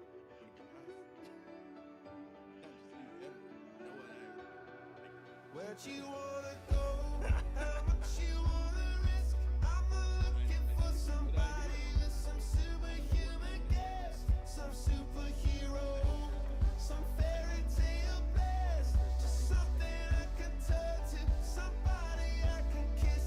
I want something just like this.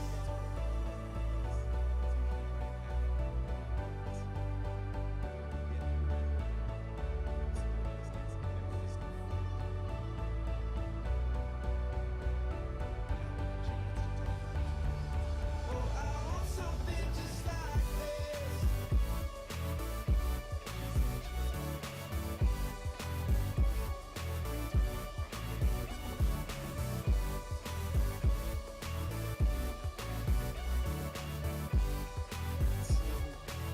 Oh, I want something just like this.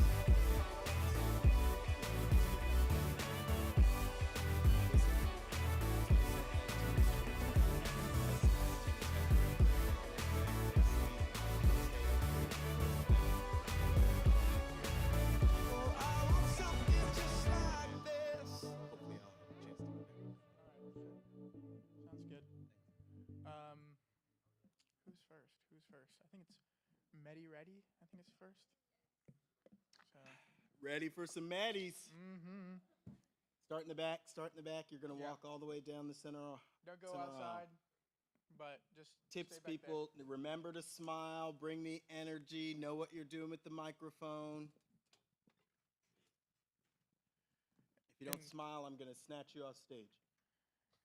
And exit the same way you came on the stage. I'll be here with the mics and the clicker. You can just grab it from me. Sound good? Okay. Yeah. All right. Now introducing Medi Ready.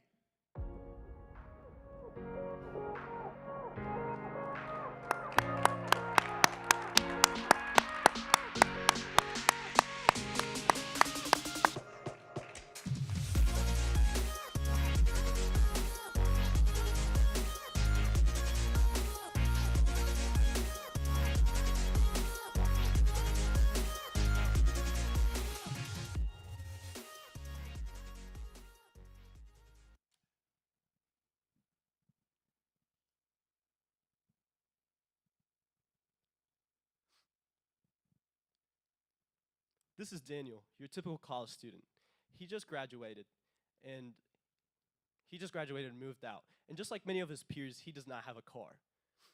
With the new semester starting, stress has been hitting Daniel a lot.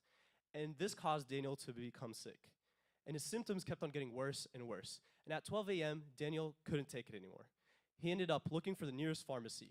Problem is, the nearest pharmacy was miles away, and he didn't have any way of getting to the pharmacy. So he searched up his symptoms on Google to figure out what he can do. Google said he had 2 days left to live. Daniel started freaking out. He ended up calling his parents and waking them up. He told them about his symptoms, and they told him that it does not sound too serious, and he just needs over-the-counter medication for his problem.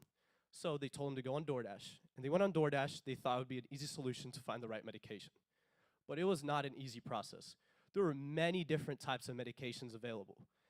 And the whole process took them multiple hours because the back of the medication bottles were super hard to read because of how small the fonts were. So finally, Daniel got his medication at 2 a.m. The whole process took a total of 2 hours. His parents lost a lot of sleep, and his symptoms just kept on getting worse and worse. So what we can learn is 3 main things.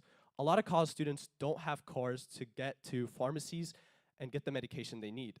And a lot of them aren't even educated on what medication they need. Finally, the back of medication bottles are also super small and super hard to read. Just like Daniel, there are 63.8% of college students that were sick in the last year, not including the ones that were sick multiple times throughout that year. Surveys show that 90% of people end up looking up their symptoms instead of going to the doctor.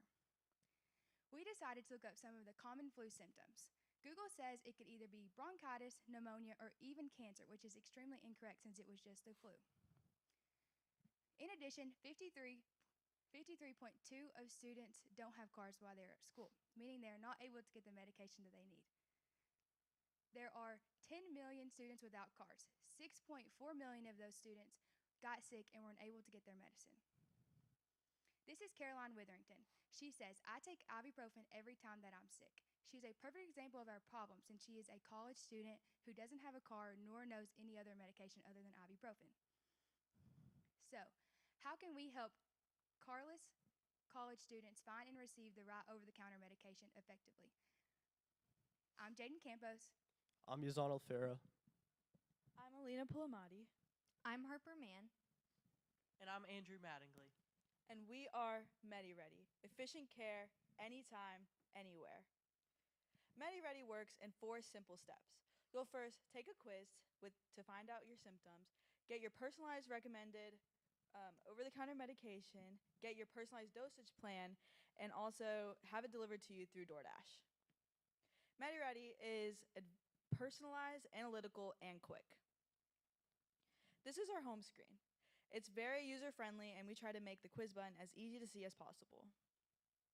The first part of the quiz is going to ask you about some simple questions about yourself, such as your age, your height, your weight, if you regularly take any medication. For Daniel, he's 6'3", 220 pounds, and doesn't take any medication regularly. The next part of the quiz asks about your symptoms. So we also have a show more button in case the ones that you have aren't listed here. For Daniel, he has a sore throat, congestion, and a headache. The last part is going to give you your recommended over-the-counter medication as well as your personalized dosage plan, taking into consideration your bodily factors. So for Daniel, he needs to take the Tylenol cold and sinus, and he needs to take 2 caplets every 4 hours. And it also tells you that he cannot take more than 8 in a 24-hour period, and it also tells him not to mix it with antidepressants. We also have a feedback page for customers to review and rate their recommended over-the-counter medication so that people with similar symptoms can see if that medication will work for them as well.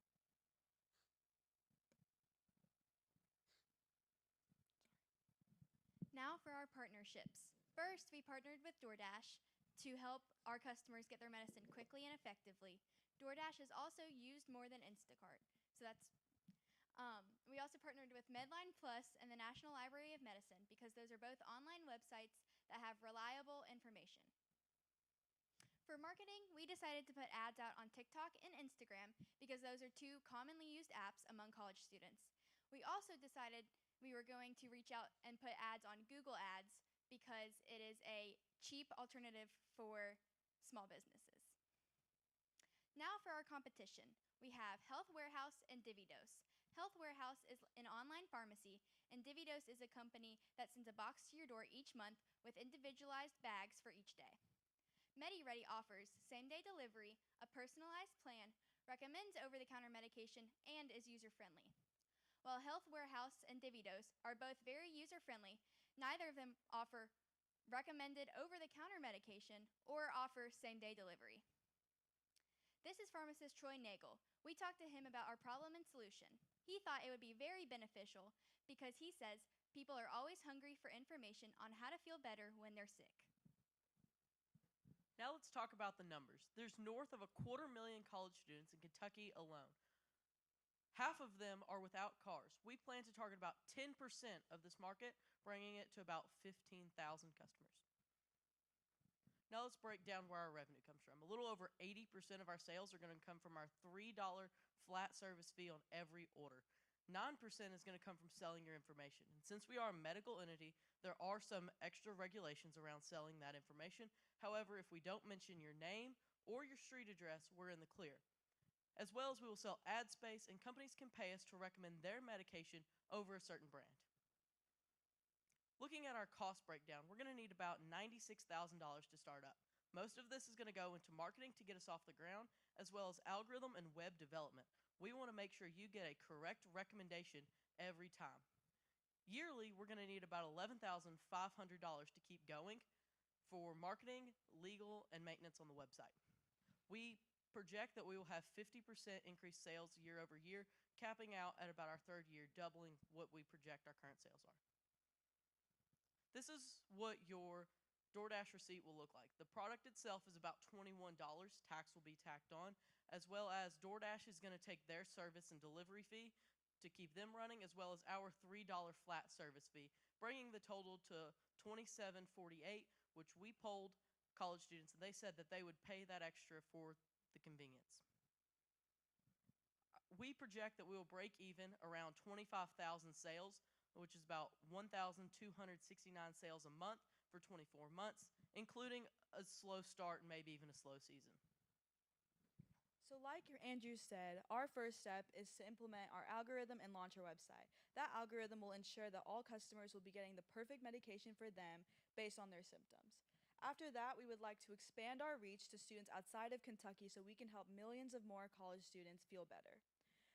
Then we would like to implement a live chat feature on our website where people with more specific symptoms can contact real-life doctors and pharmacists to help them feel better. Lastly, we would like to implement kiosks in pharmacies so this can also be an in-person experience so you can find what medication is right for you instead of only having to go through DoorDash. So choose MediReady because we guarantee efficient care anytime, anywhere.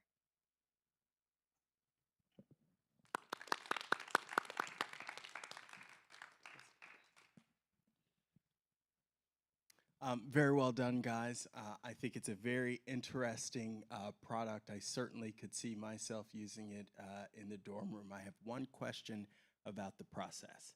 Can you tell me how the app knows specific information about me to personalize this medication? I'm just trying to think about if I'm sick, if I'm going to want to take the time to put in my height, weight, and anything else that may be relevant. So if you're a first-time user, you will have the option to create an account, and that will store all of your height, your weight, and everything like that, so that every time you keep coming back onto the app, it'll be a smooth process. And how many times do you think I'll keep coming back to the app? Hopefully not often, that you wouldn't be sick, but... And to add on to what she said, it's one of those things where it's like you can type in your information, save your information, and if you need it, you can come back at a later date, and it's all there for you. I think I have two quick questions. The first relating to revenue and kind of building off what JD just said, especially with your target customers. Do you see revenue being cyclical based on seasons at all? Yes, we do project that, and we kind of have that averaged out throughout the year. Okay, great. Thank you. And then for revenue, 9.1% accounts for selling information. what information are you guys looking to sell, and why did you feel that this was an important piece to build into your expected revenue stream? I did some research, and Big Pharma buys a lot of information, as well as health insurance companies do as well, as far as that stuff. And to your question about like what kind of information we'd sell, race, gender, general location. Like I said, can't sell addresses, but general location, counties, and That extra revenue probably helps with the cyclical nature of when people get sick, right? it does absolutely. Right. Yes. I just have a few quick questions. So, do you have a filter option on your website for cost, since college students tend to be on a budget? For like, is it going to be ranked by price? So there is an option on our website. So when we give you your best recommended medication, there will also be a choose more. So in case you have an allergy or it's just out of your budget, there will be similar ones that will also work best for you. Like the off-brand or Yes. something? Okay. That isn't one of the things we thought about, but it could certainly be added. Thank you for suggestion. And you said you had that flat rate, but if you buy multiple items, it's still just the flat rate of $3. Yes. Awesome. Okay, great job, guys. I just wanted to give a couple pointers. Yazan, I know we talked about going for that emotion in the beginning. Make sure that you hit your points. I was a little worried about the speed in the beginning, but I remembered that you're trying to make us annoyed and panicked, right? So that's good, but you still got to take your breaks so that we can adjust. And then when you go into the stats and everything, slow it down. Change the mood so that we're like, oh my God, crazy. And then here's this wonderful solution, right? If I may ask, what was our time? You're fine, 8 minutes. Okay. Jaden, where's the energy? All right, and then Elena, the mic. Yeah. I know that you caught it and you saw our flag, but yeah, good job, guys. Great job. Thank you.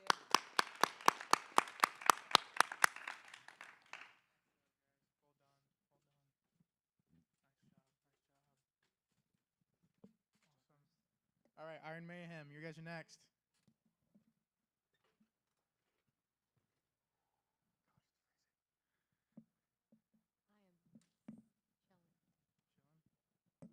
Put your suit.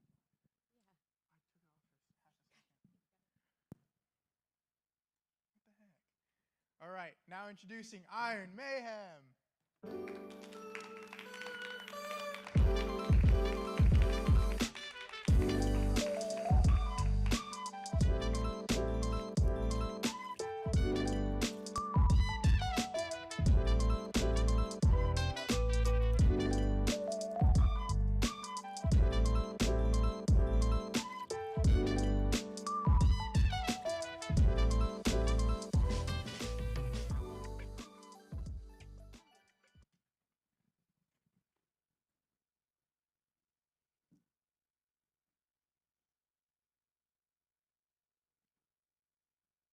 This is me and my brother Knox. We share a common hobby of working out together. And to get the most benefits out of the gym, we take pre-workout. Experimenting with different brands, different flavors, different ingredients, seeing what works best for us. But we ran into a problem. A few months ago, my brother got diagnosed with a heart condition. This prohibited his use of pre-workout. So 2 weeks ago, when the team was brainstorming our 100 problems, I brought this to their attention. And together, we worked diligently to find an alternative solution for him and for people like him. But soon into the research, we found that the problem wasn't necessarily with him or his condition, but the problem was with the pre-workout industry as a whole. Without Knox's story and without his condition to motivate us, we wouldn't be where we are today. We are Iron Mayhem, a safe supplement company. And I am Case Kelly. I'm Elena McNeil. I'm Riley Verisco. I'm Ella Jenkins. And I'm Camden Lacey. And our problem is chemically induced ingredients in pre-workout and the lack of regulation of those ingredients. The FDA, Food and Drug Administration, has no jurisdiction or authority when it comes to pre-workout, because pre-workout is a dietary supplement, meaning what's on that label is not necessarily what you're putting in your body. There are a number of artificial sweeteners and dyes that are derived from crude oils like petroleum, the same fluids that you put in your car every day. There was a study done in 2021 that took 30 commercially available pre-workouts and tested them in a lab. 1/3 of those pre-workouts came back showing traces of anabolic steroids. Would you want that in your teen or young adult's body? This right here is a pre-workout supplement leading brand. And as you can see, they have 300 milligrams of unnatural caffeine. This is an extreme and unhealthy dose. They also have 2 dyes, which I talked about earlier, and synthetic tyrosine. Tyrosine in itself is a naturally derived supplement perfectly fit for the human body. But this company synthetically creates it in a lab, giving it an unhealthy chemical reaction for the customer. We strive to empower our athletes and other people who work out to achieve their full potential by providing an all-natural, safe, and efficient pre-workout supplement. Our product does not contain any unnaturally ingredients, and our product is flavored orange mango, so it's not only healthy, but it tastes delicious. 3 of our key ingredients consist of caffeine, pure L-citrulline, and beta-alanine. First and foremost, caffeine is a naturally derived source that comes from green coffee beans. This helps to boost your brain and nervous system, providing you with enough energy to get through an intense workout. Next, pure L-citrulline is extracted from watermelon. This helps to boost your nitric oxide production within your body, improving your blood flow. And last but not least, beta-alanine. This comes from meats like chicken and turkey. It helps to enhance your performance and decrease muscle fatigue. Our product also contains ingredients such as potassium, sodium, and pink Himalayan salt. According to our research, 19% of young adults claim to use sports nutrition supplements, and 60% of high school athletes use performance-enhancing pre-workout. Our target market consists of health-conscious athletes and avid fitness enthusiasts who are aged 14 to 24. Our competitive advantages compared to other brands such as Ghost, C4 Energy, and Bucked Up are that we use naturally derived beta-alanine rather than it being chemically synthesized in a lab. And our caffeine comes in much more healthy and moderate doses of 150 milligrams rather than 400. And we do not use artificial sweeteners and dyes. We sell directly to our consumers through our website and partner with nutrition shops and health magazines to get our name out there. We also use social platforms such as Instagram and TikTok. The total health and fitness industry consists of $104 billion, while the pre-workout market consists of $19 billion. We will become the 1% of the pre-workout market, pricing at $191 million. This is a look at our financials. We sell our pre-workout tubs at $50 a piece, which is 30 servings in one tub, so you get a whole month out of just $50. To break even, we would need to sell only 3,000 units, which due to our marketing, we feel we can do in 1 year. This is our startup cost, which is $146,000 in total. 46% of that is the unit cost of making one tub of pre-workout. 36% is for the warehouse, storage, and utilities. 11% is for the machinery. 5% is for the advertising, and 2% is for the legal fees. As you can see in our 3-year company projection, our revenue increases exponentially while our cost increases at a linear rate, meaning that our profit will also increase exponentially. It cost us 77 cents to make one serving of pre-workout, and then we turn around and we sell it for $1.67. This means that we profit 90 cents per serving of pre-workout sold. Multiply that by 30 and you get $23.30 profit per tub, meaning that our profit margin is 46% that we invest right back into our company. The next steps that we plan on taking is that we want to have a variety of flavors other than just orange mango. We want to open our own brick and mortar store. We'd like to have a warehouse expansion slash upgrade. We'd like to have a product expansion as well, like protein powder, protein bars, and energy drinks. And we would also like to have global shipping. That way we're adequately scaled for when we have an athlete endorsement.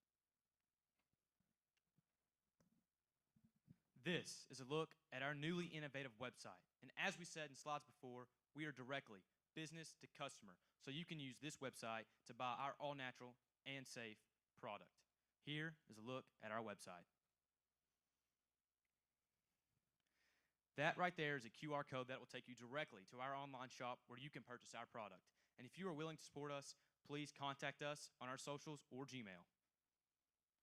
We are Iron Mayhem, and thank you.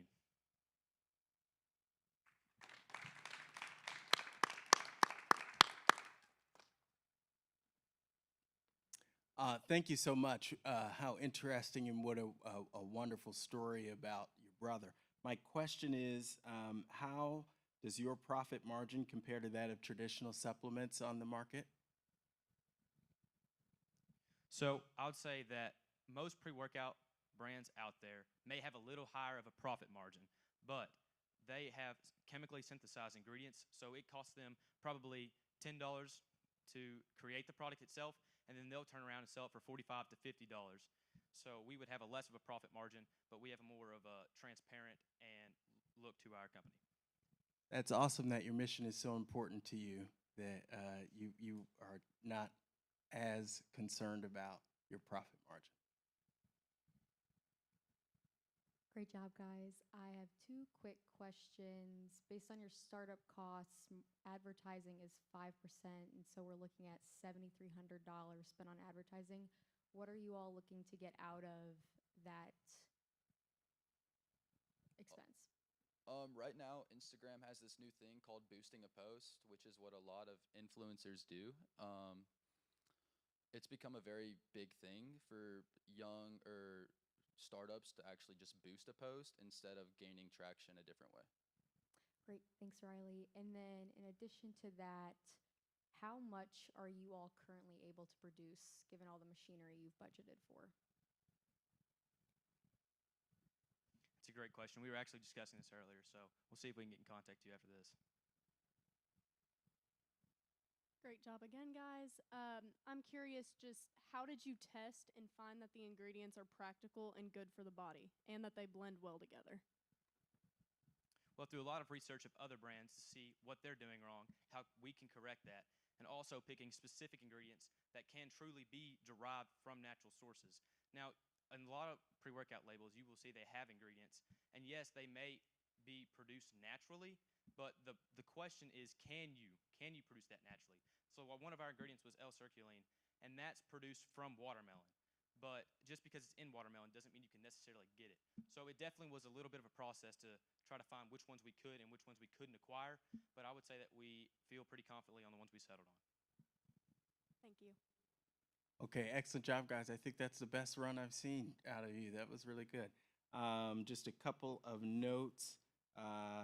Think about what you want to do with the mics, particularly at the end there. It took a long time for the microphone to get from Riley to Case, but Ella had one right here that Yeah, that got that messed up. Riley It was not supposed to switch, so we'll fix that. All right, great job.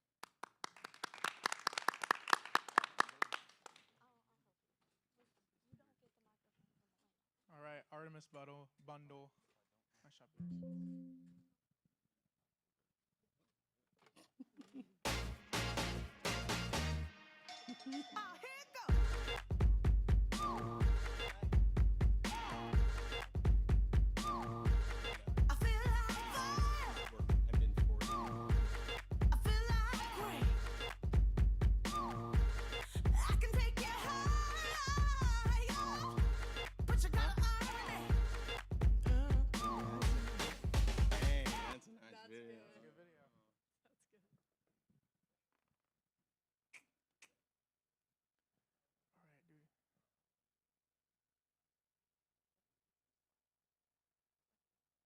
Guess we're ready.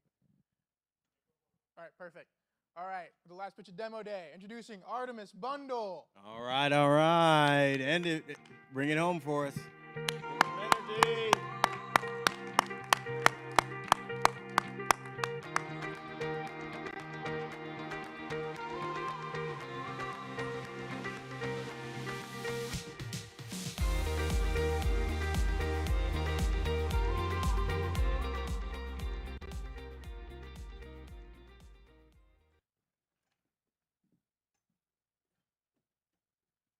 One thing that brings all women together is that periods Periods suck. If you're seeing this phrase behind me right now, you're probably thinking, what is a team of 4 guys and 1 girl going to say about this topic? But we all have women in our lives that we care extremely for. Coming into GSE, we did not think this would be the problem we would choose. But after further research, we realized this is the problem that we needed to address. Periods are inconvenient. Periods have inconvenient things about them, like period cramps, inconsistent start times, and the hassle of getting the products. I recall a time I went to the grocery store after starting my period unexpectedly. I had to wander down a lot of aisles to find all the products that I needed. And after I finally found everything I needed, I went to the cashier, and it was a guy from my church, and I was so embarrassed. Now let's break that story down. Problem number 1. Savannah had to leave the comfort of her very own home. Problem number 2. Savannah couldn't find the products that she needed. Problem number 3. Savannah felt embarrassed, and that's something she didn't need to feel. After conducting research, we found out that 83% of women experience slight to severe pain while on their period. We also found a very serious problem that needs to be concerned. Can you tell us about that, Savannah? Of course. Thanks, Landon. We found a group of women who experience way more inconveniences with dealing with their periods than I do, and that is women in the military. Women in the military have to go through several steps to get the feminine hygiene products that they need on their period. About 19% of U.S. Army recruits in 2022 were female, and 44% of women in the military say that they lack access to feminine hygiene products. I'm going to say that again in case you didn't hear Savannah. 44% of women in the military lacked access to feminine hygiene products. This is unacceptable. This is 170,000 women in the Army who are lacking access to the feminine hygiene products that they need. And that's why we have created the Artemis Bundle. The Artemis Bundle is a subscription box with feminine products sent to your door, and ladies in the back, your door too. Now that is convenient. Hi, I'm Savannah Ballard. I'm Miles Hessen Price. I'm Garrett Cleaver. I'm Aiden McManama. And I'm Landon Cole.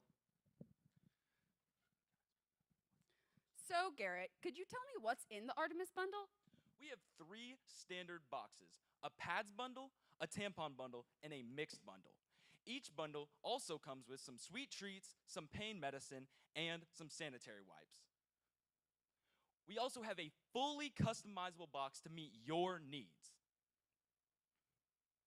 Hey Garrett, why these products?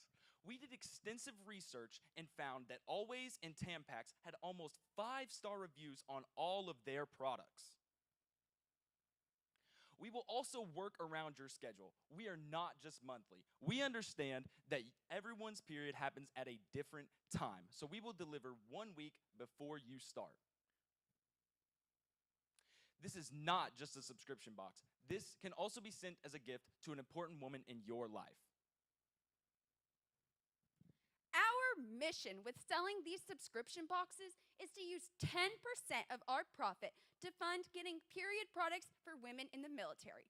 This is because, again, 44% of women in the military say that they lack access to feminine hygiene products, and we strive to combat that. Aiden, what's going to be our prices? Great question, Garrett. So we charge $32.99 with shipping included. We did this so customers feel that it's affordable and convenient. We also add a note add-on so you can send a sweet message to one of your friends or family. We also offer the customizable bundle that varies in prices depending on what you want to add to your bundle. Here's our profit margins. Our pads bundle is 33% and our tampons bundle is 42%. This is our highest margin. We are able to do this through our strategic partnerships and our bulk purchasing. And our mixed bundle is 37%. These margins are able to help support our charitable initiatives to support women in the military. The subscription box industry has never been larger, valued at just south of $33 billion.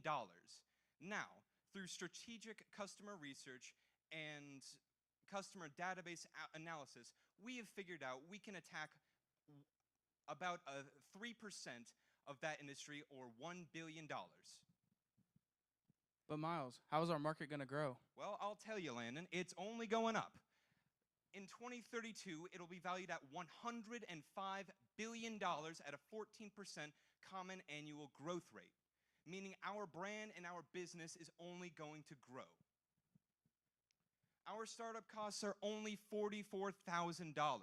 This includes website construction, website maintenance, overall maintenance, marketing, rent and utilities for the space we hope to provide to sell these products to you at an affordable rate, and the supplies we put in this high-quality product. Our break-even rates that we've calculated through our profit margins are 19 months, or 3,053 units. Landon, how do we plan to get our product out there? Well, Garrett, we plan to target Gen Z, Millennials, and Gen X using TikTok, Instagram, Facebook, and word of mouth. On Facebook, we will use Facebook ads to specifically target Gen X. On the other hand, we will use Instagram and TikTok to collaborate with popular influencers to target Gen Z and Millennials. We will also allow the customers to post our product, and they will be entered into a giveaway where they can receive a free box. Before we put out our product, we want to get potential customer feedback. We asked Kirsten Rowland, the founder of Joybox Lexington, how she felt about our product, and she said that it was very important and compelling. We also talked to Gabrielle Mitz, a potential customer that's in our target audience, and she said that it would be extremely nice to not have to run to the store to get products. We also conducted a survey asking women their opinion on the Artemis bundle with 3 important questions. Would you buy this box for yourself? 56% of surveyors say yes. Would you buy this box as a gift for someone else? 52% of surveyors say yes. And would you do both? 52% of surveyors say yes. In the future, we are going to partner with a cycle tracking app to make sure we can deliver our Artemis bundle to you every single time it's your period, providing the ultimate level of convenience and comfort. We are also going to provide more product options to put in your customizable Artemis bundle. New candies, new treats, Diva cups, heating pads, anything you need to feel more comfortable on your period. Thank you. We are Artemis Bundle, period.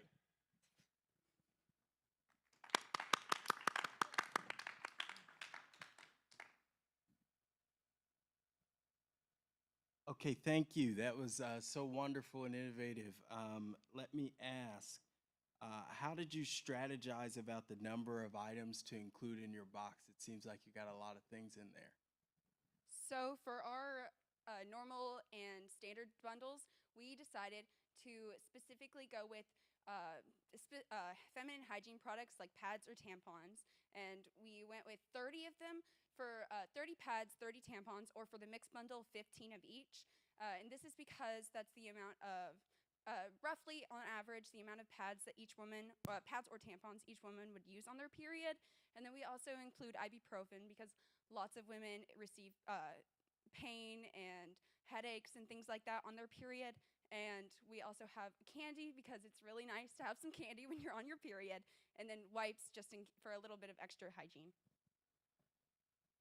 And so as a follow-up, how long do you expect that it will take your customers to get through all of the items in your box? All the items in our box should be used throughout the whole week of your period. Of course, every woman's period is different. So depending on if it's like 4 or 5 days or 7 days, it would range for you personally. But that's also why we have our customizable bundles. So if you